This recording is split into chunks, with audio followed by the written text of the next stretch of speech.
Well, a very good evening, ladies and gentlemen. Welcome to another Flight Data Sim live stream. It's the 6th of July, 2025. It's 4 minutes past 8 in the evening. We're back in X-Plane 12 in one of my favourite add-ons of all time, the excellent Felis 747-200. We're in the Caribbean. We're going to be flying from St. Martin, a KLM or a KLM route that used to be flown on their 747s to another Dutch island in the Caribbean called, let me get this right, Curaçao.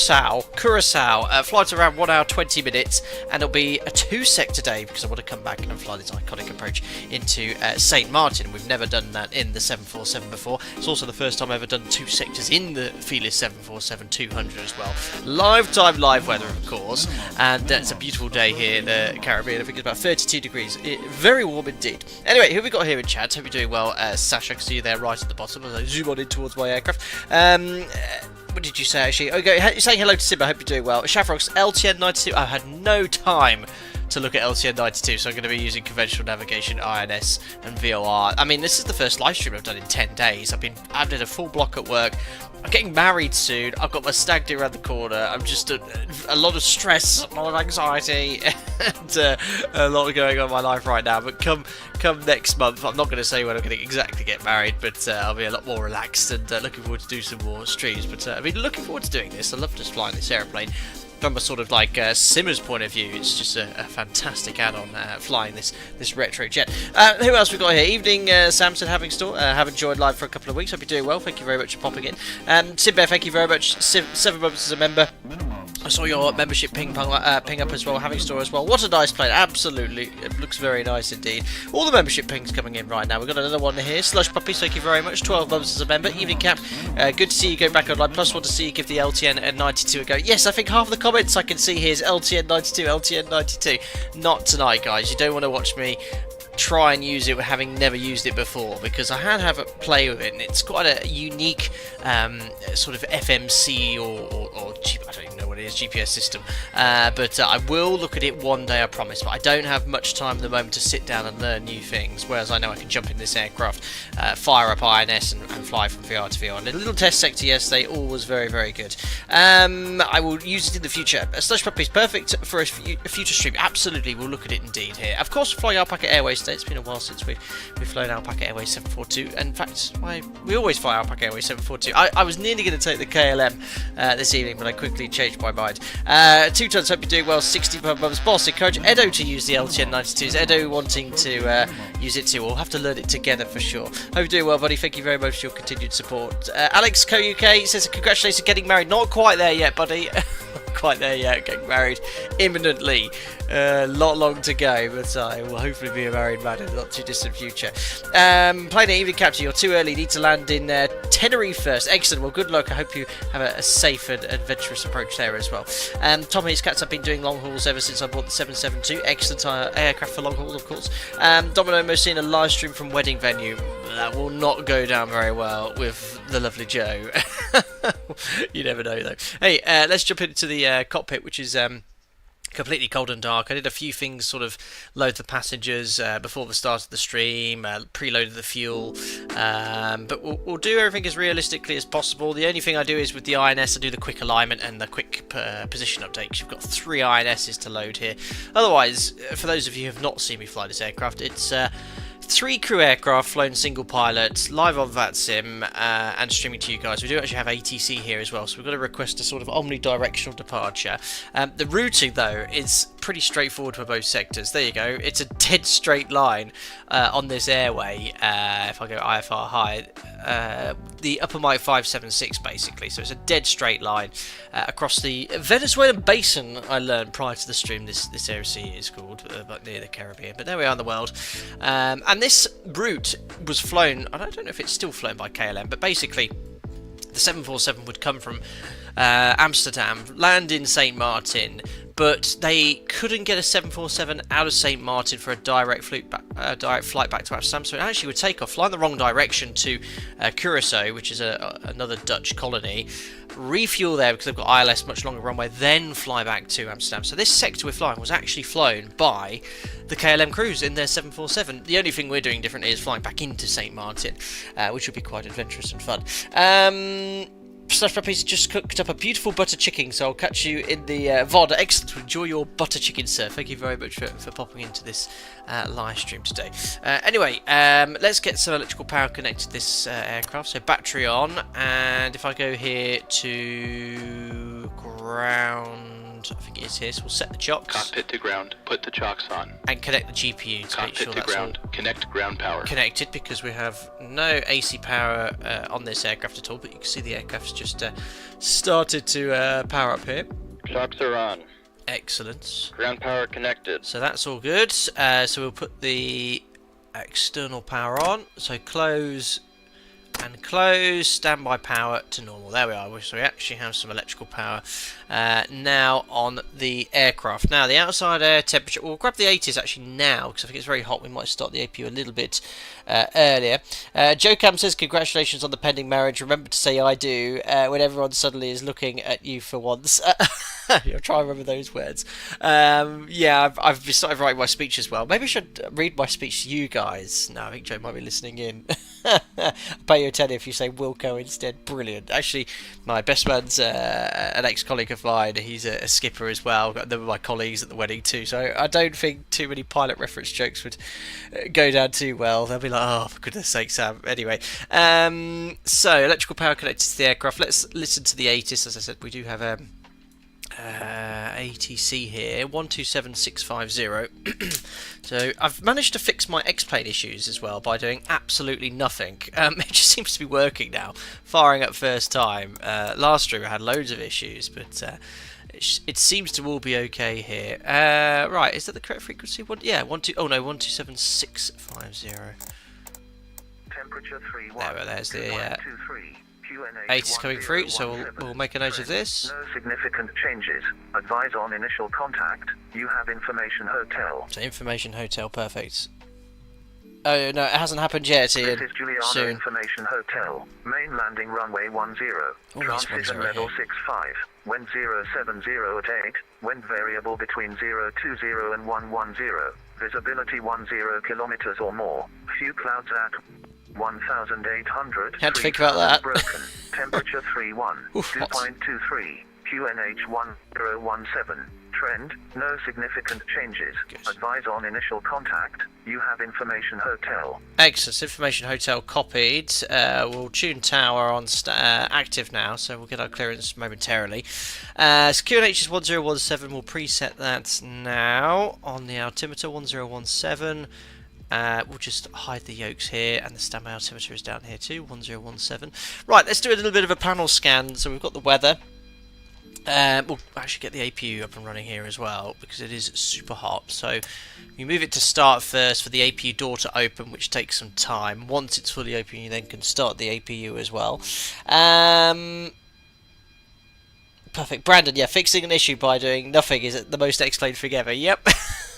Well, we flew X-Plane last stream in the 767. We had a sim crash, and I was finding that the sim would always be really slow to open. I've done absolutely nothing. There's been no updates to X-Plane, and now it just works perfectly. I did uninstall the Flight Factory aircraft, so maybe there was an issue with them at this present time. But yeah, it's no issues now. Anyway, APU's starting up back there. You can see the jet blast coming straight out. We'll just get the conditioned air on as soon as we can. So let's start up here. This is all guarded and closed. Anti-skid on. We'll arm the body gear steering for pushback. IRS to standby to get them lined up. I've just realised I've not started New Sky. So New Sky, for those of you who are new to the channel, it's a client where you can run your virtual airline or be part of a virtual airline. Obviously Alpaca Airways we have, and I can manage here. Actually, I think Alpaca Airways is one of the most popular virtual airlines on New Sky now, so I don't know how you can find the list, but I'll just turn the ATC down here. So book flights, free flight passengers, Alpaca Airways. We're Alpaca 74 Charlie uniform today. Tango November Charlie Mike. Oh, is it Tango November Charlie Charlie for our destination? Yeah, Hato International. Boeing 742. Yes, departure. I might call it 1940 because it'll take a little bit longer for this aircraft to set up. Book flight. There we are. First flight of the month. Who knows if we'll get a perfect 10. And we're fully loaded on this sector as well. Start flight. Happy days. What? Felis? is not a match for airframe 742. What? Guys, how do I fix that? I have no idea why that's not working. I've flown the Felis before. Oh, it's not liking that at all. Felis 747-200. Oh, maybe I didn't select the correct aircraft. How do I edit that? Actions, review flight info. Oh no. Not sure what's going on there. Let me just try one more time. This is sort of stuff I usually do before a stream. I'll try it one more time. Maybe I have to select the exact aircraft as well. Welcome, Rich. Thank you very much for your subscription. To Alpaca 7 for Charlie uniform. What was the code again to it? Charlie Mike. TNCC. Let's just have a look at the aircraft options here. So 742. Okay. So that's the only one I've got. Felis doesn't come up with anything. That's no, that's correct. So I'll try it one more time. I don't think it's going to work because I've not changed anything. Book flight. If it doesn't work, guys, we'll just have to do it another day. No, not working. It's obviously an issue with New Sky there. Not a problem. We'll have to do it another time. Anyway, let's get the AP bleed on. Bleed air on. Let's get some packs on as well. We need some conditioned air in here. It is hot. Recircs on. There we are. And we'll leave the temperatures as normal. They're already driven to cool look, so the temperatures should start lowering here in the cabin. Right, where did we get to? I think alignment, emergency exit lights arm. Let's tell ladies and gentlemen, this is your captain. the lovely speaking passengers we're on here. behalf of the entire crew. Welcome aboard the Boeing 747 Where did I? Where for you? We will depart shortly after we have our clearance and the cabin crew is finished with their preparations. For now, I wish you a pleasant flight, and I will be back during the flight with further flight information. Perfect. There we are. So doing all the tests, engine anti-ice off, window heats. We can turn off here as well. Turn on here as well. Check all the light indicators. Do a little bit of a panel scan. Looking good. They can come off. It's bright. MCP are preset prior to the start of the stream with runway headings and courses for departure. Already set the QNH 1017. The artificial horizon will start aligning itself momentarily. We'll just do all the various tests we need to do down here. So, indicator reset, altitude alert test, ground proximity test complete, rudder ratio test, instrument warning, comparator is tested as well. Let's just show you on the tablet what I did as well pre-flight. So if I go here, performance calculator. We based this flight on a full load of passengers, so I think it's 388 odd. So here, load calculator. You can see it's already preloaded. So full load of passengers, all on board, 388. Some cargo as well. The zero fuel weight we're looking for is it's quite heavy. Look, 227.9 to the maximum 238. So you can see here. There you go. Final results 227816. So it's already loaded on the aircraft. The weight and the passengers, which you can see here under payload. There you are. Cargo, crew and passengers all on board for this sector. So, passengers fuel as well. Weather's perfect. 27.1 tons of fuel. And if you look here, pre-fueled, 27.3. So minimum block fuel for this sector. Hopefully no issues. YouTube show says check the number 4 engine parameters immediately right now. Radiation warnings are through the roof. Welcome. Pascu says, do you prefer the PMDG 73 or the Zebo? I love both add-ons. In fact, I might fly the PMDG 737 next stream in 2020 because I've not flown that aircraft in absolutely ages. So, see, I think it's had a few updates since then. Right, INS, let's get this all set up here. So, battery warning, looks no good. I have got the electrical, it's all connected, isn't it? I got on the AP bus. It's I don't like how it's battery. I've never seen that before. Hopefully it's not discharging. I think we've got gifted members coming in. Oh my goodness, Ian McNally, 5 gifted members. Thank you very much for your generosity there. I'll just mute the alerts. Oh, no, that didn't work.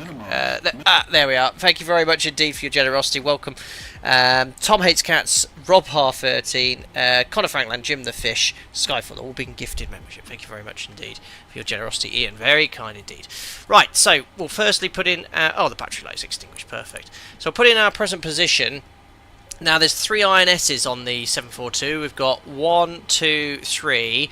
To find your coordinates, you simply find your airport chart. So we're on stand... I think it was Bravo 1. There was actually no times this was closed, but it's the only one that could fit the aeroplane.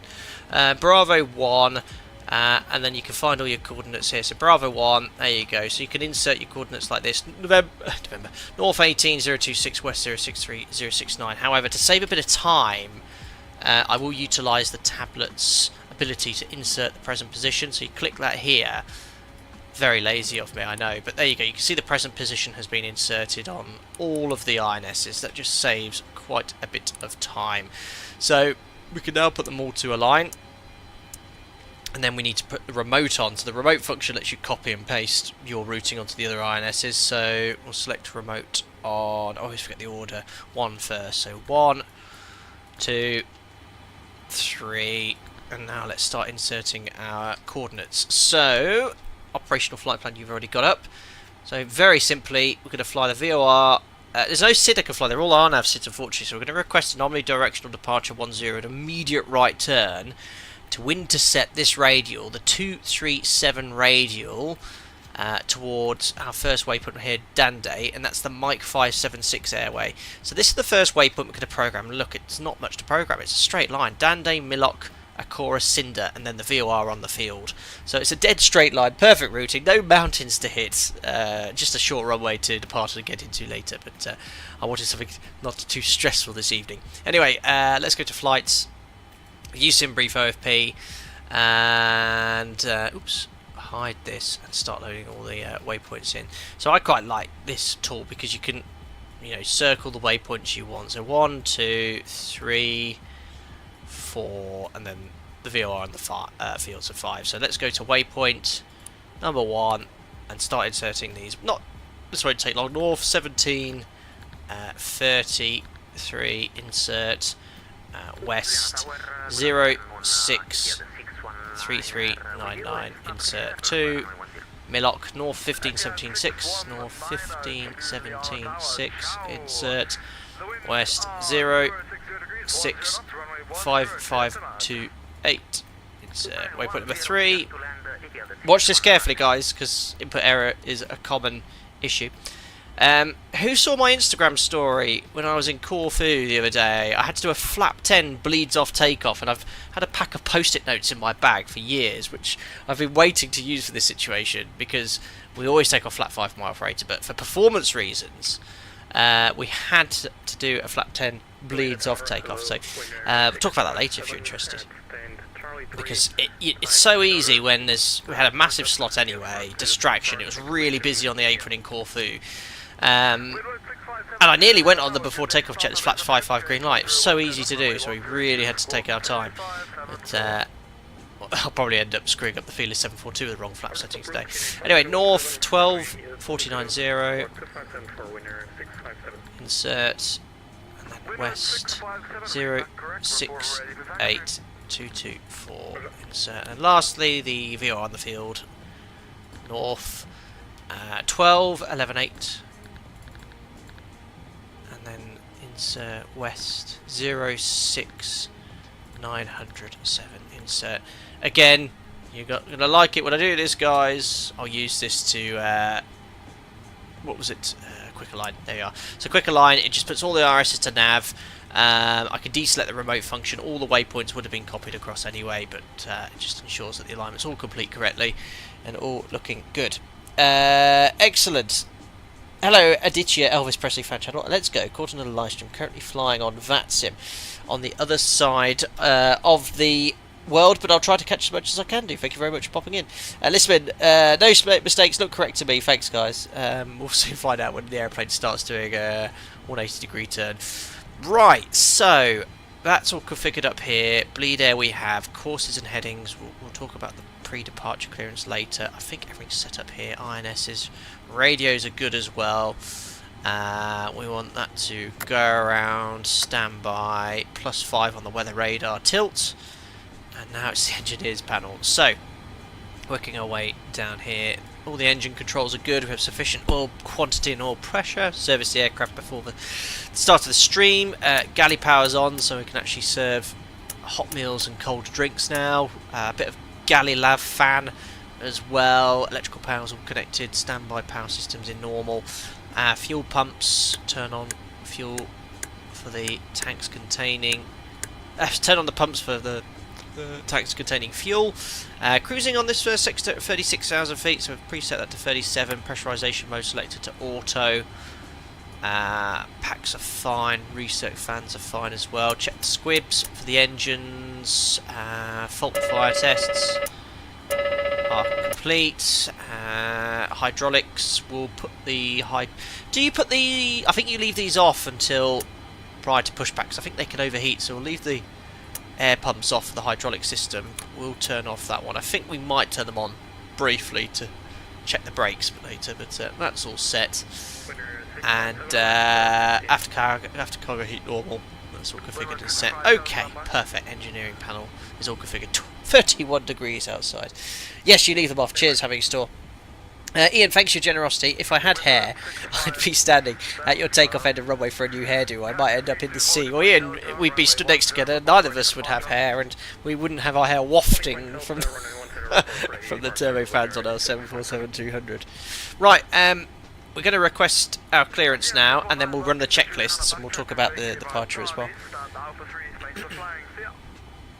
It's always busy here on that sim. No events here this evening. Etihad, wow, he's had a long flight. All the way from Doha. British Grand Prix today, amazing. What a race. I'm seeing family, but we got to watch it. It was great fun. Right, who are we talking to? Is it Princess Juliana Tower or... Yeah, Juliana Tower, perfect. Juliana Tower, hello, it's Alpaca, 74 Charlie uniform, stand Bravo 1, copied information, Hotel 1017. Requesting departure clearance to Curaçao, and we'd like to request an omnidirectional departure to intercept the airway en route. Alpaca, stand by 1 second. Perfect. Nice, Martin. Go to Corfu in October. Maybe you'll fly me there. You never know. Alpaca 74 Charlie uniform. Could you please reconnect? Oh, okay.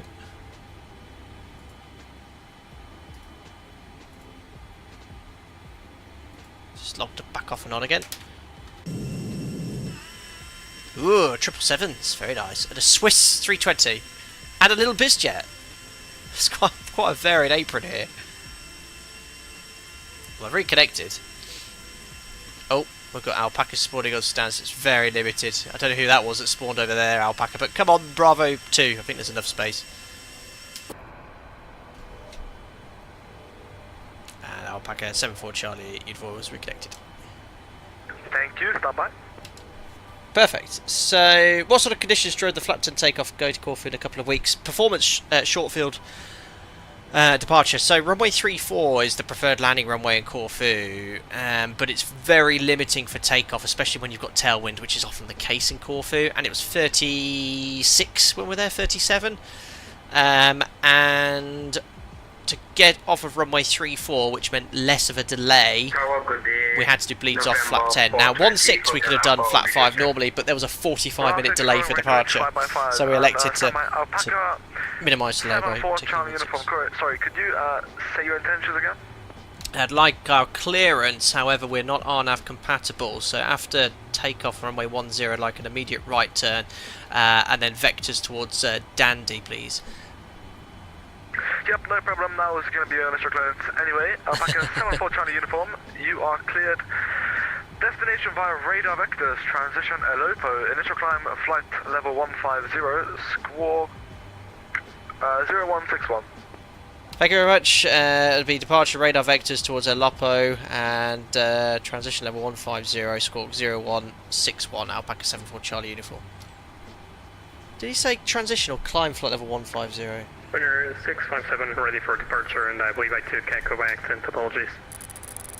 Winner 657 standby. Alpaca 74 Charlie uniform. Read back correct. Report ready for push and start. Okay, thank you. Alpaca 74 Charlie uniform. So he said vectors towards 657. Your message again? Alopo. I think that's one of the SIDs here. But ready for departure. Winner 657. So there's Dandy, our first No waypoint. problem, windward 657.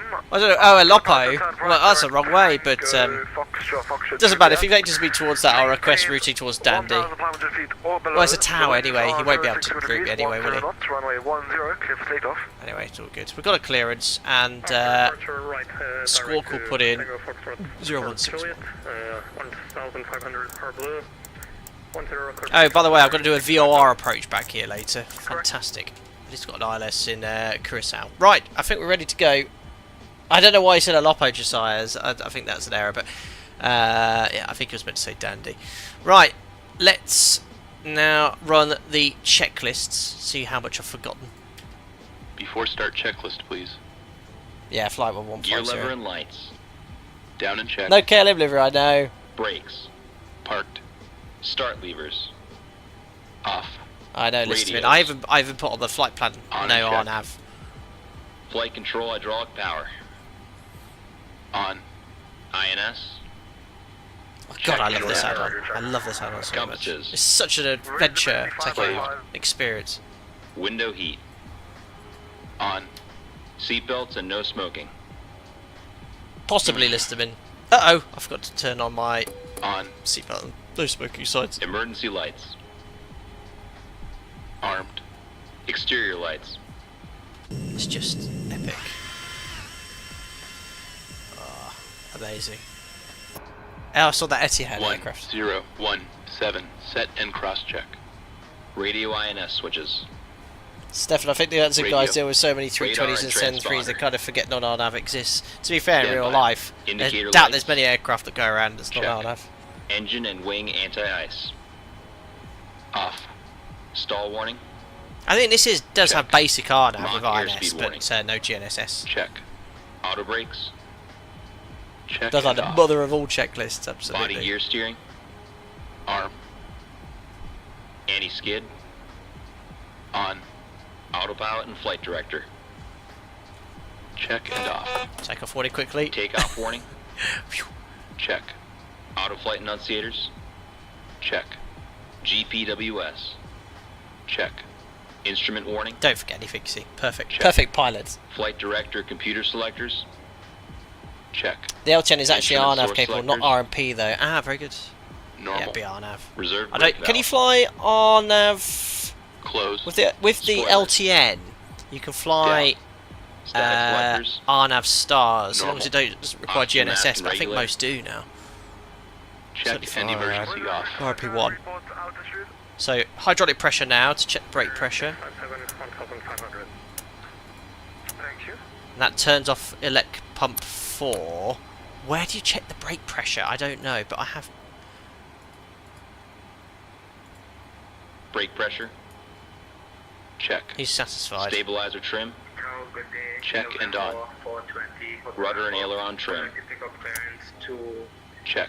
Okay. Checklist completed. So we've done I did the take forward pre-fly, but I'll do that now, and I think I'll turn the pumps back off because I think they can overheat, and then we need that one for pushback. So for performance, this is not a short.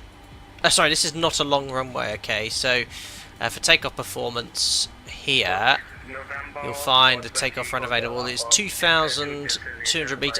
2,200 meters from the. Oh no, landing. Oh, it's the full length of the runway. 2,300 meters. I think it is. Yeah, so 2,300 meters takeoff run available. Performance calculations. I've preset this all at the start of the stream. So 2,300 meters, weather's in, and it's a flap 20 departure. And the V speeds I've set 120, 126, 142, and you can see it's already set on the MCP with the bug speeds as well. So I did that at the start of the stream. So this aircraft's great. You get a takeoff and landing performance calculator included. Right, let's do the flight engineers checklist. Battery on. APU panel. ADP 1 on for pushback. Check. If I remember correctly. Auxiliary power. Okay. Check. I'll turn it on before Engine pushback. oil quantity. Check. Fuel quantity. 2. Banana Man did it. 4. Time flap 20. kilograms. Time for that sticky note. Fuel panel. Check and set. Pressurization controls. Check and set. Yeah, half packs. That one's Bleed stage. controls. Check and set. Hydraulic quantity. Check. EPR computer. Go I'll around. put it back to takeoff dry now. Circuit breakers. Check. Indicator lights. Check. I'll order some Electrical pushback. panel. Grounded Check and cockpit. set. Tow is driving up. Air conditioning controls. Wait. Uh-oh. Now, this is the configuration I always forget to satisfy the checklist. Air conditioning, is it off now for the packs? Check and Yes, set. ready for the engine start basically. It's going to get hot in here. Fire control and wing overheat panels. Check and set. Equipment cooling. Check. Felis should make a Passenger Concorde, that would be oxygen. amazing. Check. Also, it's so much cooler Hydraulic in the panel. UK. It's going to be hot again next week, Check but it's and lovely to set. stream in a cool Fuel office. jettison panel. Check. Crew oxygen. Yeah, all ADPs Off. are off here. Oxygen mask and regulator. Check and emergency off. So it says continue after hydraulic pressure, then ADP's off. ADPs. Okay. All doors Off. and hatches are closed. Checklist complete. Ready to connect. Perfect. So the next one is after engine start. Happy days. So, as I mentioned, we're going to do that iconic departure. Have a look on YouTube, KLM 747 departure from St. Martin. They take off on runway 10, and because there's immediately terrain just to the east of the airport, they have to do a very early right turn. Now, as I said, all the SIDs are RNAV based, so we can't fly them, and they require GNSS. But if you look here at all the departures, it says on the initial climb, as soon as practical, turn right, direct BOPAT, and follow the instructions below, which may be superseded by radar vectors. It's the exact same on this SID as well. As soon as practical, turn right. So we're going to get airborne, climb towards probably the end of departure end of the runway for runway 28, and then start an immediate right turn, and then we'll call it NADP2, so we'll maintain V2 plus 20, it's about 162 knots, and then we'll accelerate at 1,000 feet. Right, we are pretty much ready to go. Has the tug lifted me up already? I think it has done, so I think they're just waiting for pushback. And then we've covered everything. The SID, the taxi is pretty simple here, guys. So Alpha's too narrow, so we have to enter via Bravo, backtrack, go here and do a 180. Even Jealous Chimaz, I think I've pronounced that correctly. If I haven't, sorry. Thank you very much for your gifted membership, and welcome Andre N, who has joined as a member. Thank you very much indeed for your generosity there as well. Oh, Andy, thank you very much. Yes, it was. 20.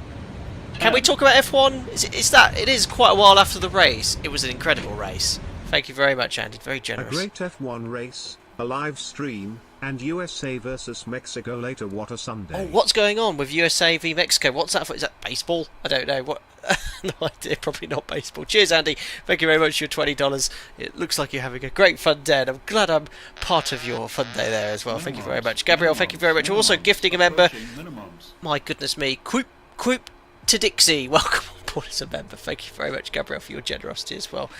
Appreciate it. Right, let's request push and start. Before we do that, though, we need to arm slides. So press number 2. Cabin crew, arm slides. Excellent. And we'll get ready for the engine start as well. All doors are closed and armed. Excellent. So start valve arm. Ready to start the engines. Ready for engine start. Oh, it's just so exciting. Juliana Tower again. It's Alpaca 74 Charlie uniform. Stand Bravo 1. Request push and start. Alpaca 74 Charlie uniform. Ground to cockpit. Please show me where you want to go. Push start approved facing east. QNH 1017 Alpaca 74 Charlie uniform. Okay, long way around then. So facing east is this way. Perfect. There we are. Tow connected and bypass pin inserted. Release parking So brake. packs are off. Beacons on. Parking brake, we can now release transponder to out of. I'll put it on TARA, out's already on. And Parking brake release. Brakes off.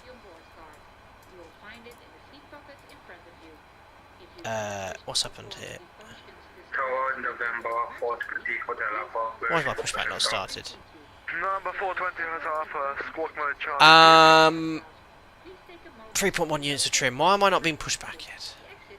Oh, my trim's not working. Oh, I need hydraulics, that's why. I think it's already set. Why am I not being pushed back? Better push back. Just stop. Chocks! Chocks! Doors closed. Wait. Cockpit to ground. Remove the chocks. It's all good. Cockpit to ground. Disconnect ground power. It's all good. Starting pushback, and you may start engines. It's all good, it's all good. Alrighty. Everyone away, starting engine number 2. No, not 2, I'm not in a 7-3, starting engine number 4. Starting engine 4.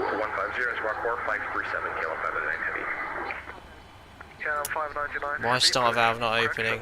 Oh, I've lost electrical power. That's why. Starting engine 4. Starter valve open. Squad mode Charlie, Alpaca 74 Charlie uniform. How do I do that in this thing? I lost electrical power briefly, it's all good. Number 420 Hotel Alpha, pushback and startup approved. Oh, I just have to do it via the client. Oh, I am mode Charlie. 20% and 2. Fuel on. Light. Alright, pushing back, engine starting, it's all good. Oh, 0161. Number 420 Hotel Alpha, can you accept an intersection Delta departure? What happened? Did that get reset? Don't know. Starter off. It's very quiet in here. Not outside. Right, starter cut out. Right, that was a bit of a mess. Right, number 4, number Engine 1. stabilized. Perfect. Starting engine 1. Starter valve open. Yeah, I forgot to put the APU on the bus.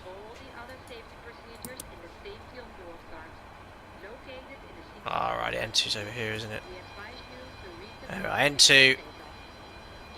Oil pressure's increasing. 20% and 2. And M1's over here. There it is. Fuel coming on. Fuel on.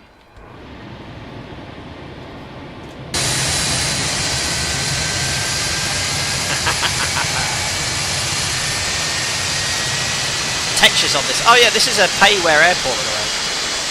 For X-Plane 11, but it still looks amazing in X-Plane 12. Starter off. Excellent. Starting engine number 2. Starting engine 2. Starter valve Oh open. no, hopefully the FMS didn't reset. Let's have a quick look. Engine stabilized. No, we're still aligned. Waypoints. Yeah, all good.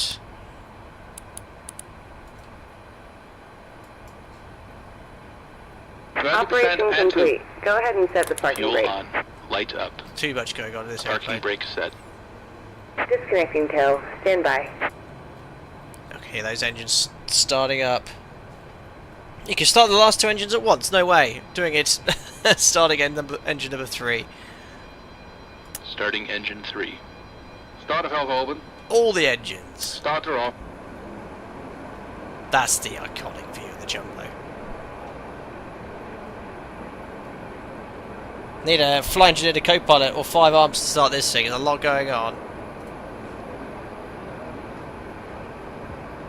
Oh, has he updated to engine shake? Is the engine shaking? Was that just me? I thought I saw the engine shaking. Oops, I think I've just... Yeah, we've got maximum motoring here. Fuel on. Light up. Tow is disconnected and bypass pin has been removed. Cancel Nah, maybe I was left. imagining We'll see you next time and have fun up there. After the engine started, you can start all the other 3 simultaneously. That I did not know. Josiah, can you remember the time we pushed back with the GPU connected during a group flight? Nah, it's a different streamer you're thinking of there. Oh, the lighting's all changed in here. And it's gone back. Oh, there's still issues with lighting. Right, 4 good starts. So, generators... Engine stabilized. Oops, wrong one. 1, 2, 3, 4...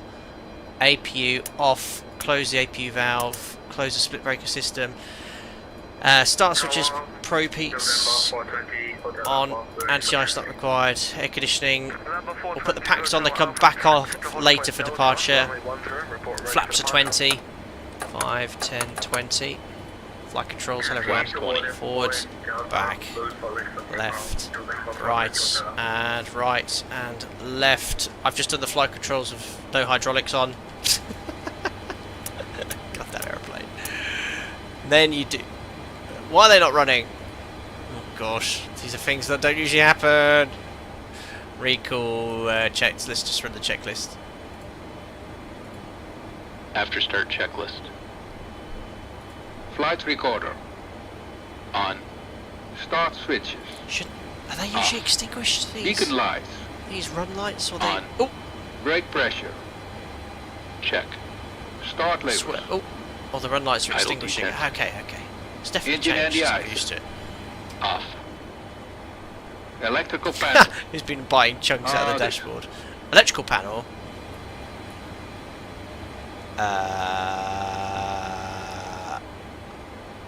What's wrong with that?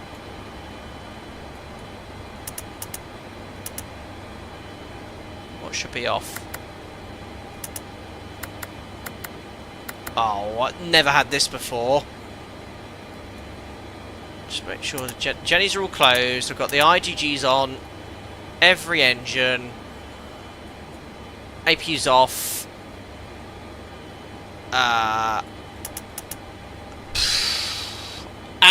Galley's tripped. Oh, that'll be. Check. Well done, guys. Back That'll valve. be when I lost the AC power. Open. Well spotted. Dual warning lights. Out. Hydraulic panel. Check. Flight recorder. On. Perfect. Alpaca 74 Charlie uniform request taxi. Alpaca 74 Charlie uniform, taxi to Holland Point Charlie, runway 10, report ready for correction, report ready for backtrack. Taxi hold point Charlie, call ready for backtrack. Alpaca 74 Charlie uniform. Because I skipped the checklist to the next page, it was to say checklist complete. But there we are, first right, Charlie. Parking brake released. There we are, parking brake released. Inboard and turn off lights on. Let's do the config check. Excellent.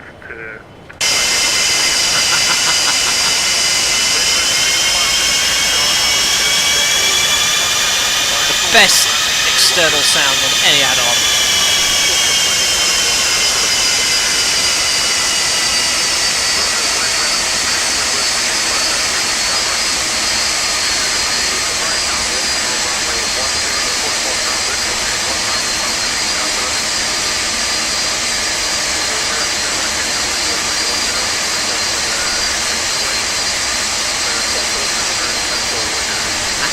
I know, definitely all of you.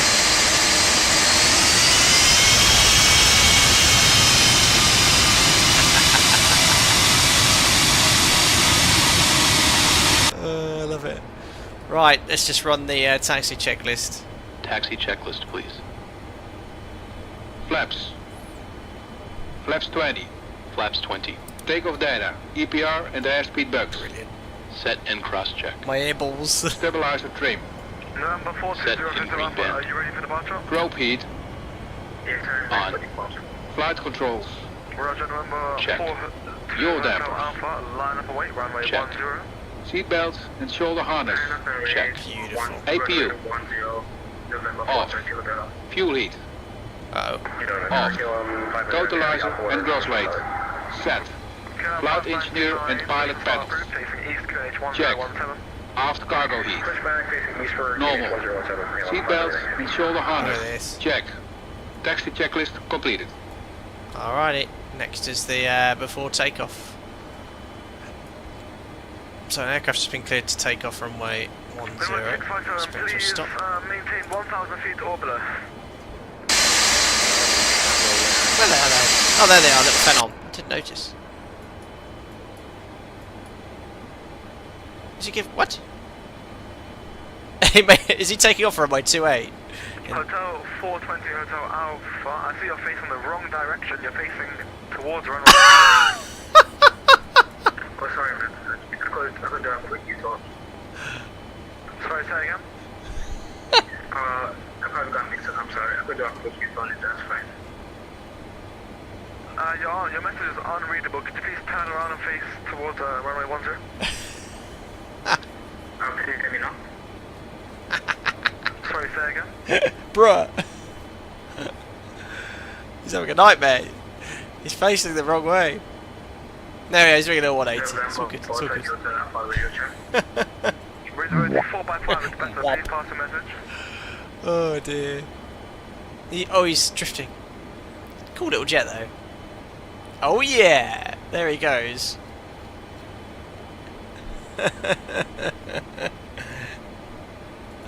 657, join the right hand downwind for runway. Struggling to turn around. Winner 6510, roger. Extend downwind, sorry. What we've got here, pack valves will close, ready for departure. November 420 Hotel Alpha, are you ready for departure? There we go. Yes, I'm ready for departure. November 420 Hotel Alpha. That would have been an interesting takeoff. November 420 Hotel Alpha, after departure turn right, heading 180, winds are 060 degrees, 10 knots, runway 10, clear for takeoff. Anti-skid hydraulics. November 420 Hotel Alpha. I don't know what that's there for. Oh, cool. Cabin ready. Oh, great. Alpaca 74 Charlie uniform ready for backtrack. Roger, hold position. Hold short runway 10, Alpaca 74 Charlie uniform. Should I line up the wrong way? Well, I need to backtrack anyway. Here goes the, is it fed on? Windward 657, join final for runway 10, report on final. Stabiliser design. Join final for runway 10, winner 657. Winnair, which, what aircraft's a Winnair flying? KLM 599, taxi to 1 point Charlie, runway 10. Bit of grass in landing, you never heard anyone? Nah. There they go anyway. I'd struggled to backtrack.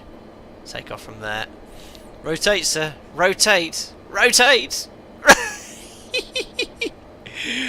think you were a little bit on the grass. There we are. He's away. Looks like a Phenom 300. Very cool. So just as a reminder, after departure we'll make the right turn. He's going to give us vectors initially, and then we're going to head towards Dande, which is the first programmed waypoint for INS-1. Nearly imitating I can't pronounce that airline. Aero Sucre. Right, where's this aircraft? There it is. What aircraft's that? Decimal 150. 118 decimal 150, November 420 Hotel. To be fair, I don't think that was an Alpaca. 657, final for runway 10. Twin Otter, cool. 60 degrees, 10 knots, runway 10, clear to land. Now this, 10, clear to land, winner 657. isn't it, what's it called, the Twin Star Aerostar that's been released in early beta? I can't remember the name of the developer. That looks like a cool aircraft to try. It was in the American Made movie. Cheers, Listerman, I already put that on standby. It's a Twitter twatter. How much fuel have we burnt sat here since engine starts? 74 Charlie uniform, do you have the traffic in a 1 mile final on insight? Winnair Twin Otter inside, Alpaca 74 Charlie uniform. Alpaca 74 Charlie uniform, roger, behind landing traffic, backtrack, correction, enter backtrack runway 10, report ready for departure, behind. Behind the landing traffic, we'll enter backtrack, line up weight runway 10 behind Alpaca 74 Charlie uniform. Don't think that's a Twin Otter with the model matching. No idea what that is. Is that a Mitsubishi plane? Crikey, he's heading right towards me. A2A simulations, that's it. I'll have a look at that. Oh, Norski, you were at the British F1 Grand Prix. Amazing. It's like 180 odd thousand people there today, wasn't there? He's almost going backwards in that thing. And the crowd go wild. It's very stationary. Oh, is he down? Oh no, not yet. Flare. There we are.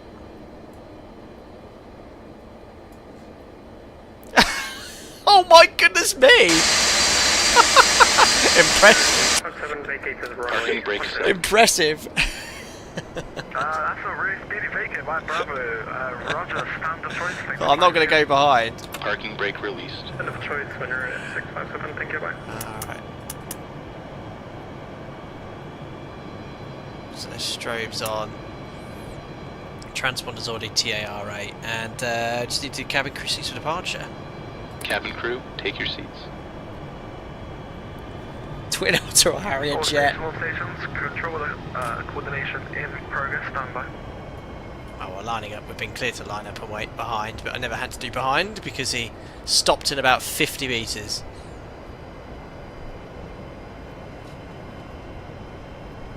And the jumbo jet is back in Princess Juliana again.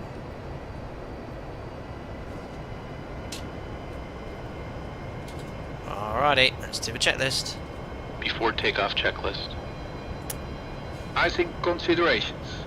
Check. The only thing we'll skip is Cabin the alert. body gear steering, which we'll need to Check. use to line up. Transponder. Check. Ignition. Flight start. Body gear steering. We'll skip that. Hold on.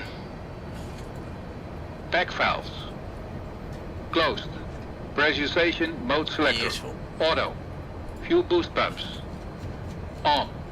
Cross feed valves. Check. Before takeoff checklist completed. Perfect, and we'll run performance calculator there. Perfect. Beautiful.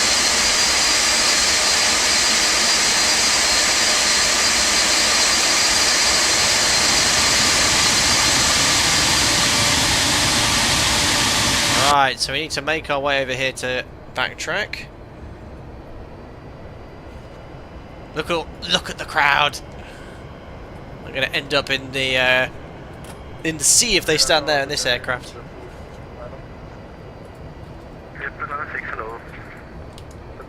Not sure about the random lights on the taxiway. We'll have to ignore those. Walk information to you on board. Flight 6 closed and by Africa 74 Charlie uniform after departure, turn right heading 180, wind 06 degrees 17 knots, rendezvous clear takeoff. After departure, runway 10, just confirm that heading please, or Alpaca 74 Charlie uniform, is it 180? Right heading 180. After departure, right heading 180 degrees, runway 10, cleared takeoff, Alpaca 74 Charlie uniform. Alrighty. What a lineup. Can't teach it. I'm slightly right, I said slide. Right. Toga's in chat, ladies and gentlemen. Let's go to Curaçao. Where is my... Oh, timer. Run, and EPR on. Stabilized. There we are. Oh no, set takeoff thrust. Why is that not come on? There we are, that's better. Cross set. On the way. 80 knots. Check, 3's forward pressure.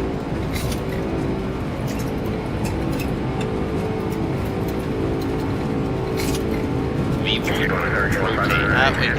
Oh, loads of runway left. Airborne. Gears coming up. Gear up. We fly about 162 knots. Right turn.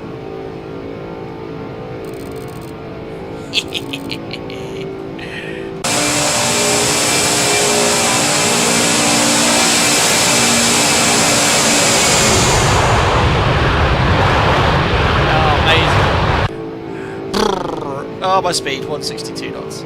Lower the nose. Oh, I'm just turning my flight directors off because I'm not actually using them. Alrighty, we roll out on heading south. And we'll bug up. 10 degrees nose up, accelerates 250 knots.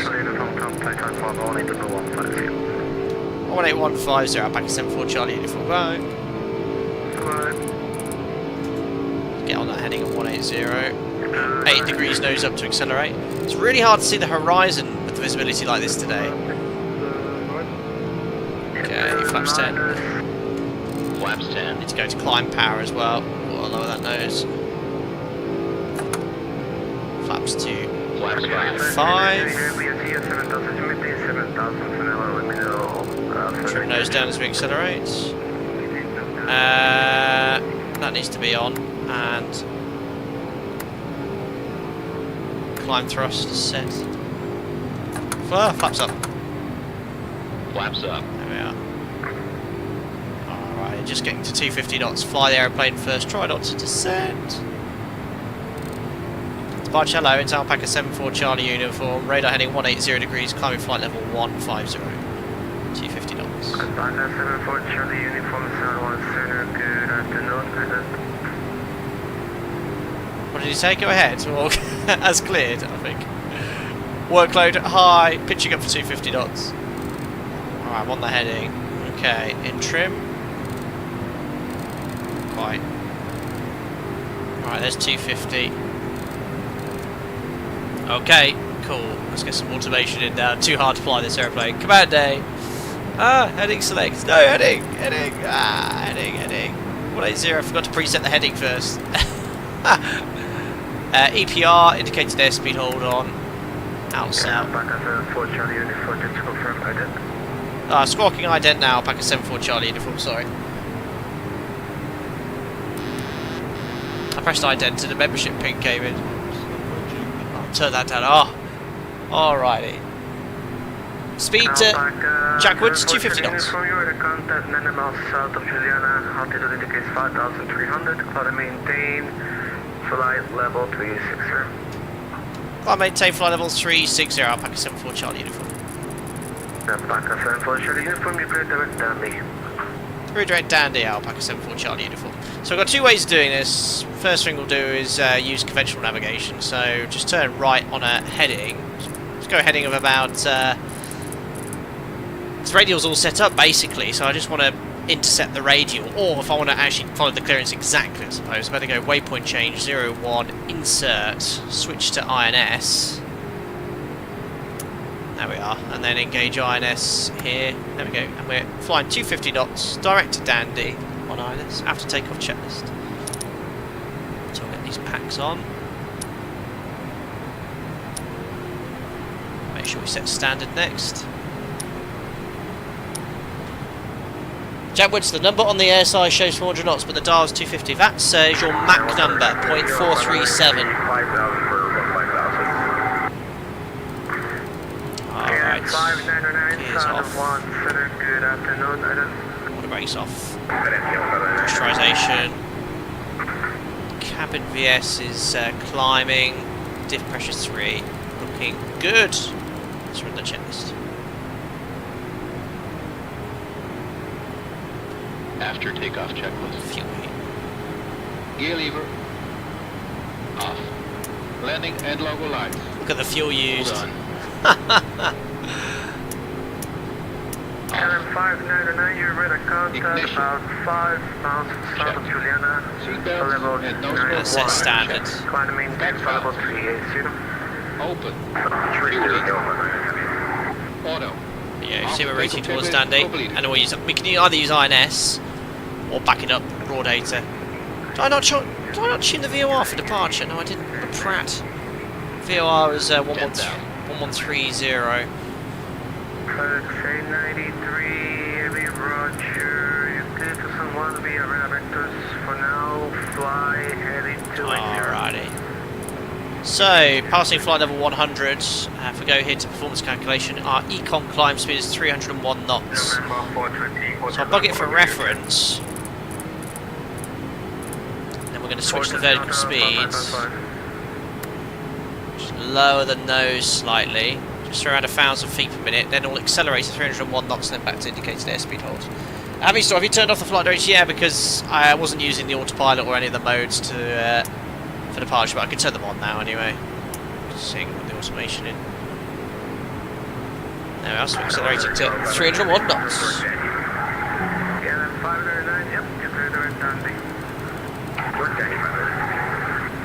Oh, I just love this airplane. Ooh, it's an island. Oh, Sabah. Should we go do a touch and go, ladies and gentlemen? Sabah.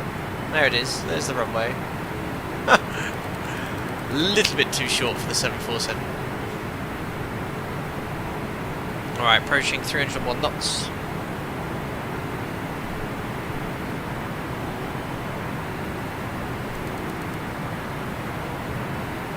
There we are. Let's go to indicated airspeed holder. God, you can hear the airflow, which you would do at 301 knots. It would be super loud. So the aircraft's now pitching for the speed.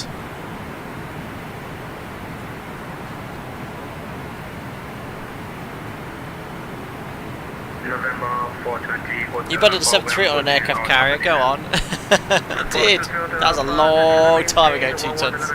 Somewhere near Iceland. It was Iceland we flew into. Pete Tech, hope you're doing well, buddy. What was your comment earlier? I was half reading it for now. I saw your bottom one there.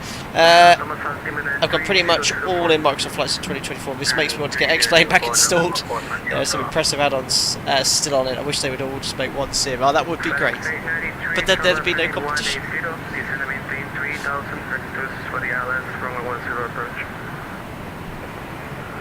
Alex Martin, that is the B2 volume control plugin. Really useful for me streaming. It's basically a quick... There you go, turn it completely down.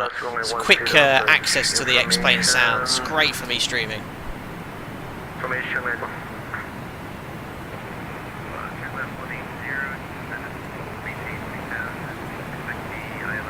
you can see we're flying directly away from I don't know what the VOR is called. It's Princess Juliana. I think it's probably called just the Papa Juliet Mike. There we are. So you get the INS alert just pop up here because we're approaching the INS waypoint at Dandy. But as it's INS navigation, it will just sequence through each waypoint as we pass it. Yeah, this is such an amazing add-on. Oh gosh, we'll do a flyby, haven't we? Yes. Beautiful day for flying as well. For the Caribbean. Look at that.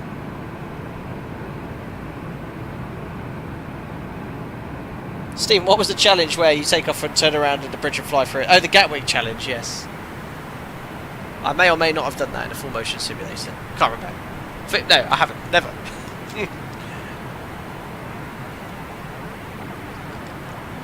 Banana Man, does anyone know if a good Concorde is coming for Microsoft Flight Sim? Oh, I don't know. Is FS Labs bringing theirs over to Microsoft Flight Simulator? I think that's the best. The Colomata one's okay. Just it's got a few quirks, hasn't it? 2 tons. I'm impressed with the XP map enhancement auto add-on so far. The free tiles are low resolution but very passable for the tube liner cruise levels. Interesting. See, I don't mind downloading Ortho on a stream-by-stream basis, and it seems to work quite well.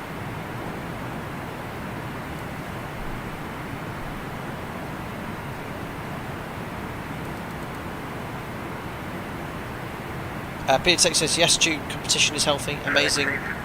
Where we are with the Sims these days, technology in general, I'm watching the stream from a tent in a wet and windy, isolated North Wales Valley, my goodness. Yeah, technology is great, but it allows you to fly in classic airliners like this. The Sims look so good. Even X-Plane now looks amazing. Just turn the sounds down on the exterior and have a look outside. There we are. So we turn overhead Dandy to our next waypoint.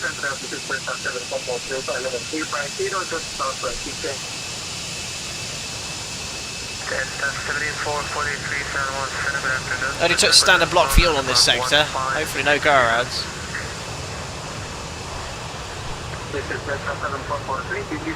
Vaughan, is it much drama if you have to change your approach in this? So I have to be very careful with my routing when I'm flying the 747-200 with INS, because most large international airports cannot accommodate or have, say they have RNAV arrivals or RMP, where GNSS and RMP is required with complex point merge systems. This aircraft cannot fly it, so I avoid busy VATSIM events because it's not fair on the controller when he wants me to fly, let's say, into I don't know, Munich, the Munich transition. Can't do it. I mean, well, to be fair, you can load the default FMC in this thing and fly it, but yes, to answer your question, it's not too bad. I mean, regarding ILS, for example, you just simply change the frequencies around the courses. Temper your approach, really.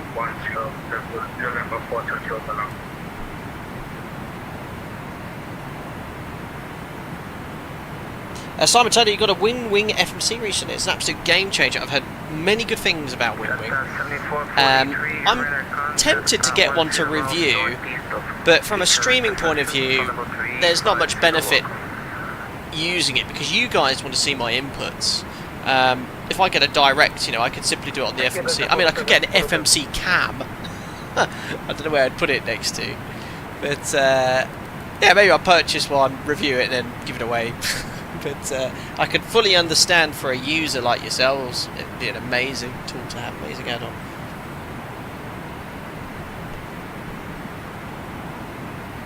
Yeah, 2 tons. Shift S to pierce through the maze. Yes, my sunglasses, of course. There we are. It does seem to be... The haze is really realistic when the weather needs it, but it seems to be hazy all the time in X-Plane 12. Sometimes the visibility is really good, and you can see for miles and miles and miles, and you can clearly define where the horizon is. I found since X-Plane 12, sort of when 12.2 came full release, it's always hazy. Always hazy like this. Has anyone actually experienced no haze? I can't see the horizon. Well, barely. You can, obviously. You can hear, but it is hazy. Fawn, if you use the standard FMC, does VNAV LNAV work as normal? I don't think it has VNAV. Certainly LNAV. The ability to navigate laterally quite accurately. Right, actually, I don't know what map number this flight plan's based off. I think it's 0.85. Yeah, 0.85. So we'll keep an eye on the Mach number. We're flying a fixed indicated airspeed of 301 knots. When it converts to 85, we'll go to Mach hold. Oops. What did I just do? I pressed land. I want INS. And the autopilot disconnected. I don't... No, it's still on. It's still on. It's all good. It's all good. Artificial horizon is all we need. That is true. A 2 tons probably a default haze for global weather. Interesting, yeah. Another thing I noticed as well is that our destination on the weather... Oh, it's come back. Ah, yeah, before the stream there was no wind or visibility information. But yeah, it seems whenever it's 9999, maybe it just gives you 9999.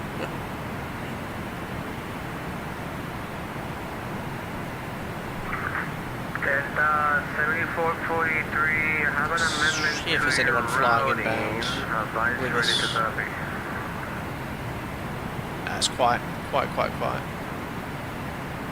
There is one aircraft there already. So this aircraft can easily accommodate a 747. Nice long runway, ILS approach available.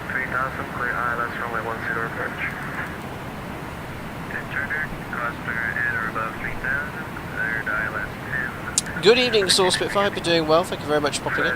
Doing very well, thank you very much. Look how much performance we've got as well, because it's such a short flight. Airborne 15 minutes, passing 30,000 feet in a 250 ton, what's our gross weight now? 250 tons. Crazy. Oops. Pressurisation. So pressurisation all good. Diff seems to be holding at 7.5 psi with cabin altitude of 5,500 feet. So much fuel we're burning. It's not a huge amount of fuel left though. We'll do some fuel checks en route. Carrying bound to Milok. Current active waypoint will be at Milok in 18.7 minutes, 145 miles.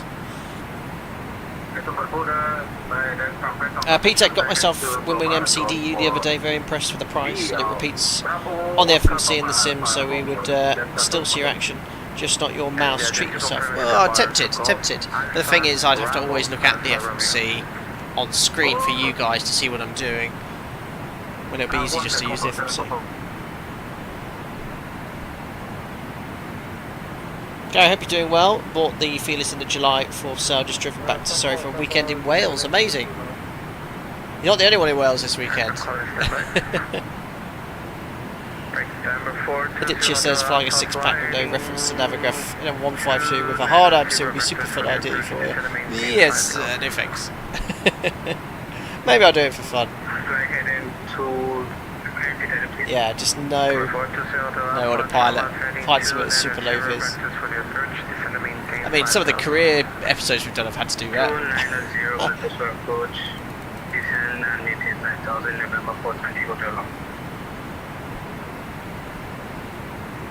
Anyway, back 0.817 coming up. Almost 100 miles away from St. Martin.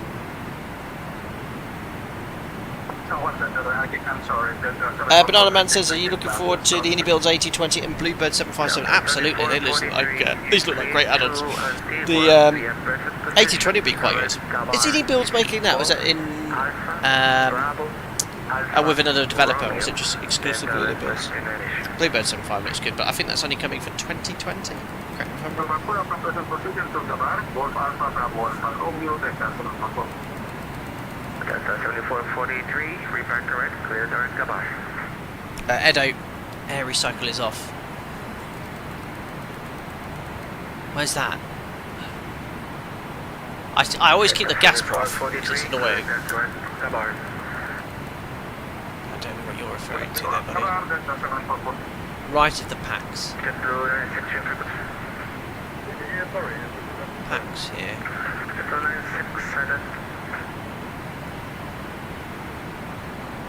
Can't find it, Edo. Do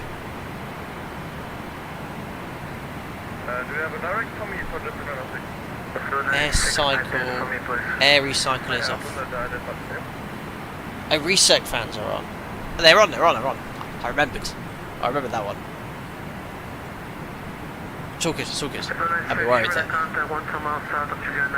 Okay, almost at 0.85. God, this thing is just fast.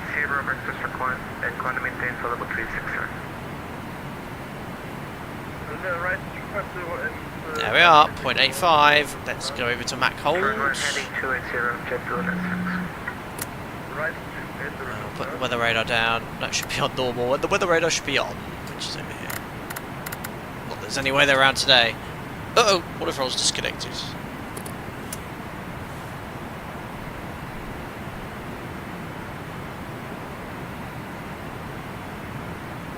A little bit above 8.5, never mind.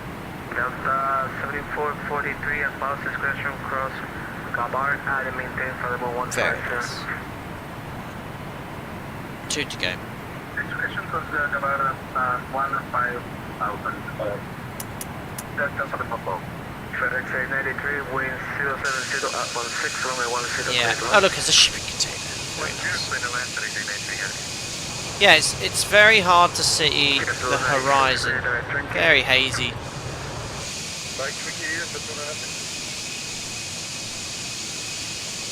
He hasn't should you manage fuel?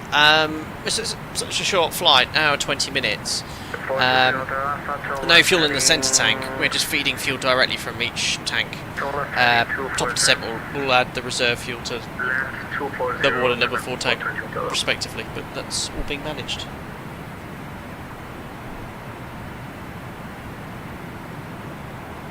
Banana Man, what's the longest flight you've done in the Felis?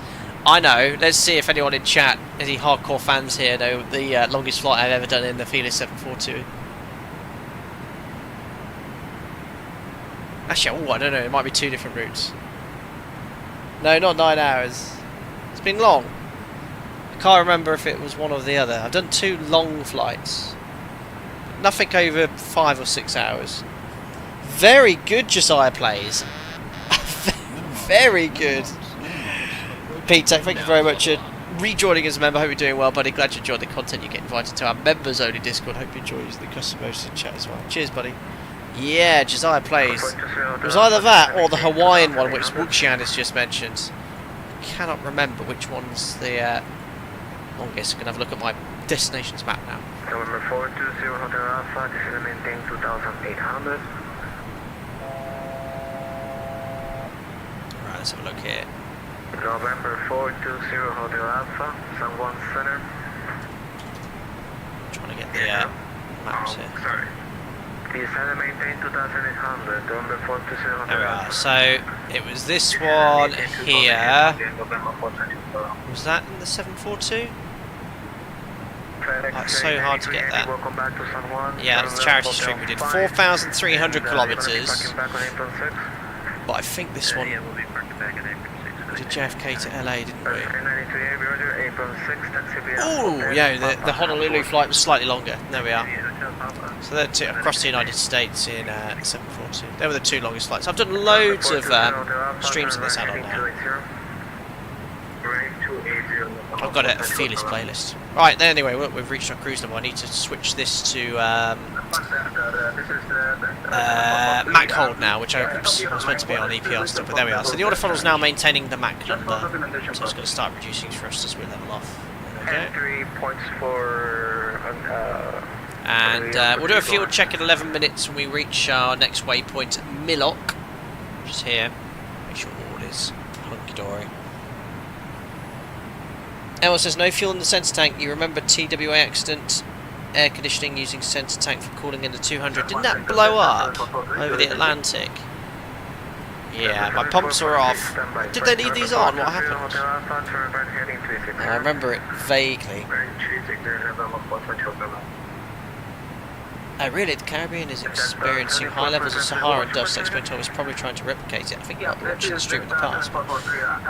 Could well be. Just for documentation purposes, what is the reason for the road change? It's because of the airport that you're going, sir. The entry point has to be different. I'm having a good old chinwag. Did not get that. Cool. Come again, please. Come again.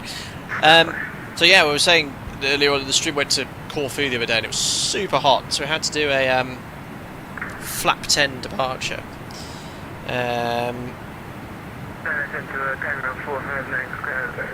With bleeds off. First time I think in my career I hadn't done a flap 5 takeoff, so I got my post-it note out, put flap 10 bleeds off, and we had to have a bleeds off takeoff. But some people had to take off 1.6. They had a massive delay, 3-4. We could get out there quite quickly, so we managed to sort of jump the queue. But it did mean having to take off. We did use all the runway. I was a bit like, woof. Didn't want the engine to get popped.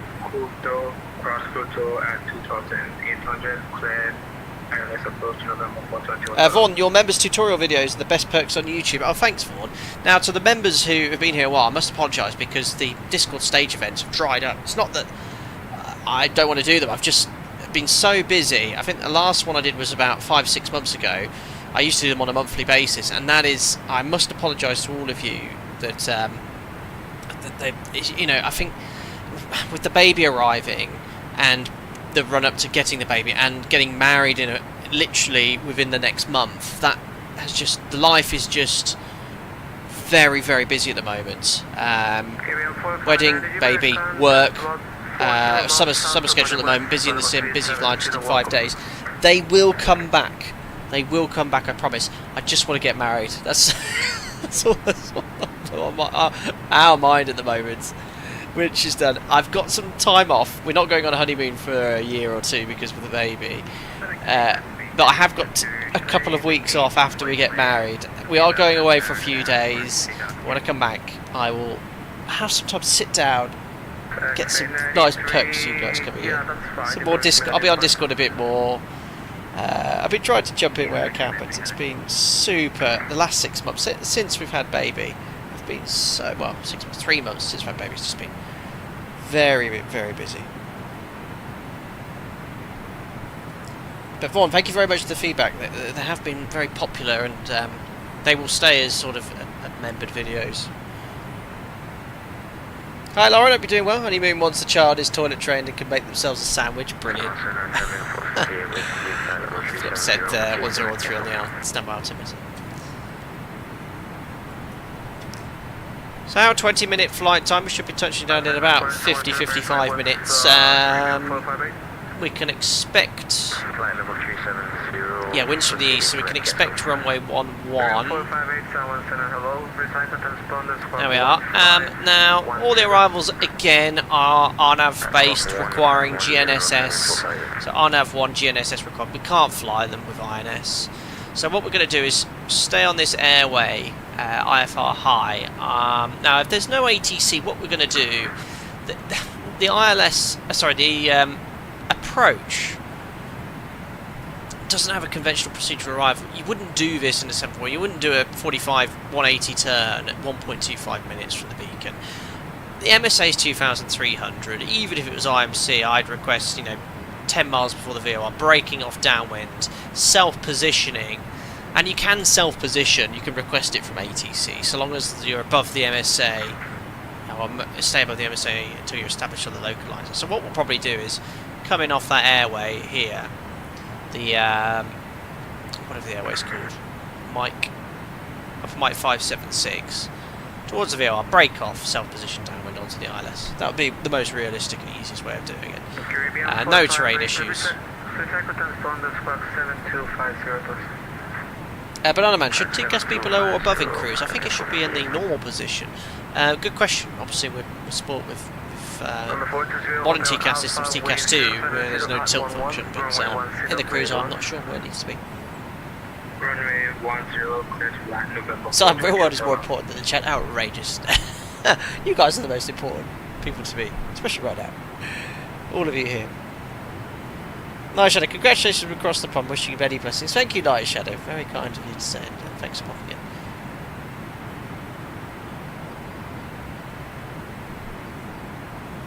There we are.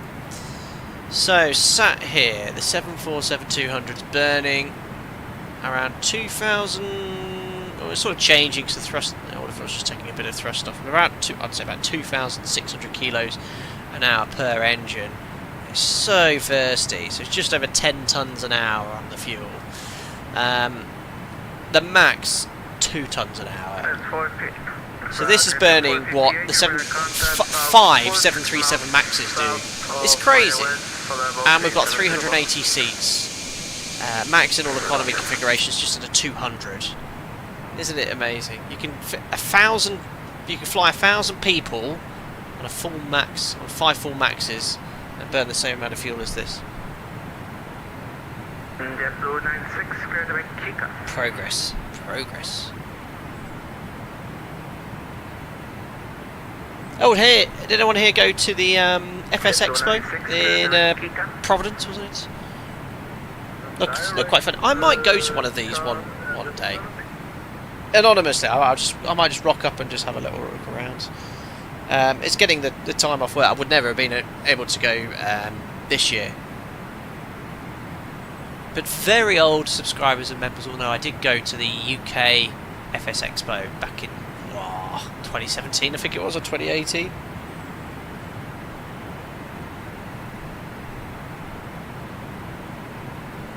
Would have been cool. JC would love to run some PM flight engineer ops with you sometime on Chef Flight. That's something I've toyed with for a very long time. It's just sitting down and organising it. That's the problem. Yo, says Skystream Aviation, do you have a FS Realistic profile? I don't use FS Realistic. I think it's pretty good add-on. I tend to minimise third-party plugins and add-ons as much as possible.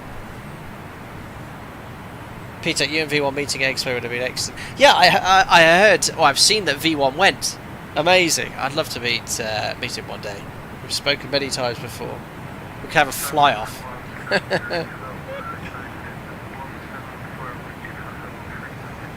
Kodama, have you been to Oshkosh? No, I've never been to Oshkosh. That would be an amazing place to visit as well. Oliver Osborne, hello there. What ATPL subject did you struggle with the most? Meteorology. I remember struggling with that one, but I passed it in the end, obviously. So I would have got the job. But I remember learning and sitting down to learn that was it's quite. I find it really interesting now, but at the time I think there was a lot to learn. And air law was very boring, but there was nothing that was sort of dreading too much. I really enjoyed general navigation with all the charts, all the paper charts. Well, you probably use it for fly now, or an iPad. I don't know.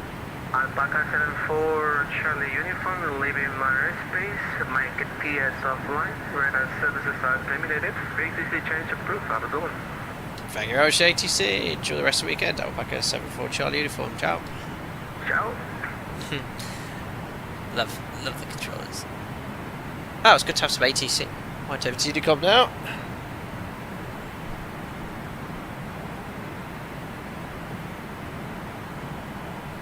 Awesome. Norris said I had to catch a train back, but I saw the V1 crew had free drinks. What does that mean? I don't know.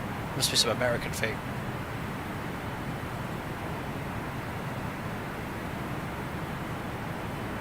Q, what's a paper chance? Anyway, there's the alert approaching the next waypoint, 16 miles. That is Millock. We'll do a little fuel and time check there in a couple of minutes. And actually, as we approach the halfway point, as we're over the what is it called, the Venezuelan Strait or something, or sea, I'm not sure. We don't use the chart up just yet. Might as well tune the Curaçao VOR, because that's the one we'll be using today, 16.7 Might as well make that active.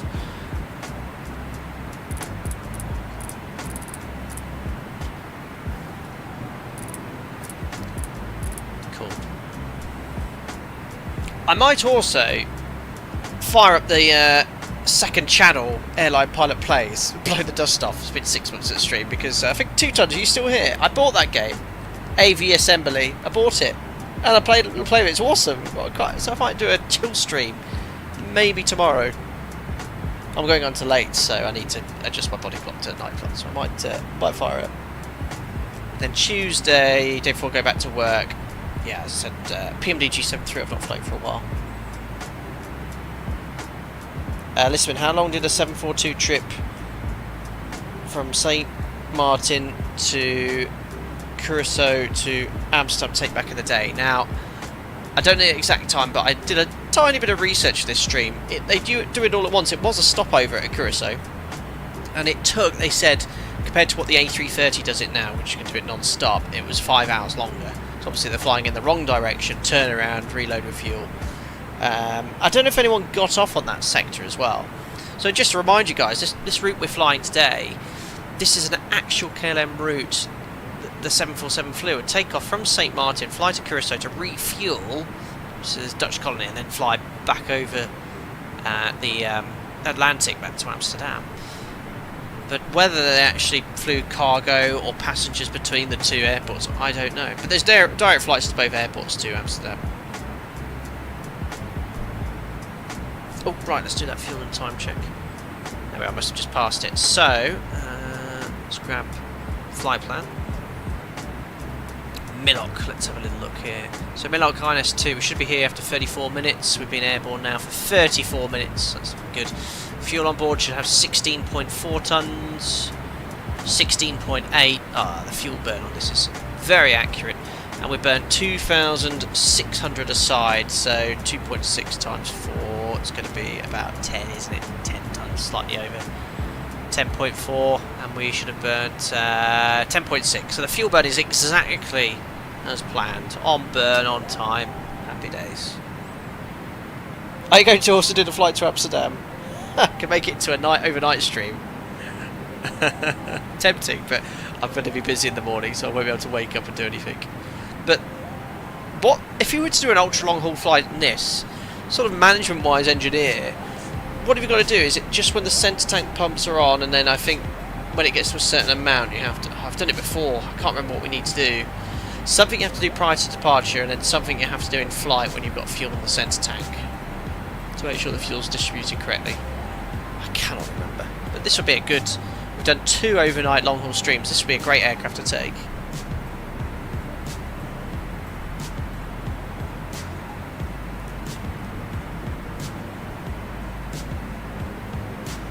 Yazina, well, they landed in TNCC just to refuel. Was the runway in St. Martin too short? That's exactly correct. They couldn't take off from St. Martin with a...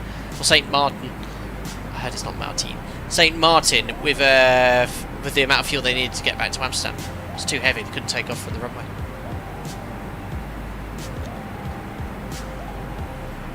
There's also a lower script to do the fuel handling. Oh, really? That would be cheating. Kins, yes, we got off at Curaçao, my home island. I live in Amsterdam. Oh, very cool. So you actually went from St. Martin to Curaçao and then got off there. Very cool. Beautiful part of the world, sir.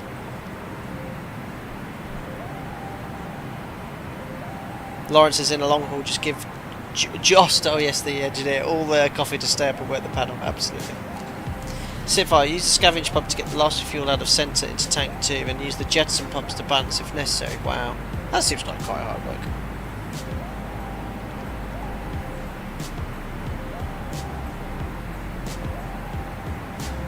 P-Tech says, same as BA1 City to Shannon. Absolutely, little A380. Was it 318 or 319? 318, wasn't it?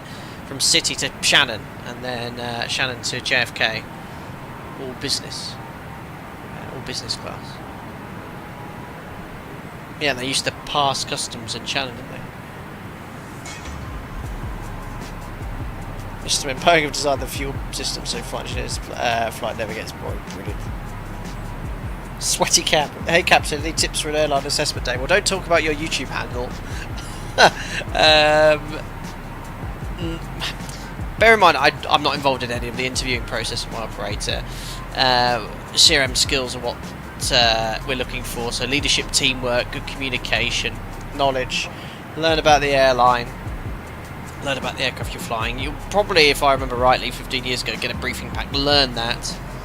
But, you know, working together as a team is better than raw flying ability. Of course you need to fly the airplane safely and accurately, but that can be trained and managed, whereas teamwork you've got to really demonstrate from the start. Yeah, 318, Peter, very cool.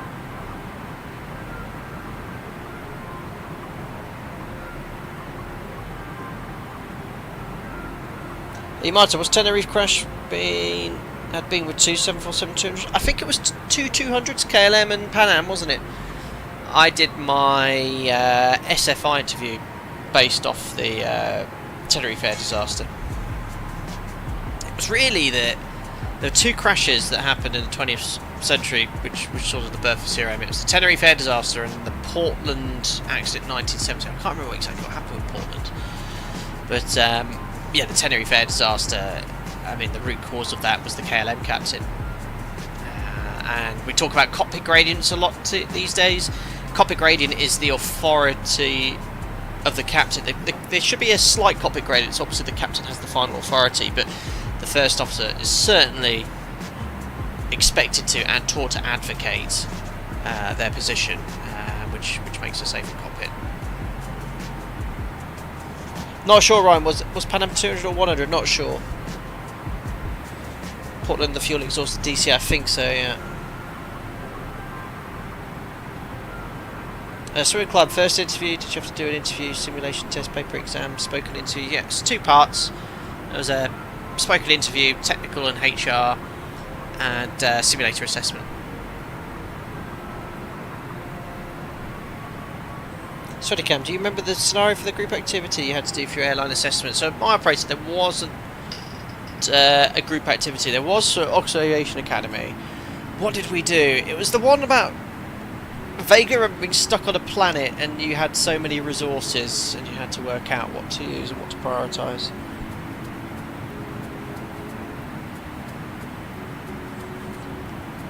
Right, we're talking over 15 years ago now.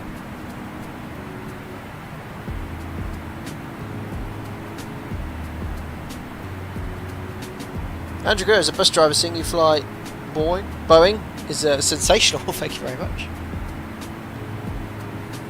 I will. Have you vaguely remember that something about being on Mars and you've got a bottle of oxygen and 10 rations of food? I don't know. Long time ago since I had to do that.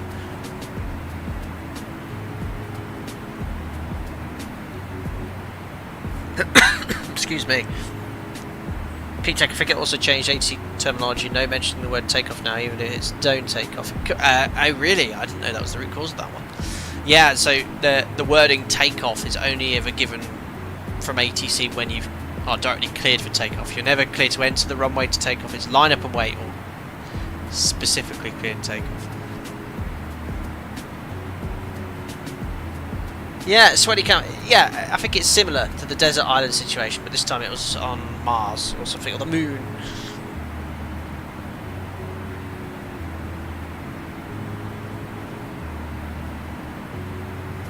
Emil, you see, you got the captain was near pitching worked, training captain worked. Ah, you're talking about Emil.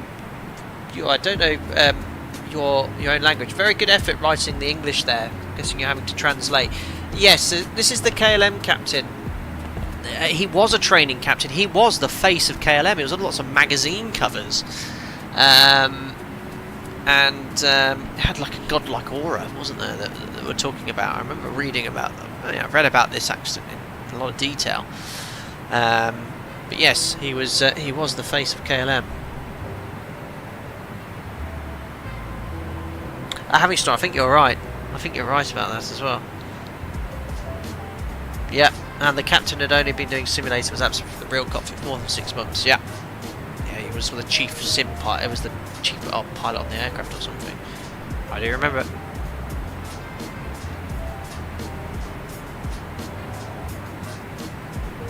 But you know, we're never grateful for accidents like this. It was a terrible accident, lots of people died, but it unfortunately, aviation is one of those things where it sometimes takes an accident like that for significant changes to be made, and that was one of them. I mean, CRM now is integral within training and checking, and when we do checking events, CRM is actively sort of looked at and linked to something called core competencies. So core competency grading. So things are like, you know, when you pass a check, you either pass or fail, then you're graded on various competencies. So there's 9 competencies, and these are all ICAO. I think most airlines are using the same. So things like situation awareness is one of them, knowledge is another, leadership and teamwork, flight path management, both manual and automation skills. So this is how we assess pilot abilities.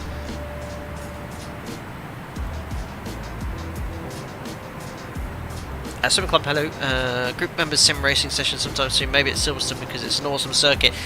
When the wedding's over, my rings on my finger, I can start thinking about doing some more things like this. But right now, there's only one thing on my mind.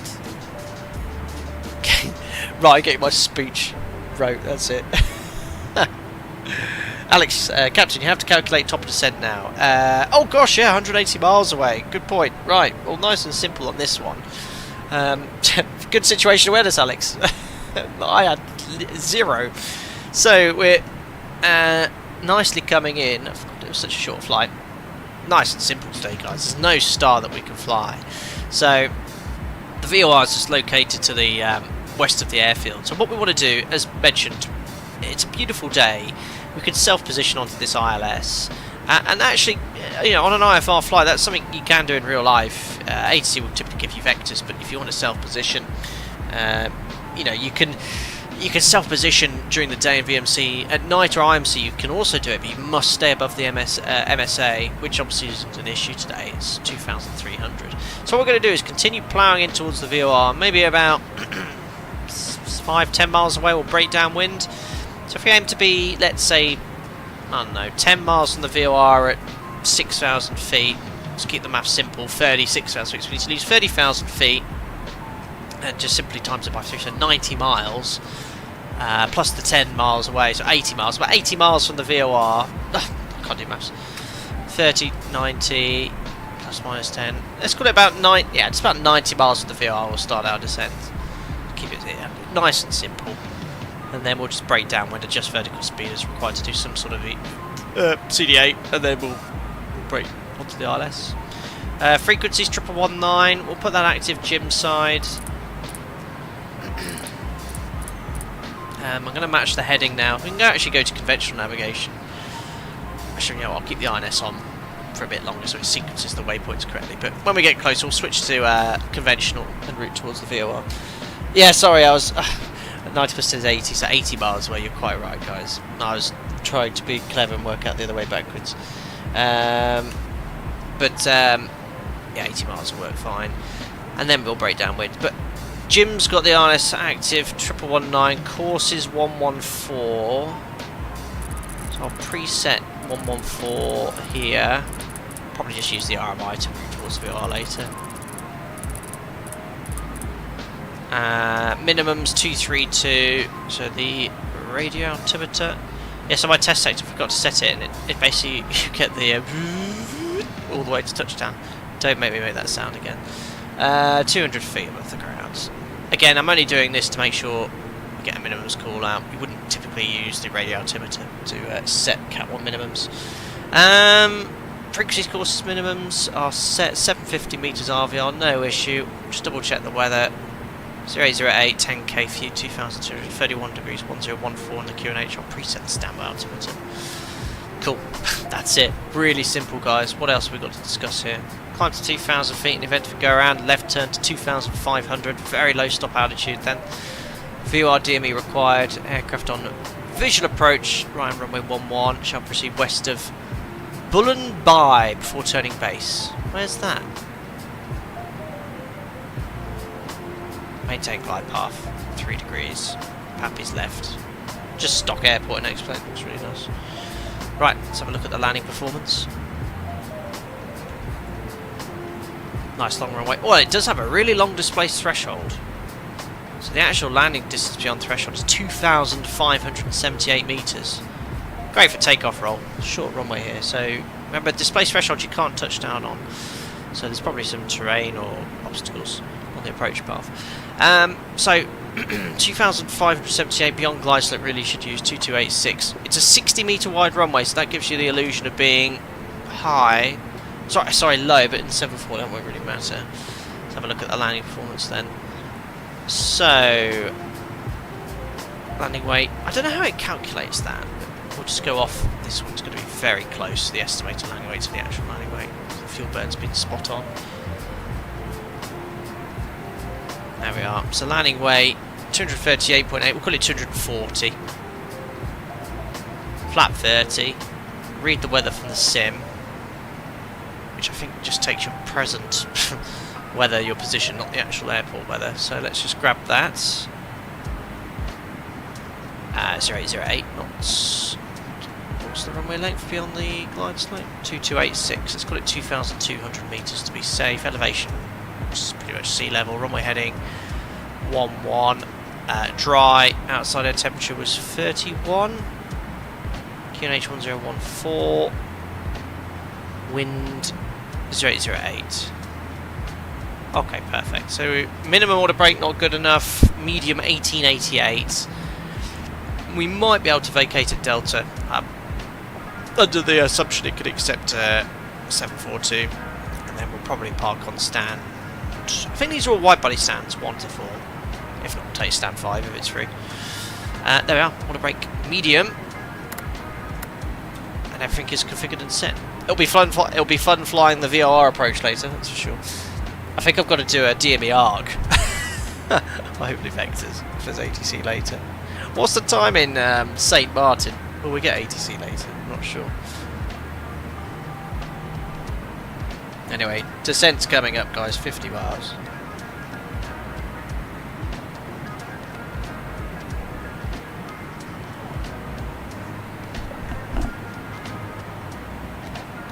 S1 Flight 57, do you have to be a member to join your Discord? Yes, it's a members only server. 1646. So, sunset. No, it'll be landing before sunset later in St. Martin. Banana Man, do you have conditional failures on it to fear this? Absolutely no idea. I had a baby.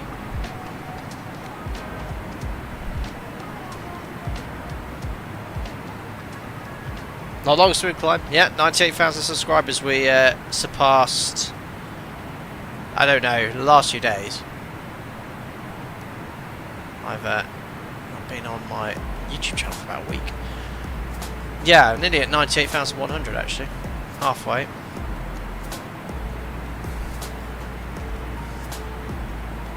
Hello Beyond from Russia. You're doing well, buddy. Thanks for tuning in. Forgot you can tune the navigator listening on this add-on, can't you?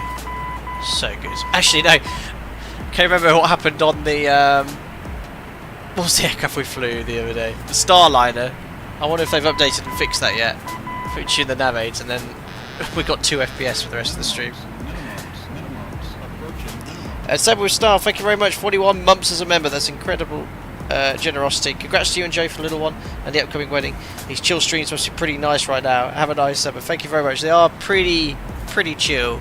Actually, I think the boss might be in the other room changing.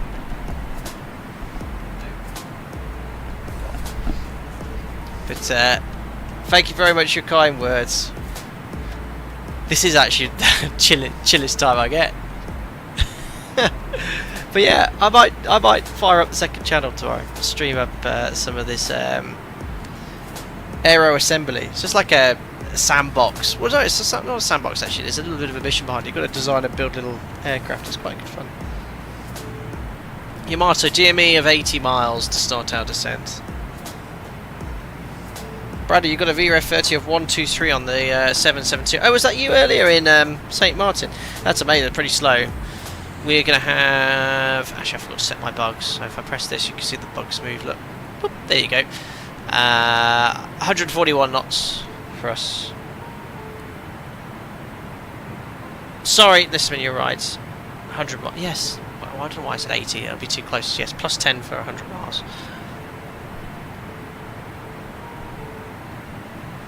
This is, again, all rough. We'll use the INS to work out how many minutes it will take to get to the VOR and then just adjust the vertical speed accordingly. It's all rough and ready. I think you can click on the centre point of addons to send the bug, so really. Ah, I didn't know that's having a stall. That's a nice little workaround. Is there any other workarounds in the Felis 742 like that? I know about the show high yoke there. I love this little basic weather radar as well. I'm putting it right down. Do I get ground clutter? There you go. It's a bit of ground, well, sea clutter. There we are. We're approaching top of descent now. So what I'll do, I always flick this over to out hold. There's literally nothing but the island ahead, so we'll go straight down to our altitude we want to descend to, 5,000 feet. There we are. And what I'll do, I'll probably descend about 280 knots. So I'll bug 280. I'm going to take off the auto throttle. Start reducing thrust. Manually. And when we get to 280 knots here, I'll just select IS hold, so I'm just slowly reducing thrust to idle.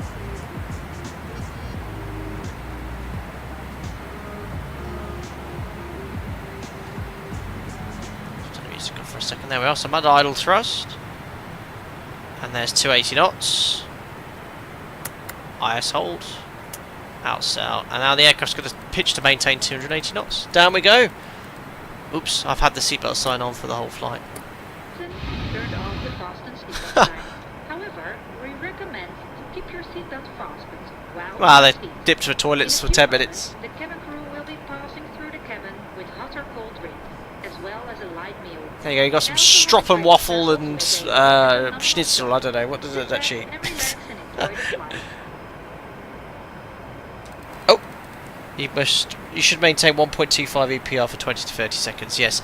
I remember flying with a pilot years ago that used to fly this aircraft, and he said, don't completely close the thrust levers, you can shock cool things. But I remember that for the next stream, Spitfire.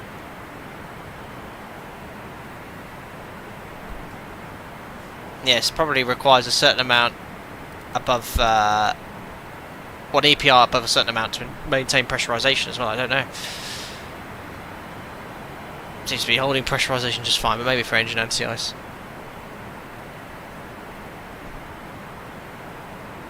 Stroopwaffle? Do you mean Stroopwaffle? I don't know. Those nice Dutch desserts. Anyway, there we are. Cinder is the next INS waypoint. It's coming up in 4.8 minutes, and then the INS will give us accurate information towards the VOR. Setting QNH now, 1014, sending to an altitude. There we go.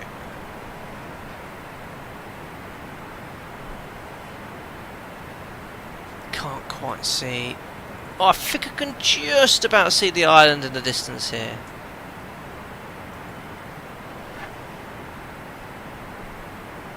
Stroopwaffle. Jorin Post might know how to say it. Stroopwaffle, I don't know.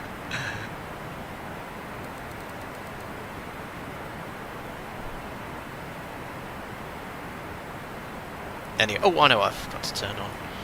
Actually, don't forget, this is the first time I've ever done 2 sectors of the Felis 742. I need to reconfigure a lot of this panel prior to pushback. But yeah, we're going to move the reserve fuel from 1 and 4 into the main tanks. Why they designed that, I'm not sure. It's quite an interesting concept. What do you reckon? Butter? Butter stay? I reckon. Winds down the runway. Might do official approach later into St. Martin.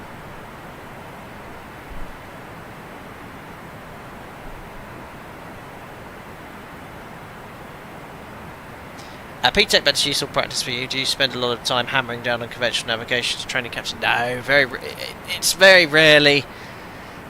We sort of discuss the basics, but it's not needed to be demonstrated. During the type rating, you're shown how to use or navigate using VORs, using VOR-LARC and different modes. But in 15 years, AT has never said to me, "Oh yeah, can you fly inbound on the well, what are we here? Can you fly inbound on the 05 whatever radial this is, inbound to Curaçao?" It's just not needed in this day and age.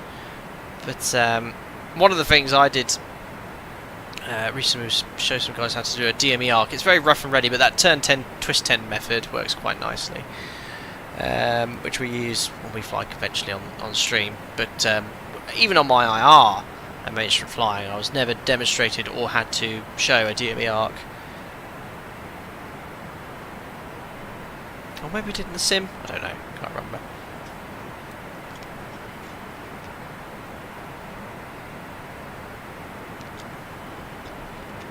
Bogus Sunday still a thing? No, can't bogo. Not this. Nope. Not enough time. Won't need to anyway. Been so surprised, but I suppose with the redundancy, it's not a real world reversion normally. No, dual FMC failure. You know, you might have to navigate conventionally briefly, but yeah, in Europe we have radar everywhere, so you'd get vectors. Adichia says, I recently had an IR stage check. My examiner skipped the arc. Yeah, well, I think most examiners probably couldn't do it themselves. I have done the DME arc. I could probably have a good shot at it, Yassine. We've done the DME arc in the 727 before, and the 200 Classic. And that's the point, that commercial simulation 737-500 had a big update, but I was quite disappointed with it. And it was a really crap performance on my computer, so I don't know if I'll look at that aircraft again soon. Maybe one day. Mark says, you're going through your IR at the moment. We need to go 50 plus miles just to do a VR approach. I won't have one on my check ride. Interesting. So what were you doing, Michael Jennings? Because when I did my IR, I had to do one precision approach, ILS, and then I did the NDB approach into Oxford. But well, I wasn't allowed to use GPS. Like the GPS had like a GNS, whatever it is, 430 or whatever. But the map was blanked out. I could only change the frequencies on the com frequency and navigate. I had a HSI. I wonder if I can find a picture without showing my identity of this Seneca back in the day. Shortcut to camera roll. Let's see if I can find it.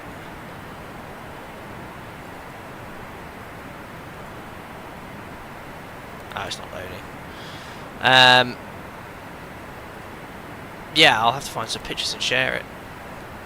You guys are sport. Oh no, my computer doesn't like that. Try to open something. Oh, why has it done that? I've got like the... How do you get... Oh, I fixed it. I fixed it in the background. Anyway, I'm not concentrating. 8 minutes. I need to lose 15,000 feet in 8 minutes. That's to be overhead the VOR. So, what's that going to be? About 2,000 feet per minute. Just under 2,000 feet per minute. Just what I'm doing. I'll just keep this rate of descent. Start shutting it off soon. Igor Sky says, excuse me, why aren't you answering my questions? Let me have a look here in chat. Sorry, Igor. Igor, I can't see a single question in chat. I've scrolled up quite away from top of descent. What was your question, Igor? I'm all ears.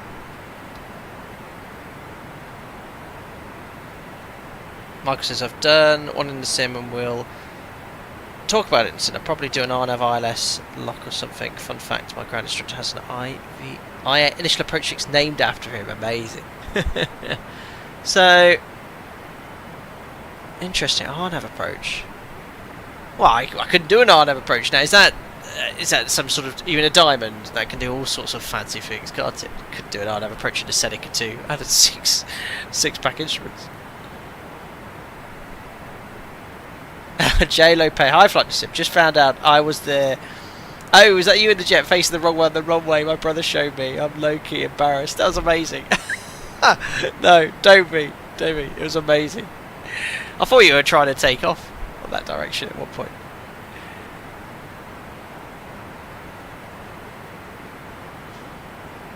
Peak Tech, have you kept your PPL codes? Lucky to know a couple of commercial pilots and have had some epic but expensive days out. Yeah, my SCP rating expired long ago. I think when I get older I might have a bit of a yearning to renew it, but yeah, a little bit of me misses it, but other things in life are more important now.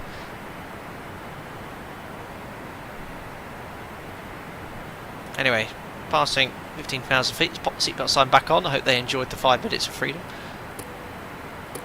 No smoking on, please. And I best get the cabin ready for landing, which I forgot what button it is. It's number 4. Cabin crew, prepare for landing. There we are. Can we see Curaçao in the distance? Not quite. It's so hazy. In X-Plane these days, they need to turn down the haze. Pushing the luggage bins or under the seats in front of you. Telling the passengers to bin their rubbish. Final check and pick up any remaining cups and glasses. Cups and glasses. So still having this funky lighting when you switch views. There we are. Sipping fuel in the descent. Better start slowly turning up the volume again. There we are. I hope that's not too loud for you guys.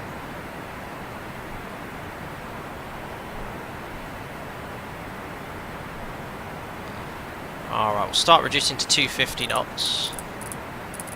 So this, in the 742, the aircraft doesn't pitch for this speed, it pitches for whatever speed you engage the mode in, so it's just more for reference, but we're going to be there in 5 minutes on the INS. The INS is so useful for speed distance time calculations, basically it just shows you how long it's going to take, but we only need to lose another 8,000 feet in 5 minutes, so rate of descent, what's to be, what, about 2,000 feet per minute? Sounds like the cabin's ready. Cabin ready. Alright, so what we're going to do, oh no, I think I'll just keep the rate of descent going. Looking good though.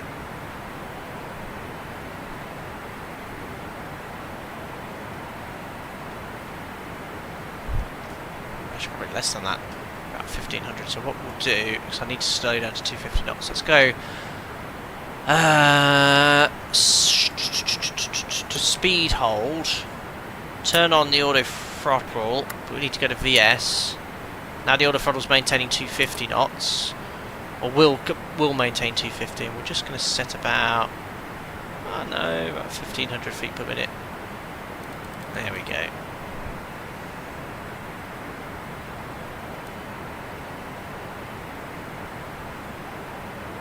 Yamato sounds look very good. Sounds look good. Sound good.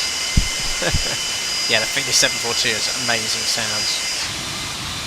There's the island ahead. Yeah, if they just made it a little bit less hazy. I mean, there are days where it is like this, but it's like this every flight in X-Plane now.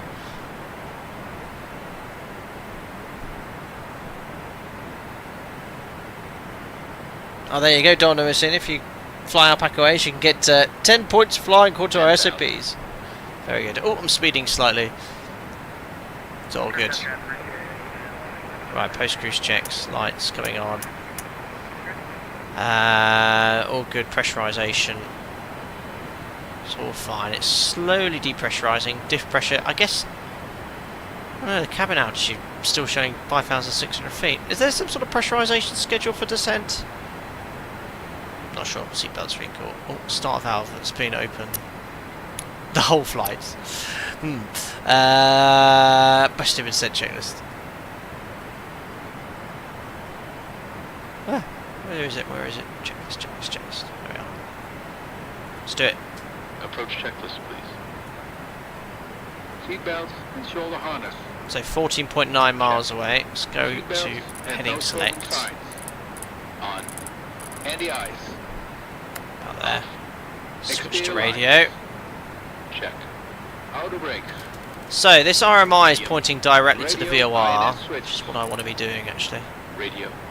Flight director computer select. When we're 10 miles away, we'll start turning downwind. The airport should be dead ahead. There you go, there's the airport. Altimeters. We fly directly to the airport. 4, set and cross check. Landing data, EPR, I think you need to set the landing altitude on the white tape meter. You're probably quite right. Shoulder harness. Ah. Check. Fuel panel. Is that what that is here on the? Fuel heat. This. So you meant to set that? Are you meant to set that when you start your descent? I don't think I've ever done that on a stream before. Off. EPR computer. Oh yeah, go around. Wrong one. That's the weather radar. You prat. Go around. Cabin altitude. Check. Circuit breakers. Check. Cheers, Yassine. I didn't know that. I'll try to remember that every stream. Completed. Alright, approaching 250 knots. Oh my gosh, I forgot to turn 7 miles, so let's turn downwind. So it should be okay. So we're going to step down to 3,000 feet now. And we'll reduce to the upspeed, as we're already downwind. 6,000 feet downwind, beam the landing runway is a pretty decent height to be at. And again, you know, in IMC conditions, you can do this if there's no radar, so long as you're aware of your position. But you must be above the MSA. But obviously we're visual today. Ooh, big ships. I would have done some conventional or procedural arrival, but there isn't any available at this airport. Alright, let's shadow this descent around 1,000 feet per minute. Now we're downwind, we can switch over to the ILS. So we've already got the frequency on box 2. We'll go on to box 1, 1119.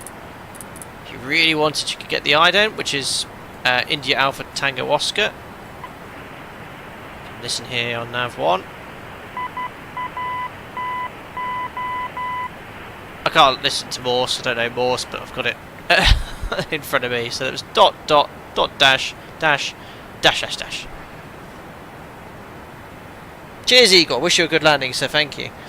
Oh, I think I missed your original question. Could you tell me, please, the model of the 737-800 is the most realistic in your opinion? The Zebo. The Zebo. That's what you want. That's what you want. So we've got the DME here, 6 miles. We'll aim to turn base at around 4,000 feet. I want to start reducing speed a bit more, so let's just reduce that vertical speed further.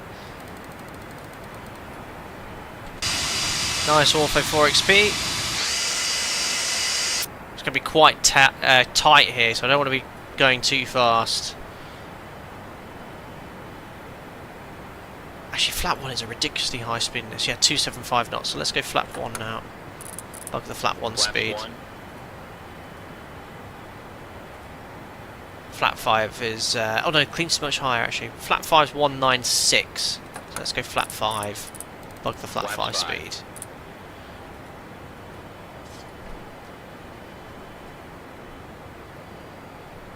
There we go. So out at 10 miles. When we get to about 12 miles, we'll start our turn base leg.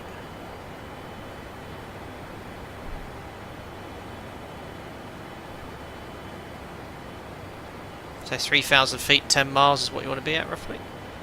Local gliders coming in. And there's 12 miles, so let's turn... I think I'm quite tight, so I'm going to go straight onto an intercept heading here. And we're already in vertical speed. So the autothrottle's managing the speed. We're doing roughly 180 knots on base leg, or slightly higher, 200 knots. There we go.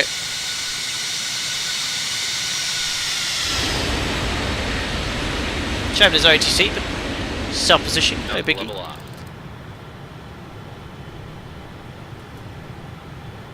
I'm waiting for correct sensing, and then I could just use vertical speed now to stay on the glide slope.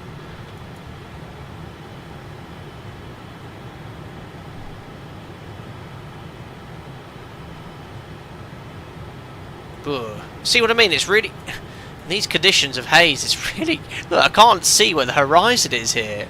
Not many days it's like that. Right, correct sensing, arming forelock. 1 to go. We'll step down to 2,500 feet, which is the platform altitude and the missed approach altitudes. I'm just using the VS wheel now to stay on the glide slope. Speed's good, 180 knots on base, so for 180 knots I need flap 10. Localizer alive. 176. We'll just book 180. Okay, localizer live, localizer capture. Runway heading 114 is set. And 1 dot arming the glide slope. God, I love this add-on. Glide slope's armed.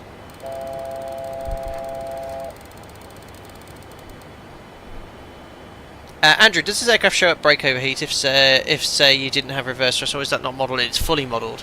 So brake cooling is over here. Here's the brake temperatures, obviously 0. I'm going to use reverse thrust for this landing, but there'll be a little bit of brake temperature with auto brake in medium.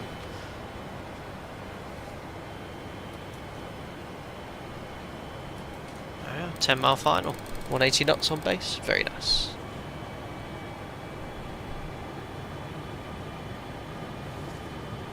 Oh yeah, better fax him, shouldn't I? Curaçao traffic, Alpaca 74 Charlie, uniform final, ILS 11, 10 miles. Glide slope capture, I think.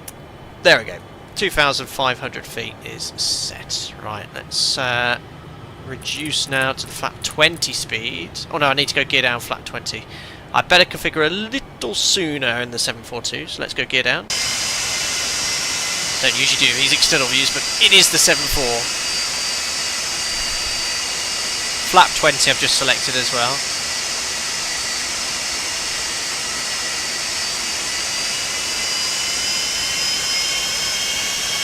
It's amazing.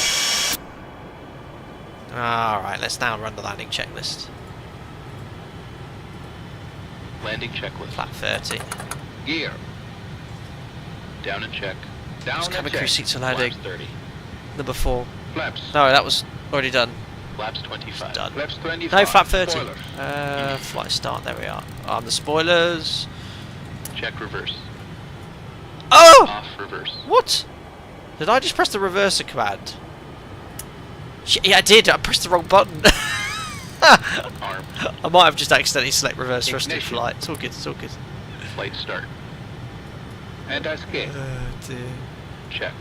Don't do that in real Altimeter. life. 41. 114. Set and cross-check. Landing checklist complete. There we are, 146 knots, final speed bugged. Approaching 5 miles. I don't know the long haul guys. When the wide body jets, when do they configure the gear? We dropped the gear quite late. 4 miles VMC, 5 miles IMC, but I think these guys in the 777s and the 74s are dropping the gear out at 7-8 miles, aren't they? Alrighty, there we are, fully configured to land. There she is, Queen of the Skies. I won't be able to do these flybys on the VOR approach to St. Martin. It's going to be too busy. Alrighty, let's do some flying. Autothrottle's disconnected. Autopilot's disconnected. My aeroplane. Alright. So don't forget this has got a long or large displaced threshold. We've already done the performance. We've braking medium checked. Should be more than sufficient runway length here. Oh yeah, how much fuel have I got on board? I needed 10.1 to divert. I got 11.9. Good.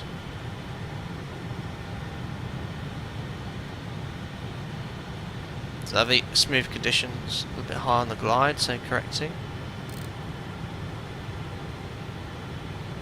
Correcting. Don't go more than 1,000 feet. Whoa, steady.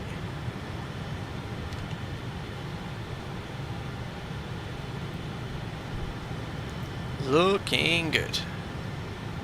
500. It's just standard ortho. That's why it looks a bit wonky. And stock airport and X-Plane 12. Looking very nice. Flare a little bit higher in the 7.4 than you would in the 7.3. Don't flare at 20 feet, doesn't work.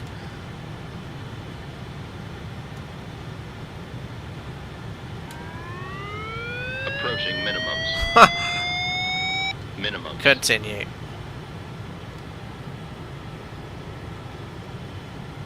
Smidge low. All good. 50, 40, 30, Check. 20. Close. 10. Oh, this is such a butter.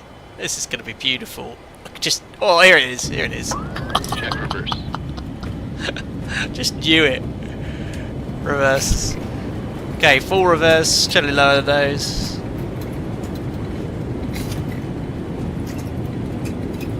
$100 knots. I might have to go see the runway though. 80 knots. Out, off. Cancelling reverse. 60 knots. Cancelling on a brake. Auto brake off. Ladies and gentlemen, welcome to Curaçao. What a butter. So just to show you the brake temperatures, look, if I quickly look, if I start braking hard, there you go. There you go. See the temperatures going up? Superb, isn't it? But because I use reverse thrust, it's all good. Right, as much as I'd love to, I'm not going to do a replay. It's generally what I do on 2 sectors in X-Plane. Certain add-ons, if you do a replay, it completely breaks them for the next sector. I've done that, for example, in the Flight Factor, breaks it. The Q4XP from FlyJSim breaks it. I've not tried 2 sectors in the Felis 742, so as beautiful as that landing was, I'm not going to do a replay. And basically, we'll go to the Be Right Back screen and we'll do a replay, of course, in St. Martin. You don't need a replay, you know what it looked like. Amazing.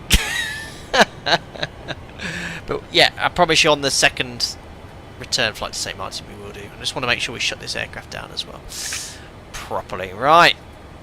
God, it's so hazy. Can't see anything. So what we'll do is taxi on the parallel taxiway here. We'll take stand 5, which I think is... I think these aircraft... sorry, I think these stands can take wide body, but we'll take 5, which is the biggest. As I am in a big Queen of the Skies there. Simba, thank you very much for the £2 donation. Wrong button. That won't come up because I was fortunately in the fly... What I've got it? Yoke cam.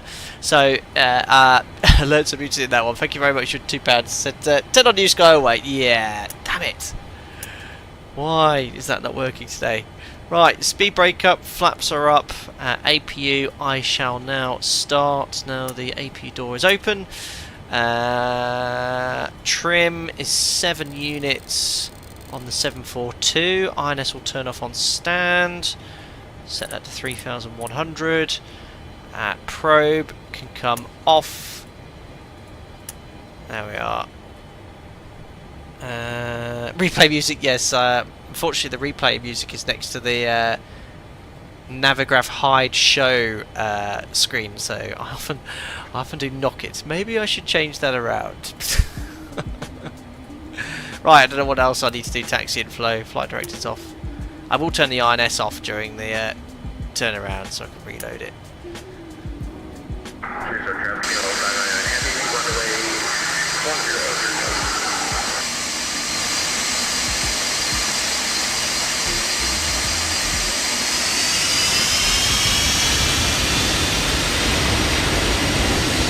It's nothing quite like this add-on.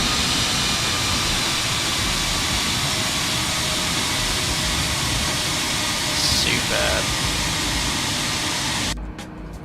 That KLM coming in. My goodness me, it's drifting in. Oh, that was frozen. Right, but it's down the taxi line. Border, can you use a regular FMS? I've never used it before, so it's the default X-Plane one, which is really basic. So I'd honestly spend more time loading that than I would the INS. I will have a look at this LTM one day. God, doing 18 knots, but it doesn't feel like it. Where's that triple? Oh, they've gone. Okay, looking for stand number 5. Here it is on the corner. Huge apron. And there's a gigantic tug. Hello. Sorry? Huh? Baby's just farted. Oh yes, by the way, our daughter farts like a trooper. She's got adult farts. Quite surprised you guys didn't hear it. Well, I didn't, to be fair. Can you hear her? Oh dear, I had to stop taxiing there to... Oh no! Scrubbing the poor main gear. Oh, that's better. There we are. That was an... Because I didn't turn on the body gear steering, I was just scrubbing the main gear. Signs of healthy digestion, absolutely, Lauren. Parts after me. Wait, what? I'm so high up here. Sorry for blinding you, ground crew. I'm trying to do the lights and... What? I don't feel straight at all. There we go. Stop. I feel like I'm not straight on stand. Right, parking brake is set. APU... Oops. On the bus. There we are. And I can shut the engines down now. 1, 2, 3, 4. There we are. Ladies and gentlemen, welcome to Curaçao. Where the local time is, I don't know, and it's hot, and we've got 11 tons of fuel on board. We intend to divert minimum block fuel all the time. All the time. Right. I better do some sort of flow here. I think I press number 5 now, don't I? Disarm slides. Cabin crew, disarm slides. Excellent. Beacon off. Disarm that for now. I'll put the INS to standby. And I'm going to leave most of it on because we're going to do a second sector. Oh gosh, engineers will probably turn the pumps off. I'll turn these to off. I was probably meant to do that prior to engine shutdown, but I obviously have no air pumps here. But I still got electric hydraulic pumps. Yes. Brakes are already cooling down. We'll get the default jetway attached. Request ground services. Service will finish in 10 minutes apparently. Oh, the air bridge did attach automatically. Come back. There we are. Passengers surprised seatbelts are off. Absolutely brilliant. Have a nice return to sector. Cheers, Listerman. I think I've done everything. Air bridge attached. Beacons off. Oh no, there's a checklist to run, isn't there? After landing checklist. We'll run this, but we won't do the secure checklist. But we'll repeat the pre-flight one. Next sector. Check. Body gear steering. Oh, I've already disarmed that. Damn.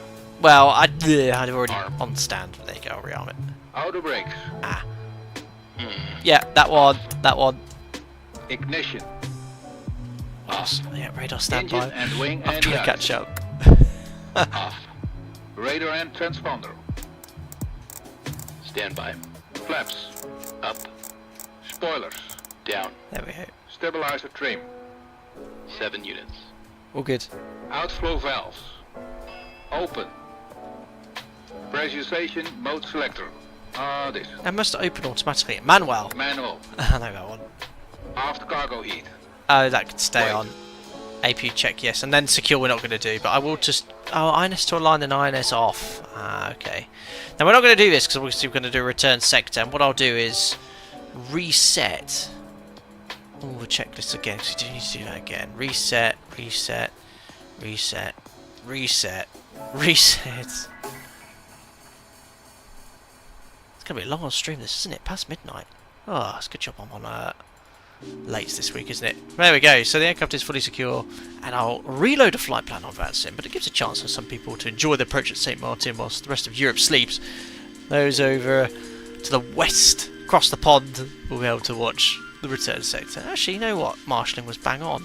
I thought it was going to take me away. Oh, look at all the X-Plane GSX stuff. There we are, look. Better open the doors, actually. So I'll leave it on... Oh, hold on. AP bleed on. Open. And I better open the doors. Options. No. Doors. Ground. Cockpit Chocks to ground. on. Put the chocks on. Connect the GPU. Cockpit to ground. Open the Connect cargo ground power. doors. Open the one left door. There we are. So I can actually get the passengers off and the bags unloaded. It's quite cool how it's got some default vehicles, isn't it? There we are. It's cool. So simulate refueling of course. Right then, I think what I'll do now, what's the time? 23 minutes past, 7-minute break? Yeah, I'll probably be back about half past, maybe 35 minutes past. I'll make myself a brew. And then when we come back, we'll do the return sector to St. Martin. Fly time a little bit quicker on the way back with a tailwind, but it's exactly the same way we came on SimBrief. So we'll have a go at the VOR approach at half midnight, whatever it will be, British summertime. But if you enjoyed the stream, don't forget to like and subscribe. I'll be back in about 10 minutes or so, guys. And sorry, no replays as discussed already. I don't want to cause any issues we explained. See you in about 10 minutes, guys. Ciao.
Well, thank you very much everyone for that intermission. Ready for sector number 2. First ever time flying this wonderful add-on. We've done 2 sectors, so goodness knows what happens. I haven't done a 2-sector test stream. Has it rained in between the break and coming back? Because the apron looks a bit weird. It's a classic X-plane. But it does look like it's a little less hazy than it was before. On the distance where the sun's setting shortly, but here we are in Curaçao, flying to St. Martin. KLM actually never flew this particular route. They did the one we did coming here, but I'm going to go back into St. Martin to fly that iconic approach onto runway 10. Need to refuel. Passengers already reloaded for the next sector. Here's the flight we're flying over this Venezuelan strait. There we are in the world. Sun should be beginning to set by the time we get back to St. Martin here as well. Very nice indeed. Tutor, you always have your sunglasses on in X-plane. Was that Shift S? Oh no, I think I need to be in the cockpit for that though, don't I? Can't remember. Shift S. Oh yes, that might... Oh! Yes, yay or nay for the sunglasses, guys? I'm nay, personally. It is very bright about. Well, actually, I don't know. Do you prefer off or on? Nay. I'll go nay as well. What if I left on strobes on for the entire turnaround? There we are. I will now get the aircraft set up because I've turned the INS off on the intermission. All the artificial horizons toppled, so I guess it's linked to that. So I'm going to put the INS back to standby. And again, as we mentioned on the last sector, to put your position in, you can find your stand, which is stand 5, put in the coordinates manually. But obviously, because we've got 3 INSs, you can press the insert position here straight away. North 12 at 11.1. I'm hoping because I've powered it off. There, it has restarted, which is good. So that should have updated the position on all 3 INSs. Oh no, has it actually reset the INS? Uh-oh. So you see how it shows waypoint 1? Okay, all of them are empty except position, but it does say from 5 to 6. How do you clear that? Interesting. Oh! What? Oh, you can do... Oh, wow! I didn't know you could do that. There you go, learn something new every day. Now I've just put in some random position. Oh, so if you click and hold the number down, you can use your keyboard. Well, that's fantastic, but I've just spanned in some random numbers. Right, so let me just do that. Ah, here we go, clear a waypoint. Right, I think that's... Yeah, is it still showing 5 to 6 though? I don't want it showing 5 to 6. How do you clear a waypoint? All the waypoints are blank though, so if I go to waypoint, you can see, look, 1, 2, 3, 4, 5, 6, it's all completely empty. So I don't actually, because I've never done 2 sectors. I'm hoping it sequences this correctly. If I go waypoint change 0, 1, aha! Insert. Let's just do 0, 1. It's probably going to break it, but I'll just do some dead reckoning back to St. Martin. Right, that's why I only ever do it. Waypoint change and then just put in the numbers and insert. Okay, I think that might have worked then. Anyway, look, we've cleared all waypoints. I've inserted the position. Pretty much the aircraft is all configured up here from the previous sector. So we just need to reset. See, I think you have to clear all this as well. I don't know if you hold that down, reset. Yeah, you see all the boarding calls are probably broken as well. Anyway, look, before we set up the rest of the aircraft, let's get the aircraft pre-fueled. So flight plan number 2, we need minimum block fuel on this sector as well. So 29 tons. So I'll just go to load calculator. We'll take the same load as before, full load of passengers, cargo preset, maximum 0 fuel weight basically. And we'll just manipulate this to ensure that we have the 29 tons of fuel. So if we just do this, 29,640, probably take a little bit less. 29, what else?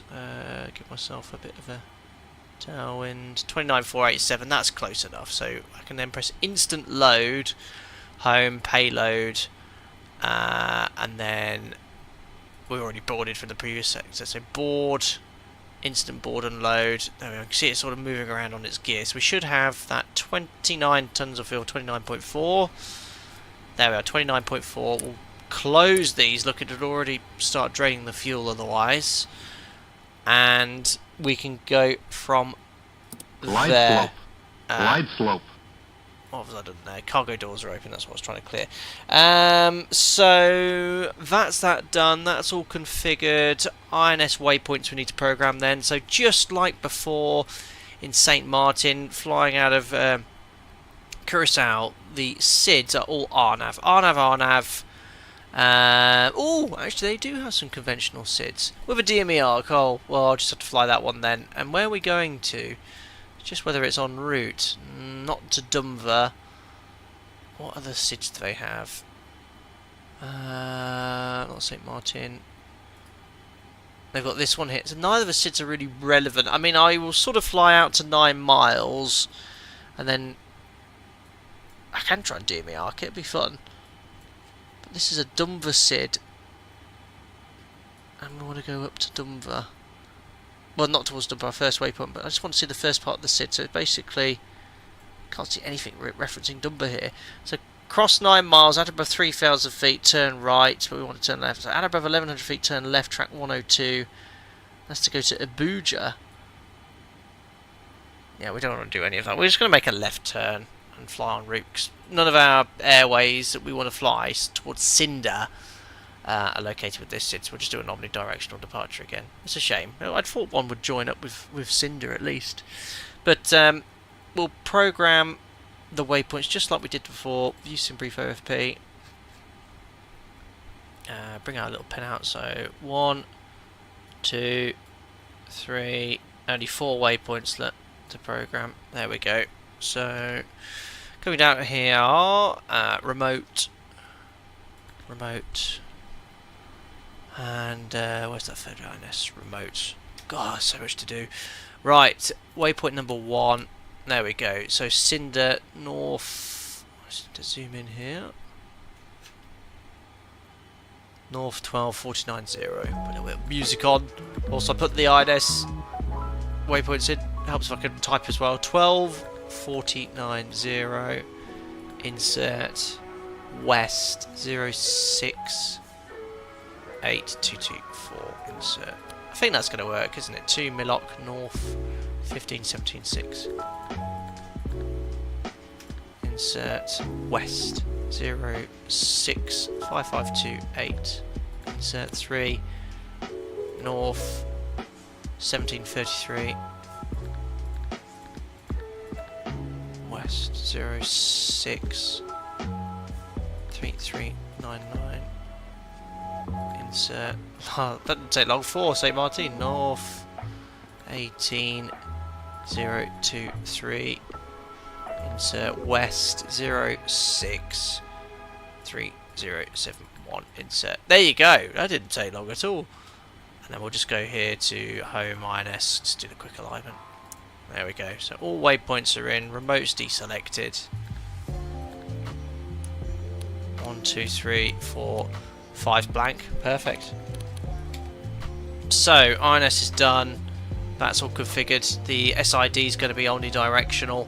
I just want to set up for the raw data departure the airway track. So this is the track we want to intercept at 057. So I'm going to put 057 on the courses. Won't line up with the runway, but it'll be good enough. Runway heading is set. There's no sit-stop attitude. We're cruising at flight level 350 for the return sector. So 350 is set. No ATC here. Weather for departure. QNH still 1014. There's a few showers in the vicinity, so maybe it did rain in my break. QNH is still set. VORs are good. We did all the tests on the first sector. We've done the loading performance then. Let's just bring up some airport information. So runway 11, full length available, takeoff, it's blank, so 3,413 metres, let's call it 3,400. Runway heading 110, use the weather information from the sim, make sure you're on the takeoff performance calculation page. 3,000, massive display threshold, wasn't it? 3,400. Data from the sim, flap 10. Yeah, easily. Wow. Super low speeds, is that right? I think it's because it's wet, that's why. Look at the V1 difference, that's why. So 116, 133, 149.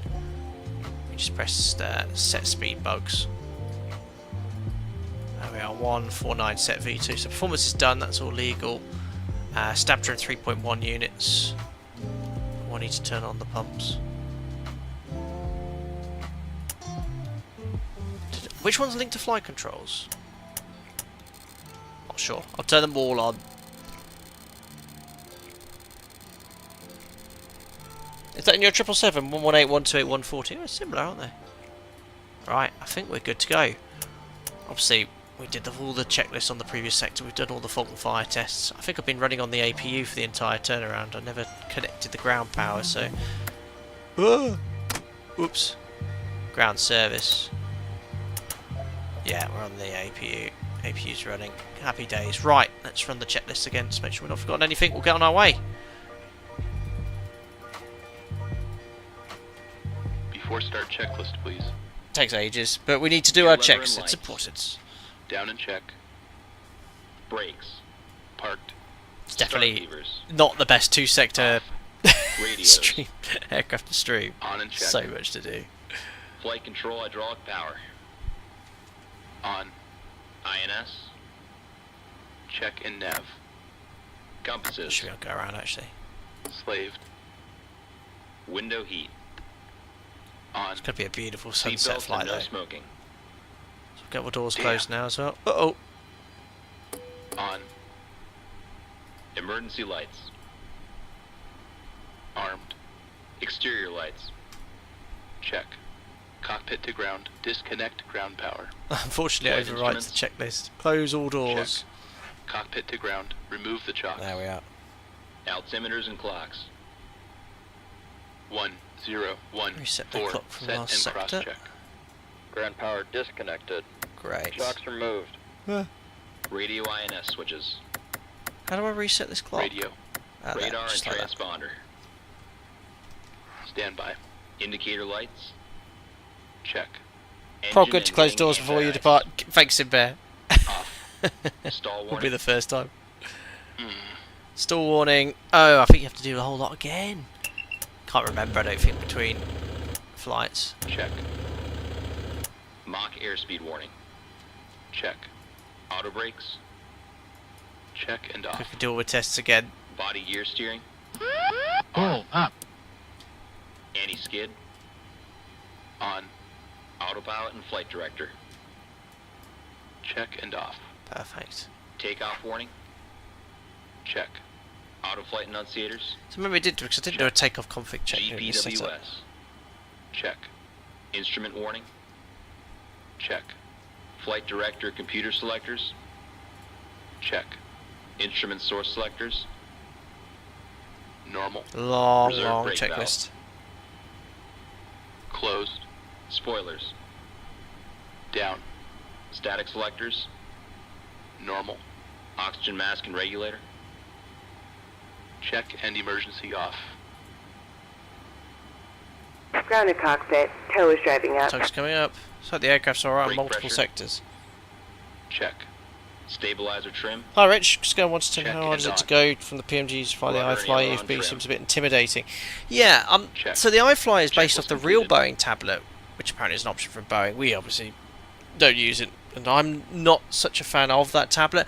I have flown the iFly 737 MAX several times. I'm getting used to it, but the PMDG tablet, which was a bit late coming, is actually quite user friendly, so I quite like using that. But I think you obviously still have a lot of settings Battery. for the On. PMDG in the FMC. AQ I panel. wish it was all in the tablet. Check. Auxiliary power. Check. Engine oil quantity. Check. Haven't Fuel topped up quantity. anything between sectors. 2, Okay, 9, all 4, doors and 2, hatches are 2 closed. kilograms. Ready Wasn't to enough fuel, connect. wasn't it? Yeah. Fuel panel. Check and set. Pressurization controls. Wait. Uh-oh. It's a good job to check that. Check I'm and still set. in manual. Bleed controls. Let's see. Alright, they want to be on half. Check and set. Hydraulic quantity. Cool air coming in. Check. EPR computer. Go around. Oh, we Circuit set that to breakers. take off dry. Check. Indicator lights. Check. Electrical panel. Check and set. Now ground crew's Air lifting us conditioning up on the tug. controls. Let's see. Off the engine start. Check and set. Fire control and wing overheat panels. Check and set. Equipment cooling. Getting there, guys. Check. Passenger oxygen. Check. Hydraulic panel. Check and set. Fuel jettison panel. It's just that Check. louder. Crew oxygen. On. Oxygen mask and regulator. Check and emergency off. After hydraulic pressure, yeah, ADPs then go off. I think it's just to check the hydraulic pressure. ADPs off. Welcome, Joel. Thank you very much for your Checklist subscription. completed. There we are, ready for the engine start now, guys. Looking good. There's no ATC here. Sounds like the KLM's ready to go. So as soon as the taxis off, we'll start pushing back. I might start the engines on stand. There's no ATC here. Good. So we'll get the jetway detached. Already closed the door. Happy days. KLM's already taxiing away. And we're unicomming. That's great. So as mentioned, we'll do an omnidirectional departure, sort of like we did before. Well, no, earlier we actually got a radar vector departure. But this time we need to make a turn after departure, runway 11, and it's just going to be a left turn to intercept the 057 radial, which we preset the course for, all the way till Cinder, which is the first active waypoint. Which go distance time, yeah, 50 miles away, makes sense. And you can see here's a gross error check at 51, so it's all good. Alrighty, let's get ready to go. Ready to start the engines. Ready for engine start. Great, so beacon's on, air conditioning packs are off. Parking brake, just need to release transponder to out of, I don't know. We'll just put TAR out now. Have they pushed back? I can't tell if he's pushed back or what. Strobes are on and beacon's on. So what I'll do, I'll start the engine as soon as he starts taxi past. I don't want to block him, so it's going to take me some time to get this started. Right, so we'll start the engine, same sequence as before, 4, 1, 2, 3. And someone said earlier, when you Starting engine 4. start the engines, once you started the first engine, you can actually start all the other engines simultaneously. Oh, sounds.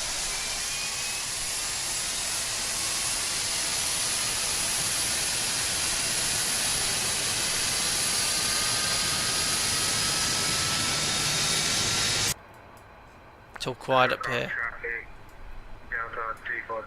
Sounds like Delta's taxiing out anyway. So, where am I looking? N2 max motoring already. Fuel on. We've got to go outside for the engine start. Fuel on.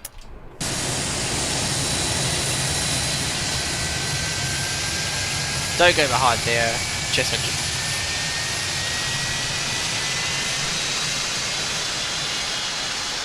One of the best sounding add-ons.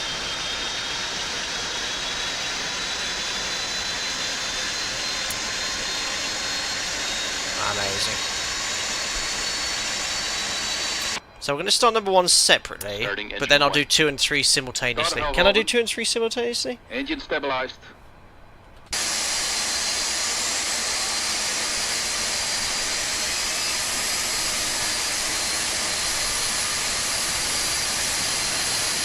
Sounds of this are amazing. I'll release the parking brake now.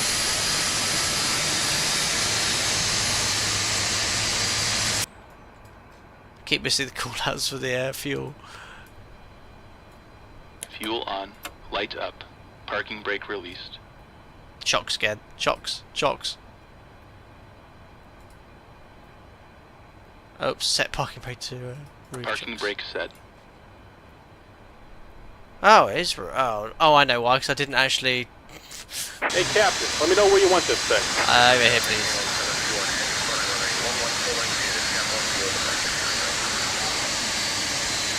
Welcome aboard, Captain. There we go. Nose connected. Better. Bypass pins inserted. Engine Go and kill the stabilized. parking brake when you're ready to go. We're reading 744. We already started twice once. Haven't Here seen comes the about pushback. 742.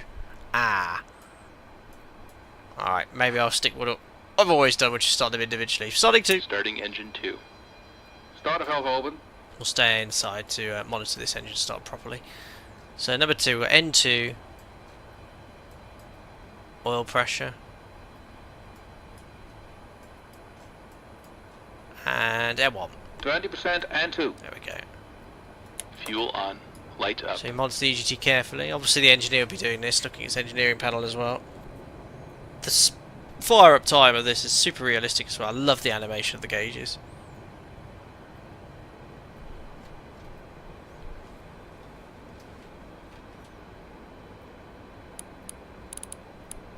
Starter off. Superb.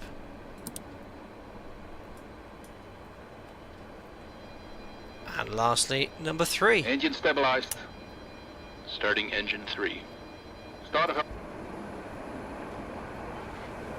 What a view.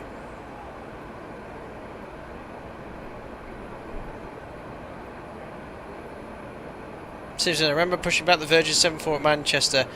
Wet days, many spray absolutely everywhere. It was like a blizzard for everyone behind you. Yeah, huge vacuum cleaners on this. Fuel on.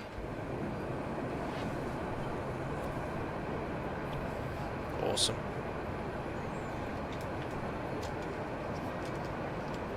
Oh, it's not very detailed ortho looking outside the taxiway.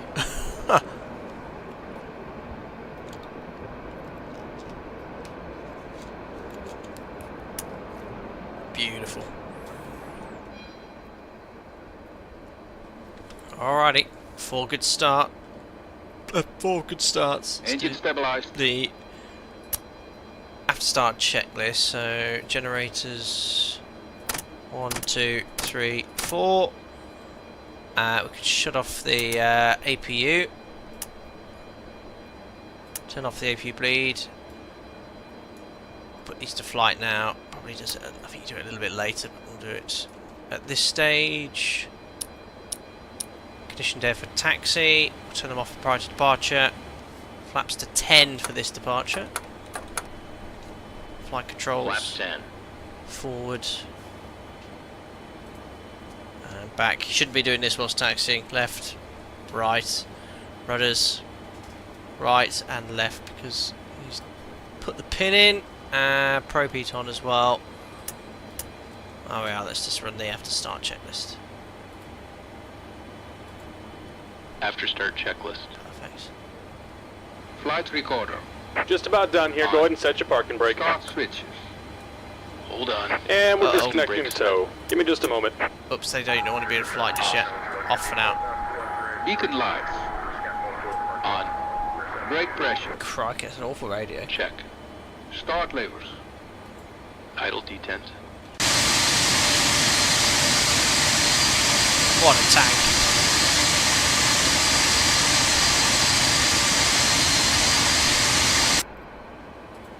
That was a very quick turnaround for the 747-200.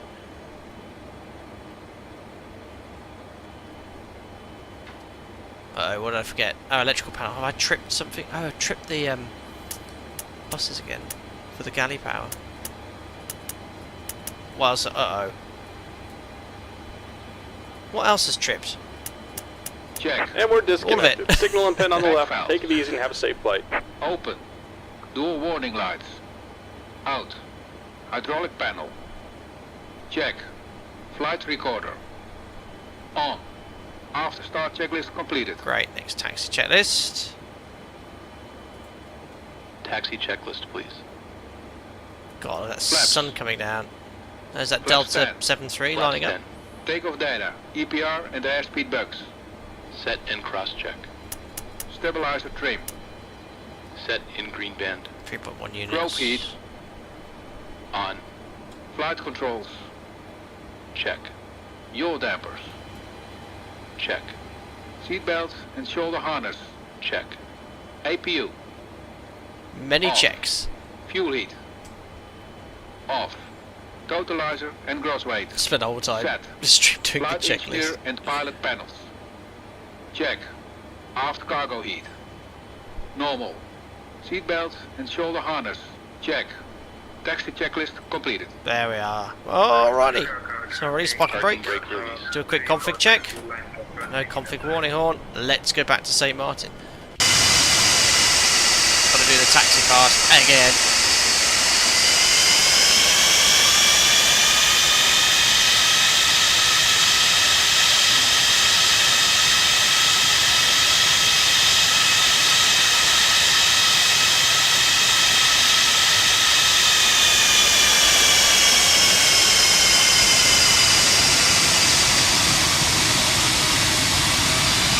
Look at the reflection as well. Whoa.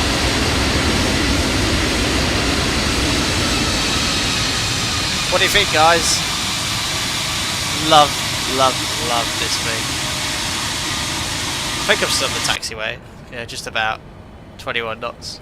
Curacao traffic, Delta 3432, departing runway 11, departing to 11.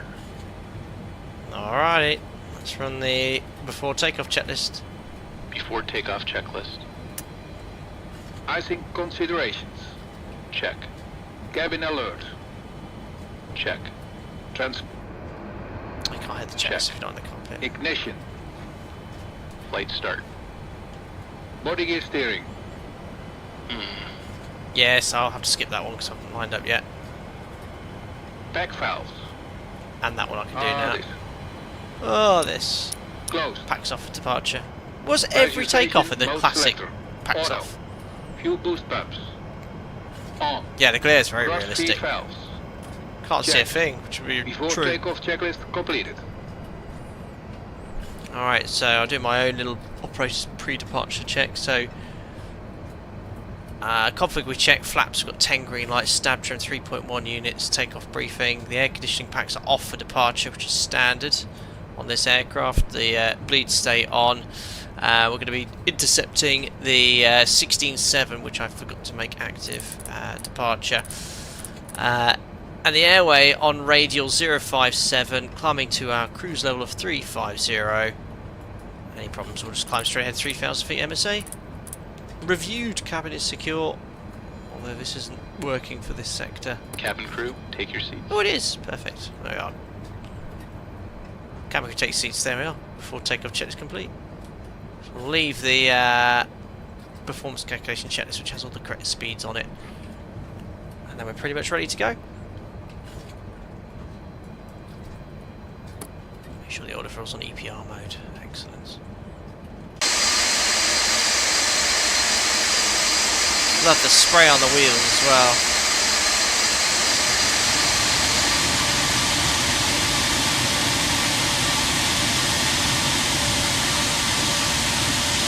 Can't beat Queen of the Skies.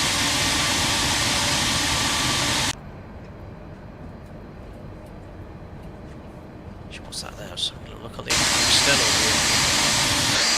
Is that like a random little runway? Not sure.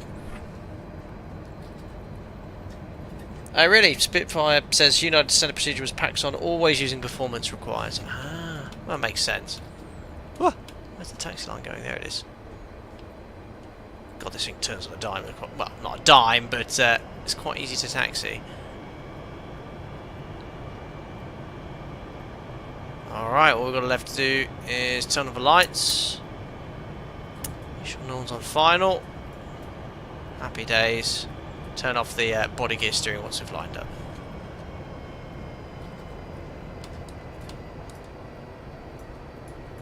For the turn, and then we're on this very long displaced threshold. Look at the lighting, very nice. Gear not centered, that's fine. We're taxiing onto the main runway. It's now in a straight line. Alright, bring it to a stop.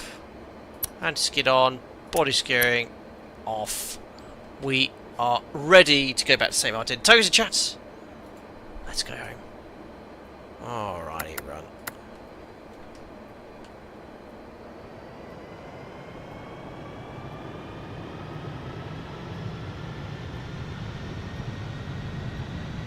Where's the stabilised call? Not getting it today on this sector, never mind. There we are, set takeoff thrust.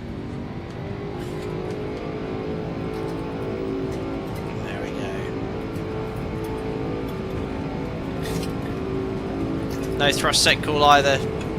These sort of things happen on second sectors. 80 knots call missed. It's not liking it. Now V1.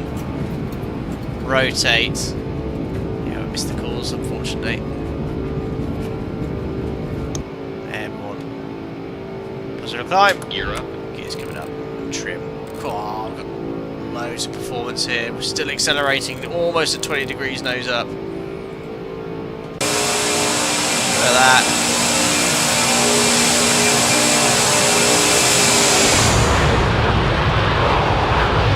Fantastic. Alright, there's 1,000 feet, so we're going to lower the nose to about 10 degrees nose down to accelerate. Go to EPR climb. The nose and the turn, Sam. There we are. Try and maintain about 500 feet per minute so we can accelerate. Flaps to 5. Flaps 5. 1,000 feet per minute. It's about 6 degrees nose up. That's 30 degree angle bank turn. A little bit too steep. Flaps 1. God, you lose a lot of lift when you go from flap 5 to 1. So there's a good intercept heading. And flaps up. Flaps up. Okay, coming to 250 knots again now, which I'll bug.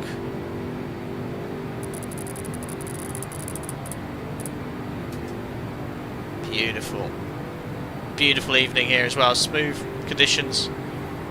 250 knots coming up.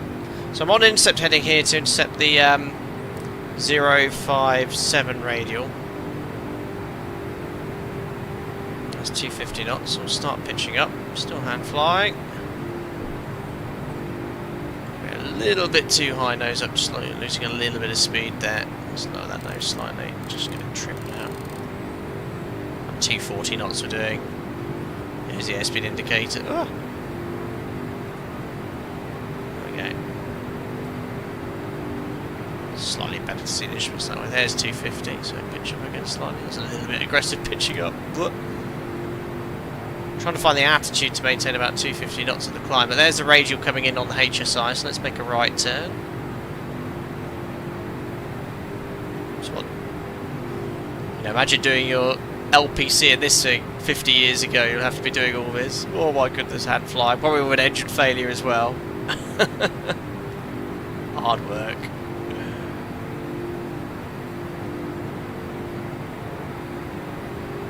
It's beautiful.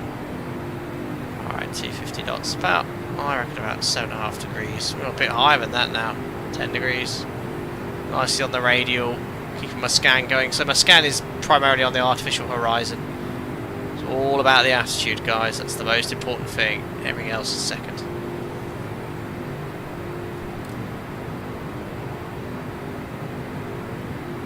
Great.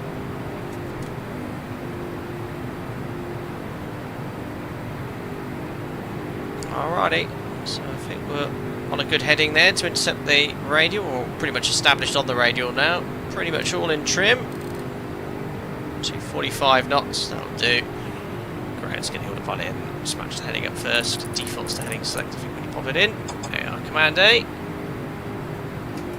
Apparently I was on nav EPR. Oh no, nav's good. Nav's good. Set the radial. Indicated airspeed hold. We'll now do the after takeoff checklist.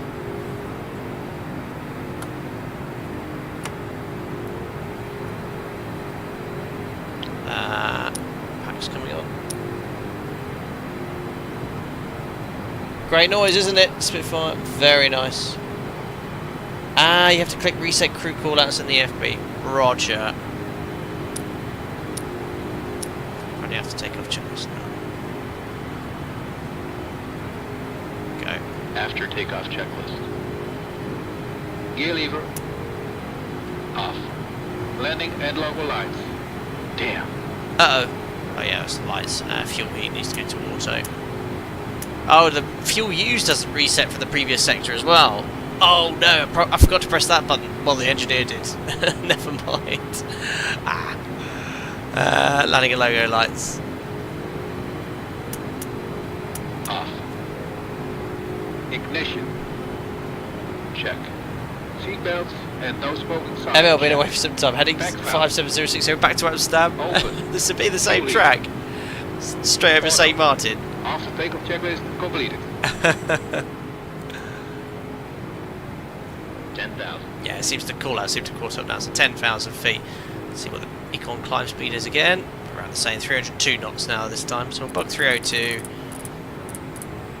VS. Set about 1,000 feet per minute. Turn the flight directors on now, so we're no longer hand flying. VR navigation's nice and accurate, look.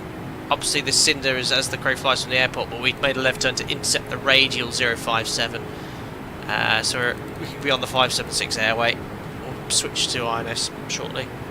So waypoint change, 01, insert.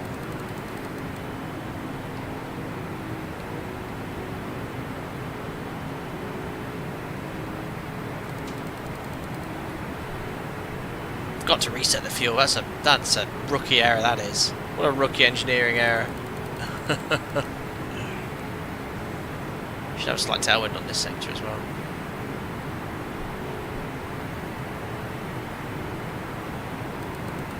Just waiting to hit 302 knots.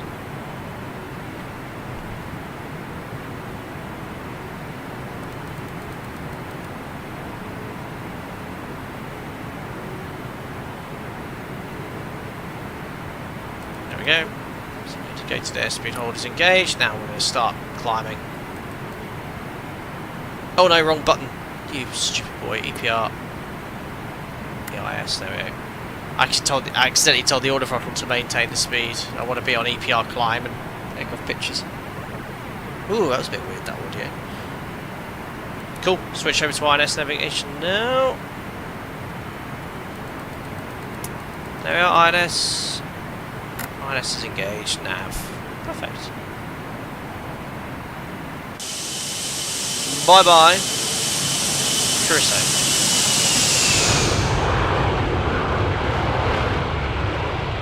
Into the sunset. I should have done Amsterdam, shouldn't I, guys? Great. So an hour, 10 minutes on this sector. A little bit of a tailwind compared to on the way down. Superb. Welcome and be flightings, I have to say. I'm super impressed with the latest updates to explain in terms of clouds and the atmosphere.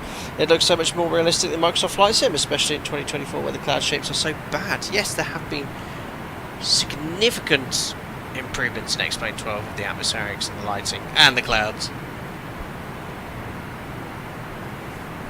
Not really showing it off today. Well, I suppose the atmospherics are looking pretty good, but it's very nice over the Caribbean today. Some weather over in that distance, but put the weather radar on again.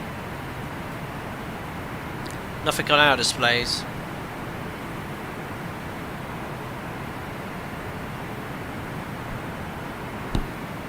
But it's very chill stream. It's a great way to get your body clock ready for late shifts in a few days' time. Right, it's very nice, but I lost the 2 to 3 FPS required to keep above 20, so now can't fly VATSIM. Ah. Is this with the Felis, Ryan? I've always had pretty good performance of this add-on. I mean, right now I'm getting... Oh, I mean, I'm over the ocean, but yeah, pretty much 60 FPS, which is what it's capped at. Right, alert, approaching Cinder. Some sequence to the next waypoint after Cinder, which is Milok, which is exactly where we flew over on the way down.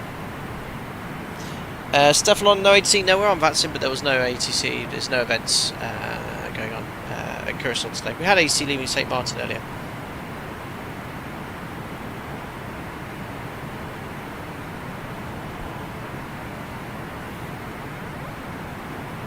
Ah, Ryan, okay.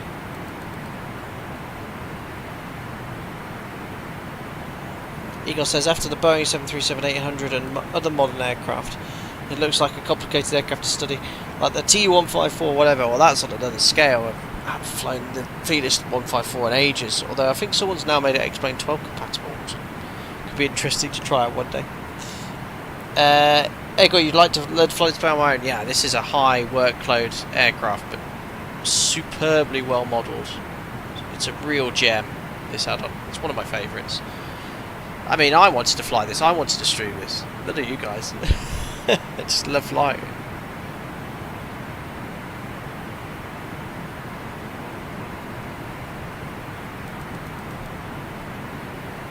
Yeah, you're right, Lauren. I think Havana Sunday, isn't it? Yeah, I've done that event a couple of times, I believe. But usually St. Martin, I've found the streams I've flown into it. I don't know whether it's because I was streaming, but there's sometimes ATC there.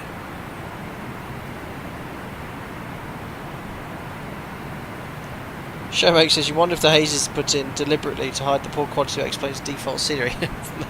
Maybe. I mean, it's... well, to be fair, it's less hazy than it was. Still a little bit of haze. I've always had some haze.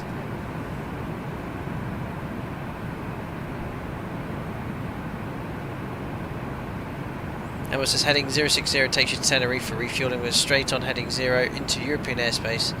Flight to England 090 and 180 to 36 left at Heathrow, I think you're trying to say.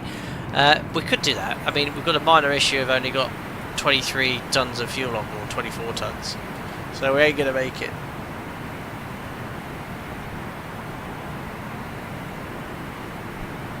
Unless you want to swim the rest of the way.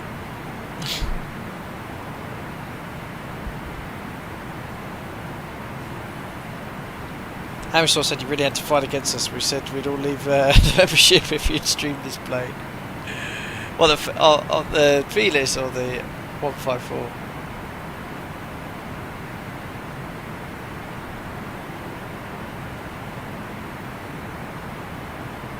Beats interesting conditions. The haze obscuring the horizon when coupled with no wind, so flat sea state is a massive caution for low-flying military jets. Very difficult not to hit the wet. Yeah, I can imagine. I mean, I've flown. You know, these conditions you do see, and it can be very difficult to make out the horizon. It's clear enough in this direction, but yeah, for those boys flying down on the deck at 500 feet, whoa, you could easily you'd be a cropper.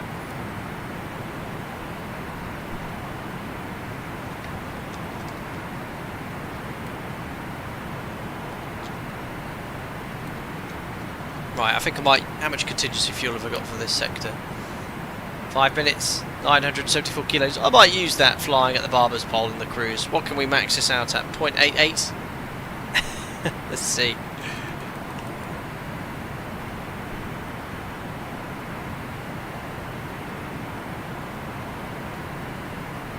Climbing well again. Past 24,000 feet. Let's check the pressurisation. In fact... do the 10,000 feet checks. And I didn't set standard either. I'm a pro. Seatbelts off. Lights. Did turn the APU off? Yes, I did. Pressurisation should still be good. Yeah. Quite a strict pressurisation schedule it keeps to, but it is set about 4,800. PSI will slowly increase then. If we climb with a fixed cabin altitude. The rest is all configured and set. Happy days.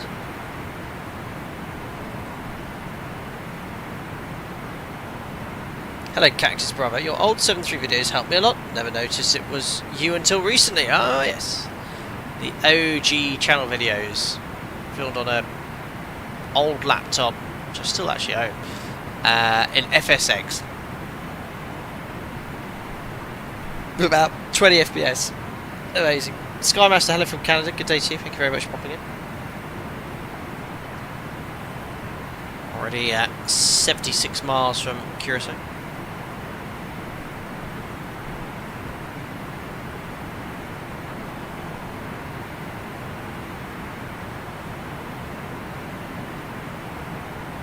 Yeah, there cannot be many 747s flying 2 sector days around the world. Dono, I said, don't use a laptop to read the chat. That very laptop which I started my channel on, that is correct. Which I'll show you now. This is the view in my office as we speak. There we are. So, there's the yoke, there's the thrust levers, there's what you see, there's Navigraph, there's streaming software, and there's my laptop with you guys there chatting away. So that's how I run my stream, like a professional. And then every time I do that, I have to reset my yoke cap. There we are. Perfect.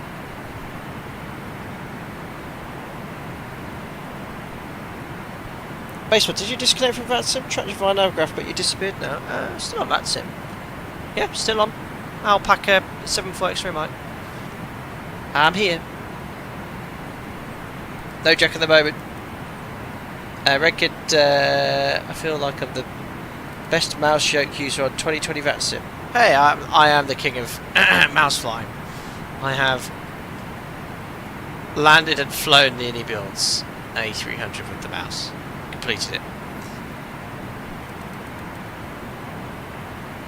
Peter, you not got the Lego Concorde yet? No, I've got Apollo 11. I need to build Apollo 11 still before I take on the Concorde, or take on the Concorde.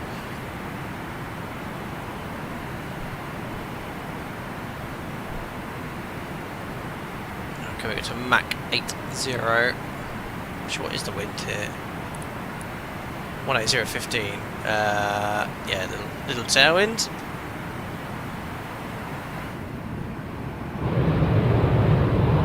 There's the airflow of the wing. It's loud. Oof, the lighting's still a bit wonky. Andrew says, would you ever consider switching over to flying the bus? No. Very happy on the 7.3. My tier I, tier E's for this 7.3 would be a big switch, a big job to switch airline and switch more ratings and licenses. I have a very nice work-life balance at the moment. Hello David Reese, good evening Captain. Just finished my 5th day shift this week, off for 4 now. Maintenance recently moved from the 7.3 to the Neo, still trying to wrap my head around the differences. Oh goodness me. I wouldn't even know where to start from a pilot's perspective, let alone what you guys have to do. Hope you enjoy your days off, buddy. A nice cool ice beer.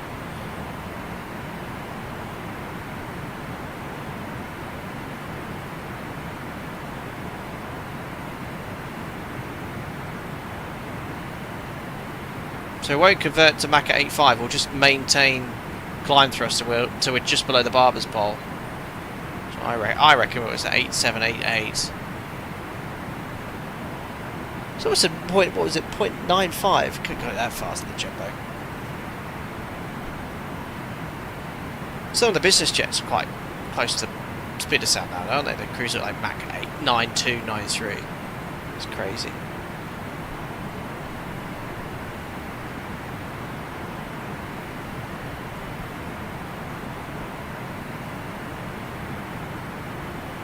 Ground speed over 500 knots. 100 miles away from Curaçao now. We'll lose the VOR soon.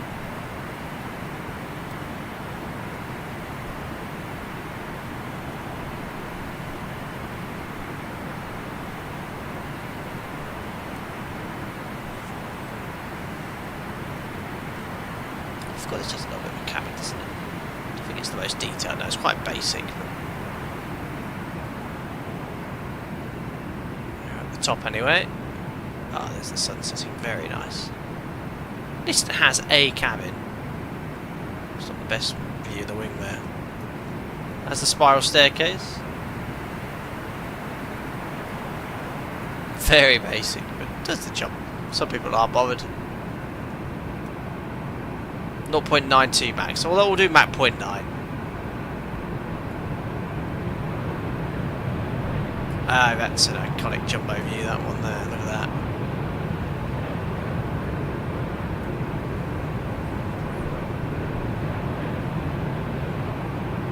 that. Does the job, absolutely. Well, no toilets model, I don't think, with the Felis 742.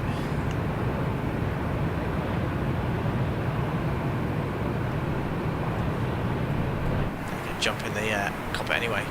That's 0.85. Let's keep accelerating. There's some wide in the galley. That's all you need. Definitely wouldn't be too bad if these Neos had the leaps, as I would transfer my knowledge. But the operator we made so far, the Pratt & Whitney 1100, completely different design philosophy to learn. Oh, really? Now these are the engines which were fitted and caused a lot of issues with the 320 Neo. Correct? The engines, Wizz Air had loads grounded. Is that engine now working okay?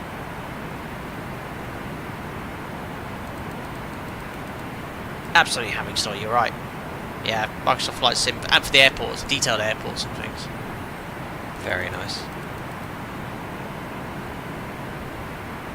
Banana Man would like me to do some Chow 742 apps one day. But I'm an expert, I'll be an expert. Packs to use X camera? I don't. Just use the default camera and explain.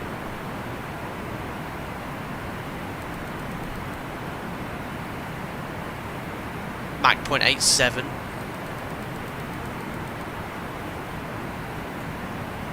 Ooh. What did I do there? Penalising. Probably need that soon. Fast. Oh, approaching flight level 350 anyway. Hello Delta Aviation, good evening mate, I hope you're well. Father used to be an FO on the Fokker 170 for British Midland. He used to love landing into Jersey, especially Amsterdam, coming in 06. He was based in the EMA. Very cool. Yeah, British Midland no longer around, of course. Very nice.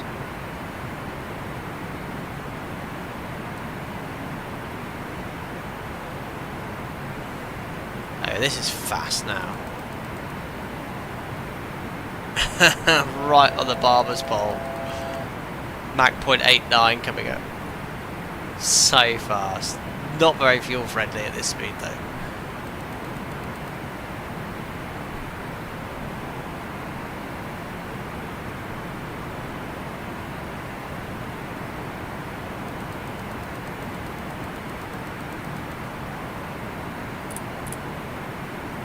It's 300 knots at 35,000 feet. That's bonkers.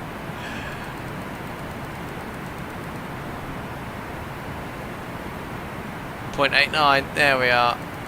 Can we do 0.90? We're gonna. It's almost stopped accelerating though. Actually, what's the total air temperature? Yeah, minus 13. Where's the static? That minus 49, minus 13. The difference there is something called ram rise, so it's just the friction from the heat. Almost stopped climbing now. Still got EPR climb thrust set, and it's leveled off. 0.892, 893. I want to go 0.9. Come on, let's do back 0.9. That'll be the fastest I've ever been on a live stream, but apart from Concorde, obviously. In a, let's say, a conventional turbofan aircraft. Come on, give me 0.89. No, 0.90. Come on, Felis. Oh, it's gone out south. Trying to level off. 0.9, I think it's going to be on the clacker, isn't it? It's like on the needle. Still climbing. When we level off, it might just give me what I need. Oh yes, having still you're quite a blackbird. Yes, yes, yes. It is faster. We need to look back into that. The sim crashed, didn't it? When we first tried to fly.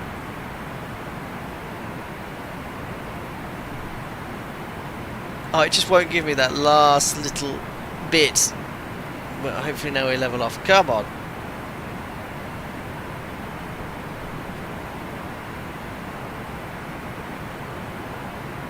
It's not fuel efficient at all at this speed.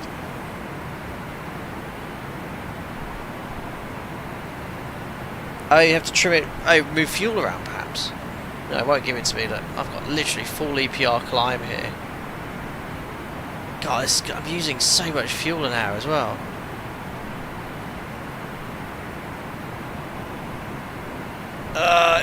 Flat out. Seems to have hit a wall. Yeah, it won't go any faster. Got EPR climb. How weird. 8.5 though, I had lots of extra. Like, I can't get anything more out of the engines, guys. That is full. I mean, I could go max continuous thrust, but or cruise. Let's see. Oh, cruise is less.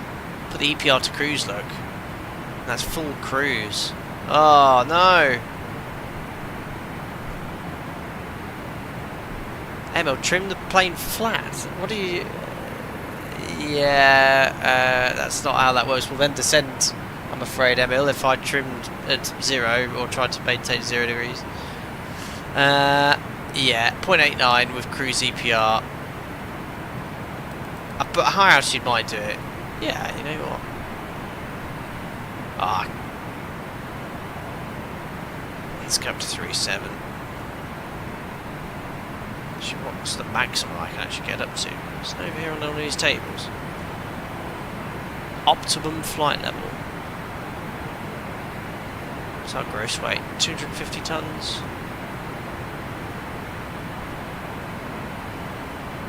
Bad, depends what you want to find. Max cruise weight, max cruise thrust. I don't think I can get any more out of it. Look, 0.85.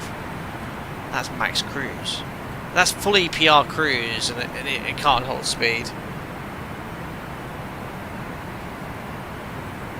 Yeah, I think I've hit a wall.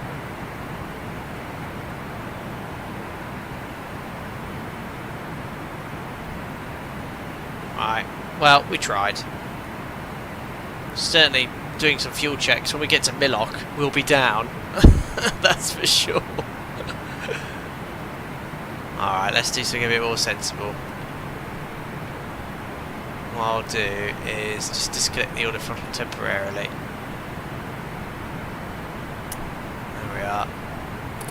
I'll do 85.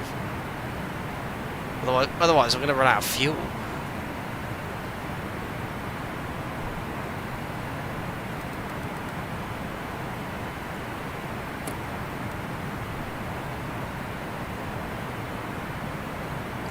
Tinty, fantastic suggestion.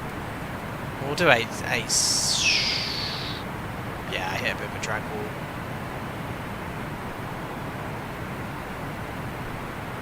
Seems to be okay at about 87.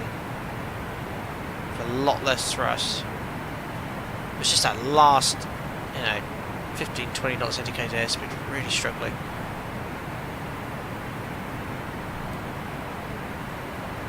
Alright, let's go with that. Let's go with that. Back hold. Hang on, if I'm maintaining that number. Perfect. 10 on the APU for more thrust. Brilliant. Afterburners. Aviation out. Hello. Quick one with the audio checklist of the Zebo. The voice checks speak incredibly fast, like a checklist item, in a fraction of the second. Any ideas how to fix it? Oh, I don't know, Aviation Adam. I've not had to download or change those settings in a long time. However, I think if you go to plugins, Fly with Lua, is it plugin here? Audio checklist. Go to preferences. There you go. Response delay. Change that. I think that will fix it. Yep, on it about 6%.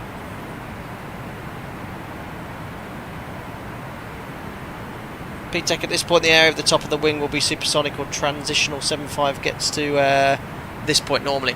Oh, so yeah, I mean, when we demonstrate the type rating Mach Buffet, it's essentially what happens. The airflow over the wing goes supersonic, you lose lift and you get a lot of buffeting, but there's a massive increase in drag as well with that period. Again, I'd have to really bury deep into my ATPL knowledge books to review and remember the aerodynamics with sort of that transonic and going past with the speed of sound. But we certainly hit that wall there where I had maximum climb thrust and it would not accelerate past Mach 0.89, whereas now I've just dropped down to about 8.7. I've actually got plenty of margin left from this and sort of max continuous thrust.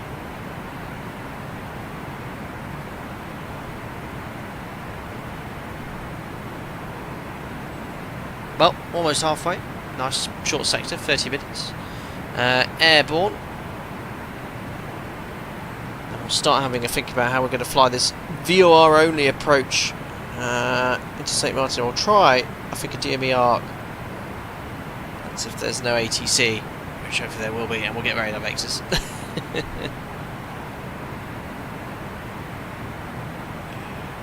Wish him back to Verstappen first. Yeah. He's an incredible driver. What a qualifying he did on Saturday, but yeah, he had a bit of an old on the safety car restart, a bit of a spin. Then what is coffee quarter for the 747-200? Well, again, that depends on the aircraft's weight and what the maximum altitude is you can fly at that weight.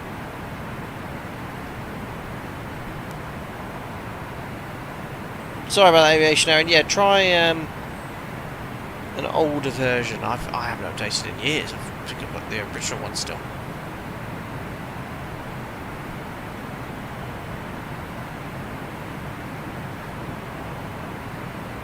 There you go, Josh C. Josh C is on it with regards to why we couldn't accelerate any further.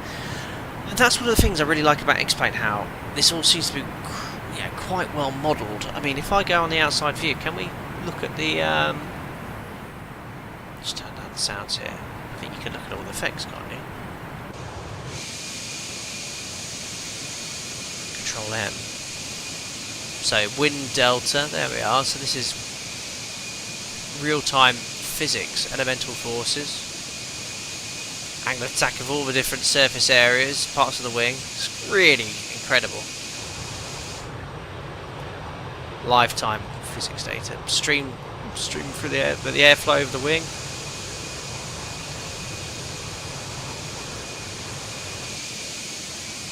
And this is how blade element theory works. It looks at the design of the aircraft and works through airflow in the same way. There's the streamline. Wake turbulence. There you go. So if you're on VATSIM, I did a video on this. If you were actually on VATSIM, X-Plane, sorry, and you were to jump in on VATSIM, you'd actually get affected by my wake. So if you look around here, look, if I go in the cockpit, can you see that? Aircraft over there? There you go. So that's the wake turbulence of another aircraft on VATSIM. So if I was actually to fly into that, it would affect the aircraft. I did a tutorial on it. It's pretty cool, though. And then there's obviously my wake. Slope effects microburst as well. Awesome. Yeah, we won't... F1 was a while ago, but if anyone's watching on replay, yeah, we best not talk about it in too much detail. Aaron, you are starting your ATPL integrated course, 19 months of frozen ATPL. Do you have any advice before I start? Thanks once again. Or I always get asked questions like this, but again, don't forget I did mine 15 years ago, but just brush up on basic maths and physics. That's useful. There's plenty of stuff online now that you can start reviewing. If you've already got your textbooks, start reading them and enjoy reading them. Very exciting, exciting time. Good luck with all your training. Carl Greg, new to Microsoft Flight Sim 24, but I've watched your vids for more than 5 years. How do you configure your views? Is it just keys or something else? I just use keys and it's very clunky. Yes, so I set up the views in Microsoft Flight Simulator so it works like it does in X-Plane, and for that I used a video on YouTube of which I cannot remember what it was called. Let's see if I can find it.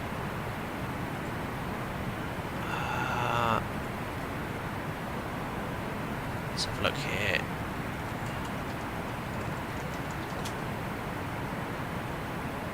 So it's an old video. I think it might be this one. Yeah. Hello, man. Have a look at this video by Sim Geeks. Just share my screen here for a second. There you go. Microsoft Flight Sim 2026, exactly the same in 24. Oh look! Sim. Look, 3 years ago I commented, thanks a lot for this. Microsoft Flight Sim set up just like Expo 11 cheers, and I said still works for 2024, thanks again buddy. There you go. I don't often comment on other people's videos, but if they're really useful I like to. So that's what I use to set up Microsoft Flight Sim views just like an X-Plane.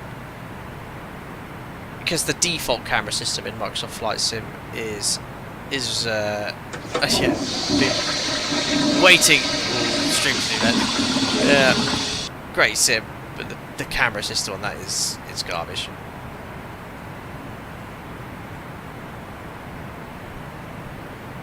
Did I like my own comments? Gotta do that. Start against the ball rolling. The algorithm. It's all about the algorithm, guys. Banana Man, do airlines care about what flight school you go to, or you only care if you have the license or not?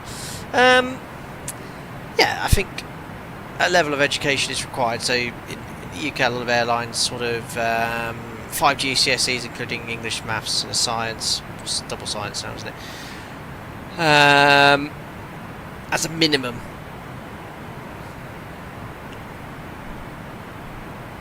Martin, what was that your soundboard, or is the Felis toilet too loud? The Felis toilet too loud. Anyway, we just passed Millock. Let's just do a little fuel check actually. So on the way down, the fuel burn was very accurate, but because we were trying for about 5 minutes to go flat out, I think we will probably burn a bit more fuel. So Millock, look, we should have 18.3 tons of fuel. Oh, 18.6, so it's still okay, we're 300 kilos up. I forgot to reset the fuel flow after the first sector, so I can't really check that. But, okay, we've still saved a smidge.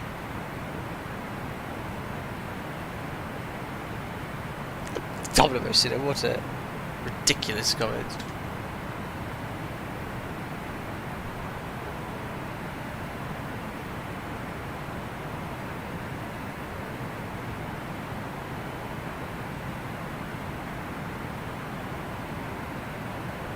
Carl Gregor, you're most welcome. I hope you find that useful. You find that useful, buddy. Anyway, we're out of range of the VOR. So, also over the see here, we might as well just tune the only VOR we're going to use for this entire approach. It doesn't have an ILS, it's 113.0. There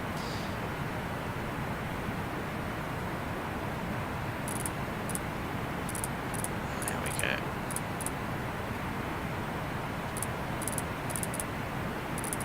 Actually, what we can do, if I tune it up now, you get a lot of static, but I'll turn it up. Oh, it's picking up a Morse. St. Martin.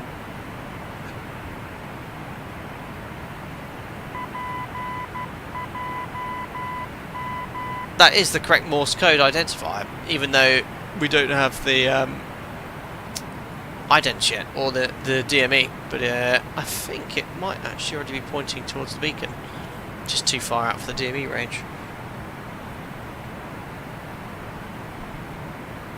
Stephalon, no, because I don't have X-Plane 11 anymore, so until FlyJSim update the aircraft for X-Plane 12, probably won't fly. I'd love to fly the 200 again. It's been a long time since we've flown that, but I think you can get them working X-Plane 12, but it's not working as it should. There's a few issues.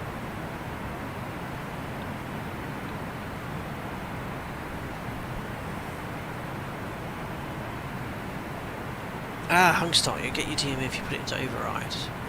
Is that up here? There we go. Thank you. 203 miles. Hungstart 101, the man you need on these test sectors.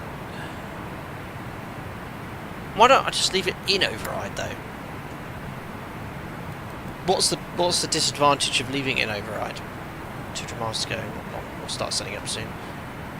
It was done see the sunset as well. There we are, it's just coming to range anyway within 200 miles. Good to know, Hungstop. Thanks for that, buddy. I think someone, maybe it was you on a previous stream, said that.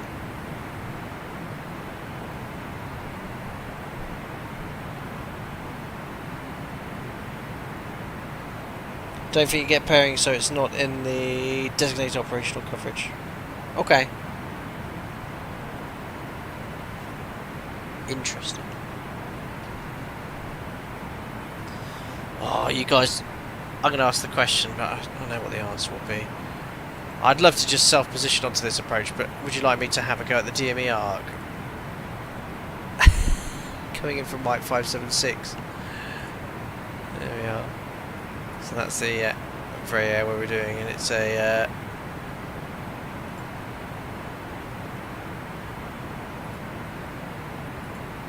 so 10 DME arc, lovely. Turn 10, twist 10. We'll give it a go. It's only a small part of the arc anyway. So 058, turn 90 degrees to the left. And then on the 264 radial, we'll make a right turn. It's a very low platform altitude, 1,600 feet. I'll probably aim to be at 5,000 feet here again. And then we'll descend to 3,000 feet at 10 miles. And then straight down to 1,600. I'll probably go visual. I'll get us on final, but yeah, I could do it really dirty. Get down to 1,600, drag it in at 4.9, then start descending. Get configured dirty. 140 knots, 738 feet per minute. Flip a coin. No, we'll have a go. We'll have a go. Easy with RMI, absolutely. Yeah, just keep it at 90 degrees, pretty much. But it's literally 30 degrees and I'm already there. Look, we'll give it a go. So we're going to be inbound. We'll wait until 12 DME before we start to take about 10% of your ground speed. Works out quite nicely. 2,600 minute for the sector. In fact, I'll aim to be at should we say 4,000 feet? Yeah, that should work. So 36, again, work out what height we want to be when we start descending. So 36,000 feet, we want to descend down to 4,000 feet, so we need to lose 32,000 feet. So 32 from the VOR, plus, what's the arc at 10 miles? So 32 times 3 is 96 plus 10 miles. So 106 miles from the beacon we want to start our descent. In fact, we'll call it 110, just so I'm nice and low. So 110 miles, we'll start our descent, intercept 058, then make a turn 90 degrees to the left of 058. Oh, that's going to be 058 minus 90, so minus 32 off the left. Ah, I've got to do some hard maths there. Someone work it out for me. I'm tired. We'll just turn 90 degrees, whatever heading that is roughly. And then just turn 10, twist 10, until the 264 radial right turn. But I don't want to turn too early. But we'll keep the courses now set to 096. 328, thank you. That was the number I was looking for.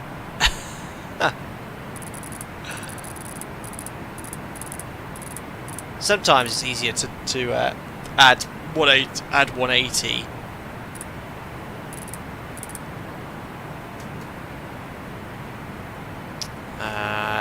Sorry, add 180.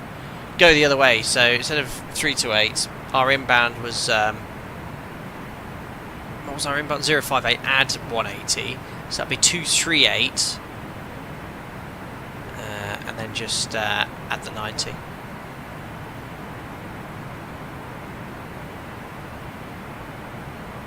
So VOR's active, already there. 096 for the final approach track. 264 final turn. We'll go down to 4,000 here. We've done the maths for that. So 110 miles conservatively. CDA high workload. I'm not too bothered about. Minimum's 500 plus 40. So we'll call it 540. We'll just set the other radio altimeter again, just to get the appropriate minimums call. It's about there. So on to the final approach. 096 MSA, 4100. The ARG will keep us safe. And then we'll have a look on the X-Plane map, see how we fly the rest. Now, landing performance, that's going to be tight here, isn't it? 'Cause it's not a long runway. So turn 10, twist 10 is a very rough and ready way of flying DME arc. So basically you fly inbound, turn 90 degrees, which we've ascertained is 328. We'll call it 330, and then we'll just keep making turns round, so 340, 350, 360 every time the RMI is at 10 until we get onto that radial. How do we know on the 264 radial? We'll look at the tail of the needle. This is slave with the compass, which is great. So just when the tail of the needle's on 264, we'll make the turn final, and we can obviously use Vorlock to intercept the final approach track. Right, let's have a look at this landing performance then.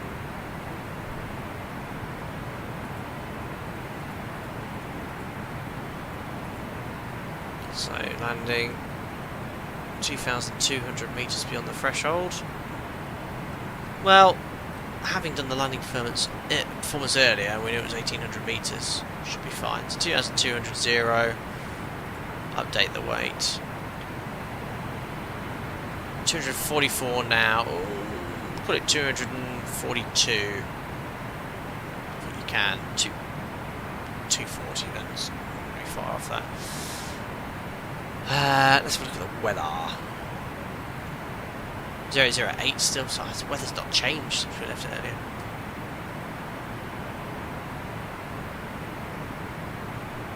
.100 008 QNH 1017. Set speed bugs. Clean is 235, flat 1 is 215, which is all set correctly. And auto brake medium again. Gotta go to the end. The airport does have these little turn circles, but they're not suitable for wide body jets. You've got to go to the end. Auto brake medium. Perfect. Cavoc simulations. You're speaking too fast, Captain. Please explain the procedure again. Oh, I'm too tired. It's 10 to midnight, been up since 6 o'clock this morning, feeding baby out all day. Turn 10, twist 10. Very rough, ready way of doing DME arcs.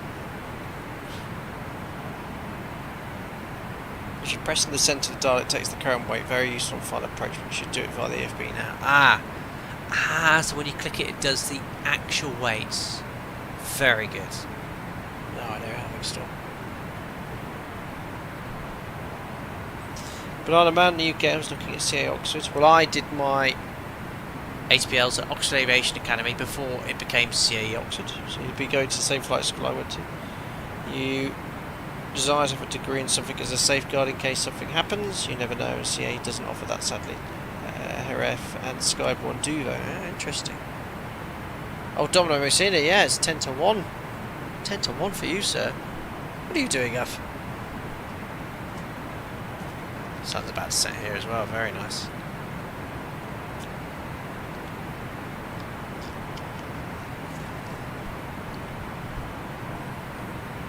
And it's looking less hazy than it did before.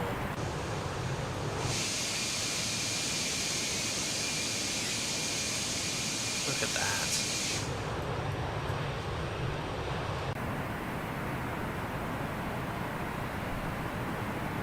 Martin, I remember watching another stream where you did this before. Is it that different with the 7.4 that you're so weary of doing it, or are you that tired?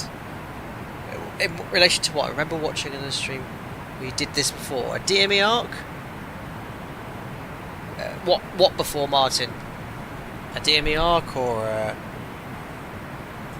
DME arc? I mean, is that different with the 7.4? Well, I don't know what aircraft I last flew that in, but look at what I've got to do. I've got to do that.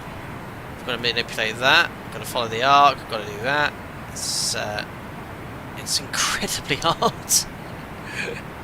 It's incredibly hard. I don't think we've done a DME arc in this aircraft, have we? I can't remember. I think the sun. I think it's gonna. The sun's gonna have set as well.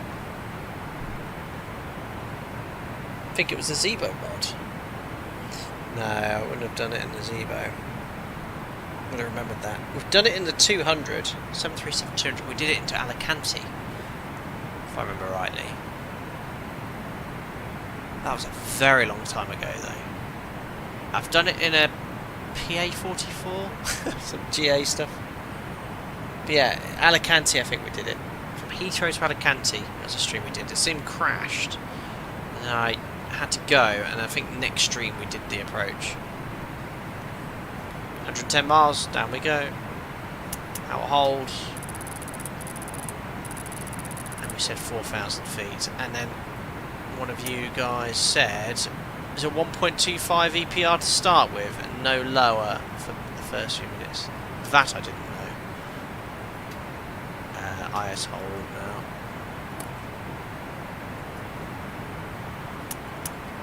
So now the aircraft's going to pitch for the current bugged indicated airspeed, which is 300 knots basically. Well, it's not descending, so we'll have to take a bit more thrust off anyway. Oh, need a speed brake.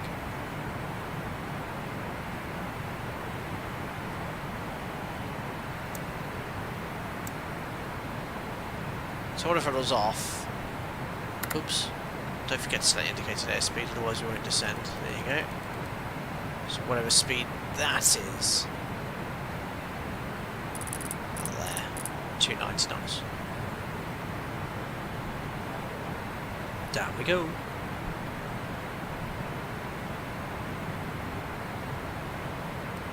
Well, was my landing rate earlier minus 75? Yeah, I can't try to do that. Oh, have you saw? You're not getting it to work either, so it is a bug with the new Sky and Felis.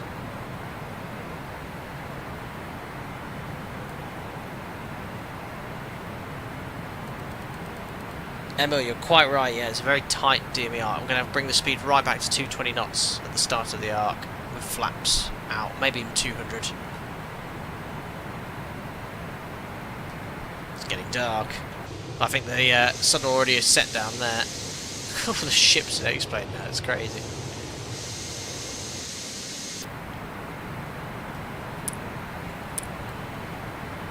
.1 tons. Our alternate was San Juan, we need 13.2. Delta no. Very happy on the 7.3. Okay, first spin back there, so I'll start bringing it back to idle.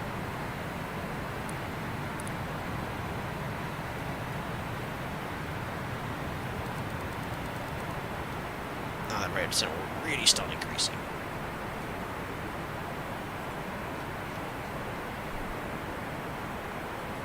So we'll start routing direct to waypoint 4. Which is the VOR, so we've got ETA 10 minutes to go.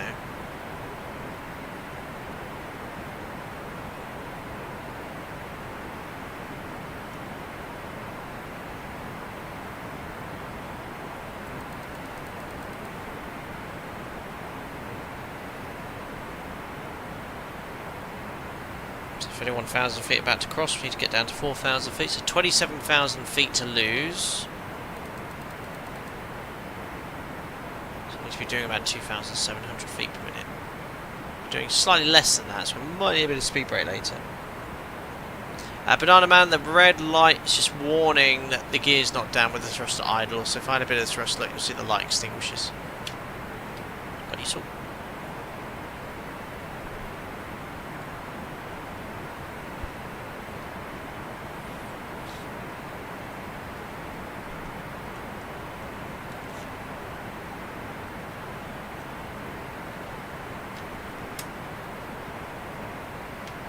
It's getting dark. I can't remember a time we actually flew this at night.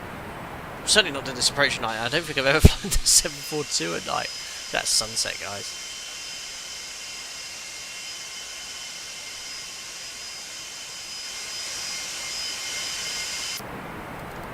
Very nice. My belt's on.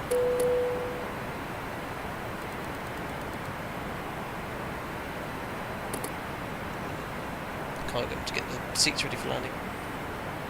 Silas, how's the 200 compared to the 400? Much higher workload.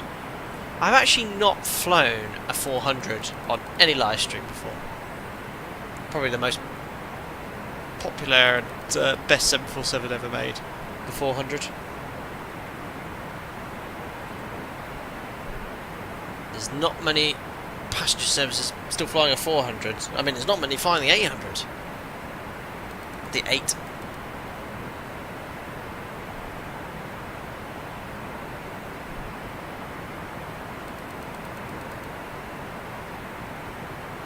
There are 23,000 feet to lose in 9 minutes. So 2,500 feet per minute.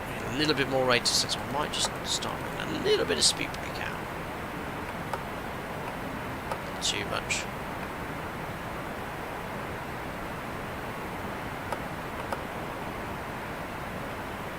There it goes. Wow, it's really powerful on the 742.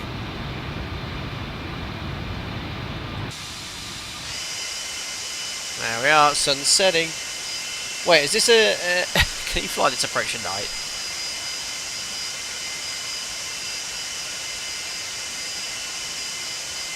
Wow, Ruben Schwartz, that stream was old. 5 years ago, wow. Was it a lockdown stream?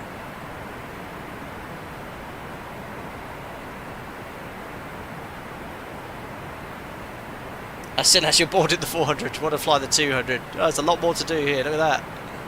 Yeah, this is a fantastic add-on. Thoroughly recommend it. God, I've got some lighting out of this soon.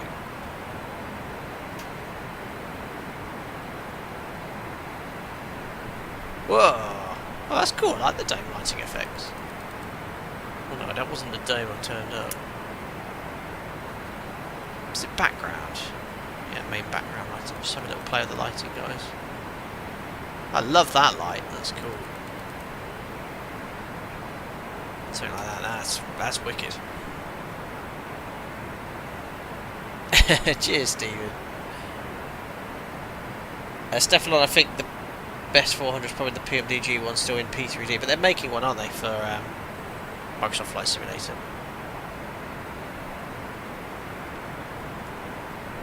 Alrighty, 4,000 feet. I'm going to level off in the arc. We're passing 22,000, so 18,000 feet to go. Going to be there in about 8 minutes. So about 2,200 feet per minute. I'll just keep it at 2.5 because I need to slow down as well from 290 knots to.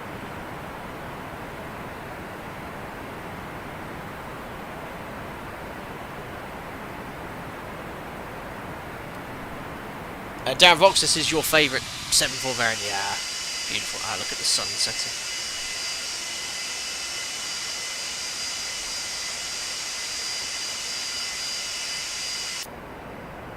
It's beautiful. Just a little bit of speed brake out, that's fine. So we wouldn't usually use a little bit of speed brake at my operator, it's either all or nothing, but the 7.3 speed brake is rubbish. So you need all of it all the time. Now passing the 4-hour mark for the live stream. Thank you very much for everyone that's been watching since the start.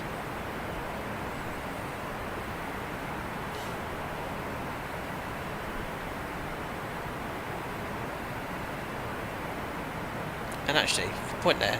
Nightbot, if you guys are interested, I do have a second channel called Airline Pilot Plays. I might being the key word here, fire up tomorrow, play a bit of AV Assembly, which I purchased and haven't had much time to play around with it, but a bit of a chill stream for something on the second channel. And then on Tuesday, might have a look at two-sec Tropic again in the PMDG 7.3. That's Saba. Is that Saba on the left? Or the left, on the right? Yes, it is. Just having a look at the map. We passed there on the way to Curaçao earlier. It's a very mountainous mountain, isn't it? Ah, Sim's looking beautiful. I'll slow down to 250 knots. Why is everyone asking am I on that sim? You're about the 10th person I've asked. Yes, but there's no ATC, so I'm going to probably disconnect. So usually by 10,000 feet, there's no one joining me on the flight today. There's no ATC. I will probably disconnect.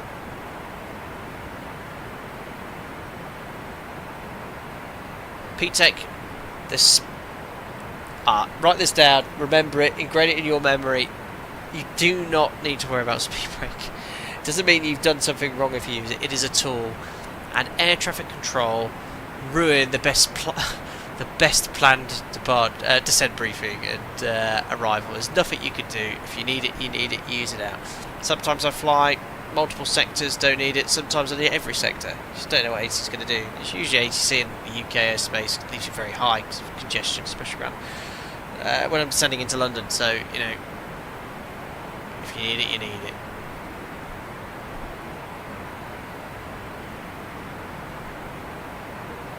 Very good having still.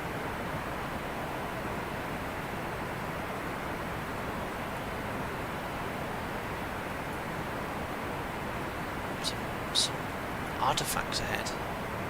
Ships maybe. 32 miles to run again. I'm not so worried about CDR. I'd rather be level at 4,000 at the beginning of this arc.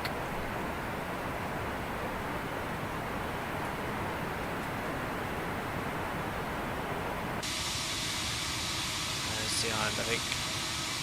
Straight ahead. It's really hard to see, but oh, it's very hazy still. I can't even see the horizon. Horrible conditions.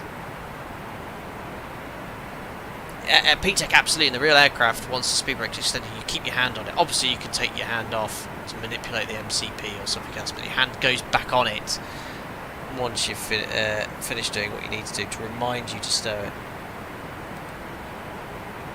Did I say mountains? I am tired. I'm going to land this 3 crew aircraft in a second. That's why you have maximum duty times of rest. I got up at about 6 o'clock this morning after about 6 hours sleep feeding the baby. So how long have I been awake for? 18 hours now. That's why you don't operate an aircraft. I'm about to massively dust my speed here. So VS. Almost level off here. Bring the speed down all the way back to 220 knots to start with. Water throttle to speed. And we can turn it back on. And I'll stow the speed brake. Oops. Ah, can't get that down. Okay. So that's coming on. Logo's already on. AP pressurization's all good over here. Oh yeah, I forgot to set the land out. That's why we're still pressurized. Sea level. Slowly depressurizing, set perfect. Water throttle's going to add some thrust momentarily. And we're waiting for 12 DME. We're going to be doing a 10 DME arc.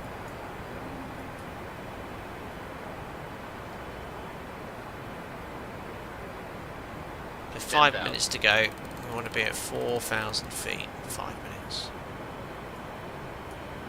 That's hold, which disconnects the auto throttle. That's completely normal. We've got the red gear warning light. Perfect. Down we go.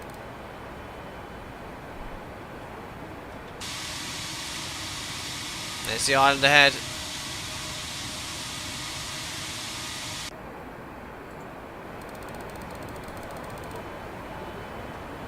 Vanguard fuel from wingtips. Yeah, all transferred. 3.9 pretty much in every tank, a little bit less in tank 2.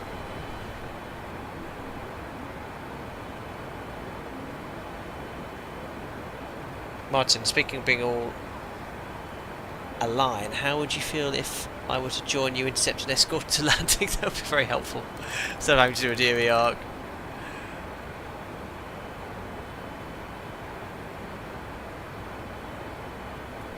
Right then, so I think now we will resort to conventional navigation. So heading select.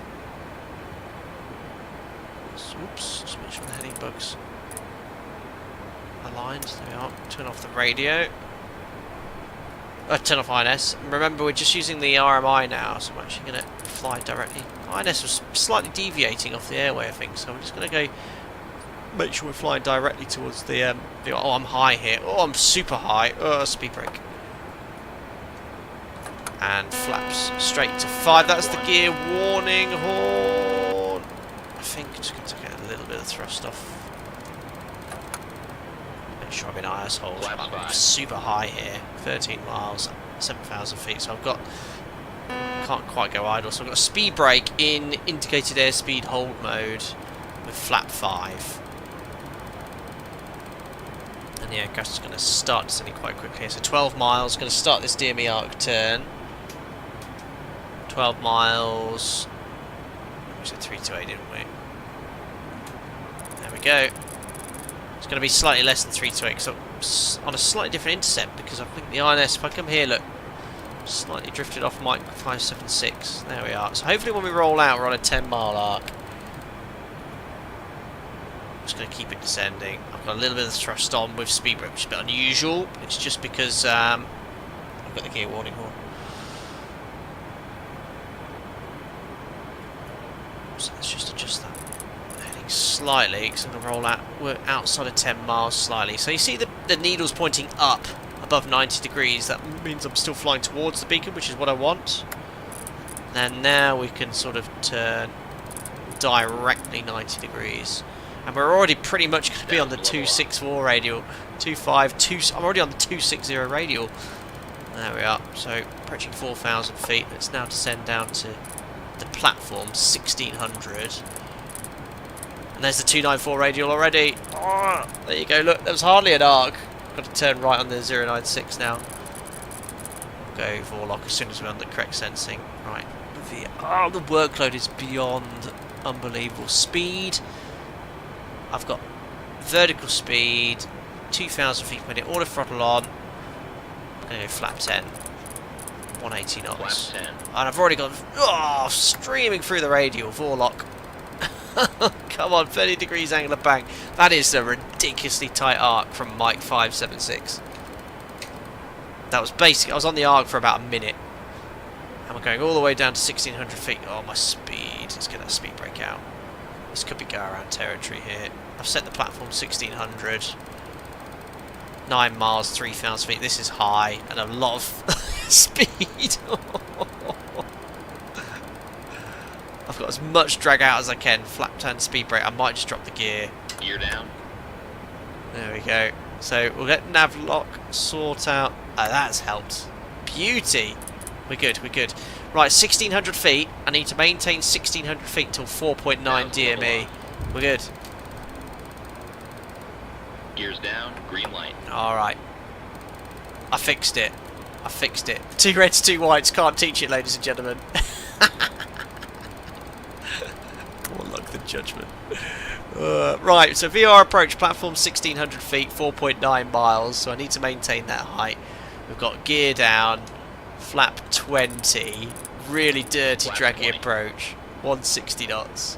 And we're going to level off at 1,600 feet until 4.9 DME. You'll see 3 reds briefly here. Checklists. I will skip the descent and approach. I haven't got time. Landing checklist. Gear. Down and check. Down and check. Flaps. It's coming. 25, 30. Final approach speed set. Flaps 30. So 4.9 DME. Let's start descending. 600 feet. Vertical speed. What target? It's easier if I just do this, guys. Honestly, I'm trying to manipulate a complex autopilot system and trying to fly this accurately. It's not going to work. Okay. Flaps are 30, gears down. I'm at 4 white, so I'll just set 1,000 feet per minute. We should come that in here quite nicely. I'm in the spoilers. Armed. There we go. Damn. Oh, it's really hard to arm them. Ignition. Come on. Where's the... I'm trying to turn the flipping flight director off. Ignition, flight start. 1,000 feet per minute should work with everything coming on nicely. Alright, there's 3 whites. Speed. And that's it. Check. Altimeters. 1013. Set and cross check. 1217. Landing checklist complete. Honestly. Altimeter set. Right, fly the aeroplane now. 3 whites, keep descending. 500 feet per minute, we're going to get to 4 whites. Honestly, it's so hard. You know, to fly this VR approach accurately.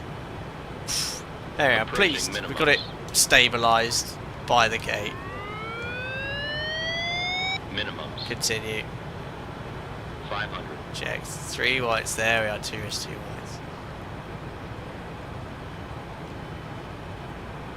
Look at this approach though at night, a beautiful approach.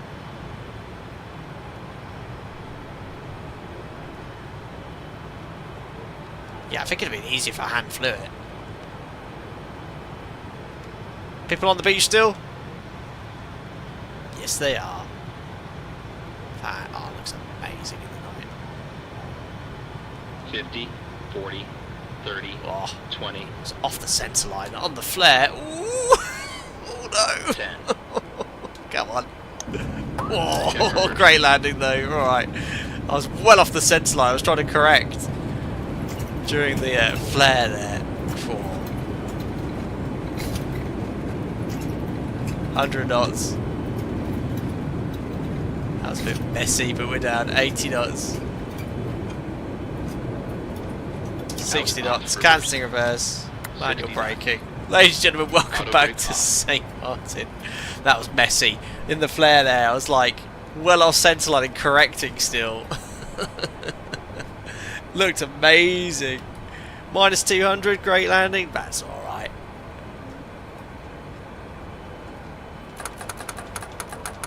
Yeah, messy. Messy approach, guys. Not pleased with that at all. Yeah, DME arcs in an aircraft like this, trying to mess around with the autopilot, which is down there, and you know, I was down here at 1600 feet trying to get it to descend at the correct rate of descent. I'm already at 1600 feet at 5 miles, so I'm super low. Yeah, meet you at the bar. Cheers, Double Cena. Stiff drink for me. I have to say, doesn't this look amazing though? How amazing does it look at night? Beautiful. Yes, it's the AW design scenery. Thanks for grabbing that. You know, it's not been updated for 5 years. It works for X-Plane 11, but it works great in X-Plane 12. Oh, that replay is going to be interesting. It was very messy over that threshold. Right, bit of a clean up then. 2000 standby, 7 units of trim. Oh, it looks beautiful tonight. Can't get enough. Just trying to get it to descend. That's why I had 1700 feet, and then I was like, oh gosh. Still haven't got the QNH set. Oh, workload off the charts. I think I might just leave my inboard lights on still. There we go. Well, St. Martin and the Jumbo completed it, mate. It'll go in via Charlie. And then we'll start where we'll finish where we started, Bravo 1. Yeah, it does look very nice, X-Plane, doesn't it? Stow my speed brakes.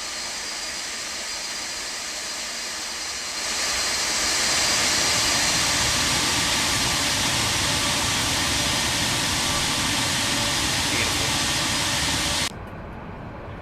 So there's Echo. Thank goodness there are no approaches. Well, ILS really is what you need. I think it would have been easier when I turned final after the 096 because it was so quick, that arc. Even though I bought the speed back, you know, I managed to just be on the path. I should have just disconnected then and flew it. Would have been easier. There's Charlie Gate. It's been raining recently.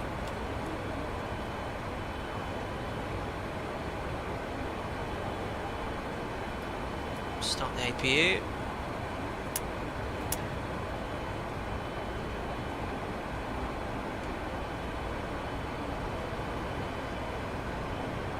Onto the taxiway. Is that my beacon light illuminating on the gates? Super bright. Marshes everywhere. Got a little bit of hot nape. 20 knots. Cheers, Wald. Glad you enjoyed it. Thanks for your patience as well. Super busy for me.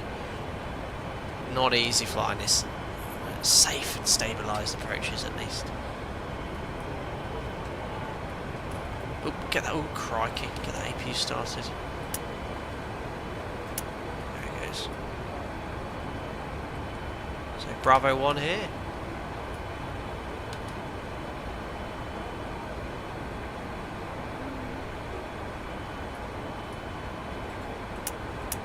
Lights coming off.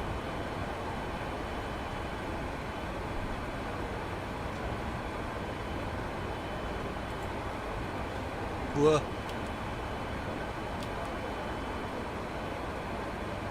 Butter Parker. There's the marshal of guidance.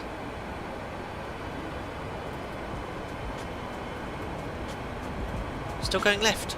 I feel so right of centre line. Still saying turn left. There we go.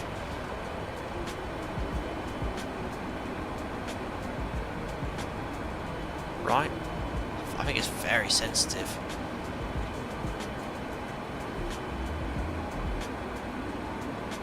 There we go.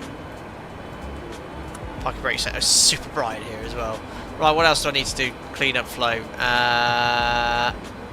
Pretty much it. Probes off. God, it's super bright. It wouldn't have been as bright in this cockpit landing at night time. Right, I think the APU's up and running. Yes. APU's on the bus. There we are. Ladies and gentlemen, as I turn the engines off, welcome to St. Martin. Ah.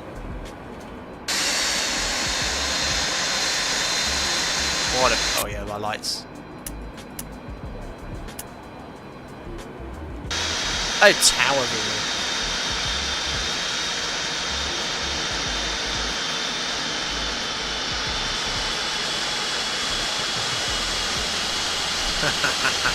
Two sectors. First time. Love the sounds. Take care, don't want to see it at 20 past 1 in the morning for you. 20 past midnight for me. It's late. Thanks, buddy. Oh, I'm knackered. But I had fun. 4 hours, 20 minutes. I can't remember the last time I did a stream this long. Superb. Oh, I can't even bother to do a checklist. Okay, that's not the cavalier attitude we take on at work, but I'm knackered. Cheers, Spitfire. Look very nice in the Alpaca Airways livery. Cheers, Vaughn. Glad you enjoyed the ride. Let's have a look on the approach. Didn't have much of a chance to look at what people were saying. Maurice was talking about the hurricane here. Awful hurricanes here sometimes, don't they? Not as messy compared to the Boeing 727 Aero Sucre. How was the last stream I did? I think it was alright. Got it down, didn't I? Or I nearly clipped the trees on the takeoff, I think. Isaac joined in for the landing. It was interesting, that's for sure. But yeah, that was a busy approach. If I bring the charts up here, we're obviously coming in on the this airway, Mike 576. This from here to that took about a minute. I wasn't expecting it to be as quick as that, but we are close in 10 miles. And we were looking really nice. We descended, returned final, 2 reds, 2 whites, and then we got down to 1600 feet, and then I was trying to manipulate the autopilot to sort of get it to descend from the platform altitude, and it just wouldn't descend, and I was like, right, let's hand fly this, which was the correct decision, unusually, to do that. But yeah, it was all looking nice, and over the flare I got a little bit, was it right of centre line? I had to correct that, but yeah, fantastic add-on. Just marred by my ability. Very, very good, but did help you on the left of the airway as well. Yeah, I was. Yeah. So the INS waypoint was. We put the correct INS waypoint in, but we obviously that cut off a little bit at the corner too. But yeah, it was good fun. Good fun. Good stream, made camping more enjoyable. Yes, Pete Tech, enjoy the rest of your camping in Wales. Hope it's not too cold out there this evening. Thank you very much, buddy. Righto guys, we're going to call that a day. Usually you'd complete the applicable checklist, which is all here after landing secure. We'll imagine that's complete. We're going to go straight into the replays. Beacons off. Newscom unfortunately wasn't working today, so we couldn't get our virtual airline dollars, but next time we'll give it a go. God, that's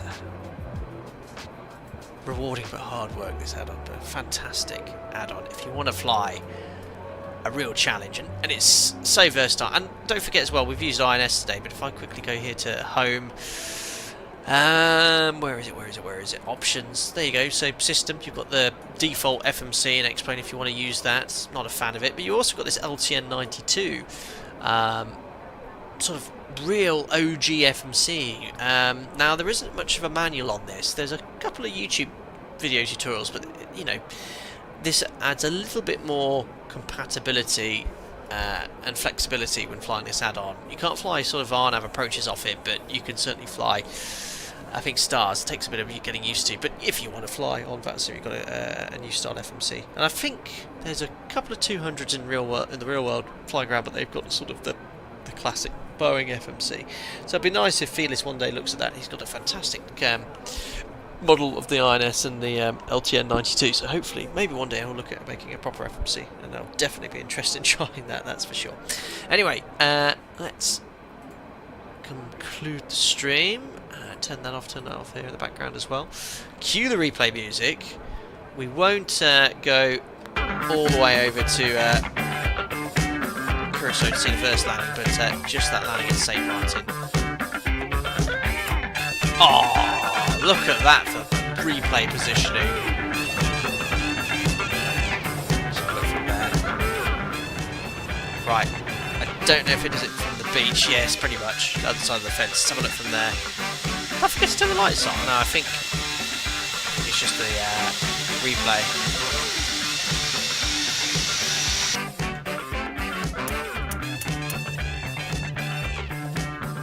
Right, I've got to turn all the electrics on during the replay. It doesn't like it, does it? No lights, unfortunately. Definitely had them on.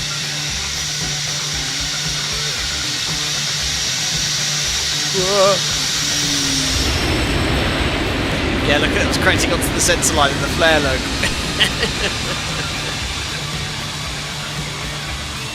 Good job, good job.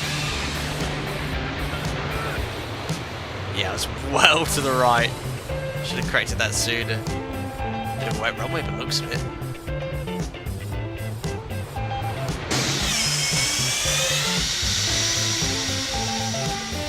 Yeah, I don't know why the lights are beautiful shape. I don't know why the lights aren't working. Never mind.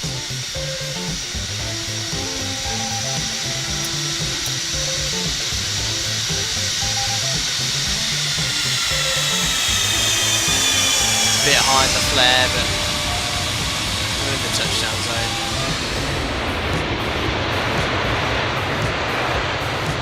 Try. Let's do one more replay from the beach view.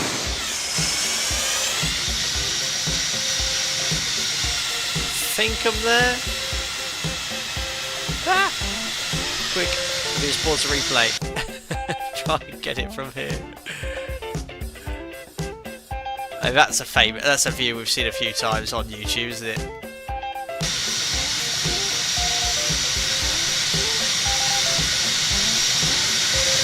There we go. Sounds so good. What's this guy doing? Oh dear. Interesting. Love your shorts, sir. Oh, what a replay this is going to be, guys.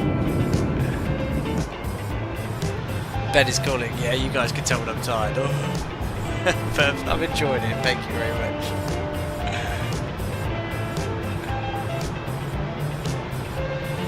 There we are. Let's go throw him out there. Well then, guys. Well, thank you very much for joining on another Flight Data Sim live stream with the Felis 747-200 Epic add-on. We're an Epic developer. Go check it out if you're interested in classic aviation and want to fly something a bit different. To all there on. To everyone that donated, thank you very much for your generosity. To all the members, thank you for your continued support. Thank you to everyone that gifted members this evening, most kind.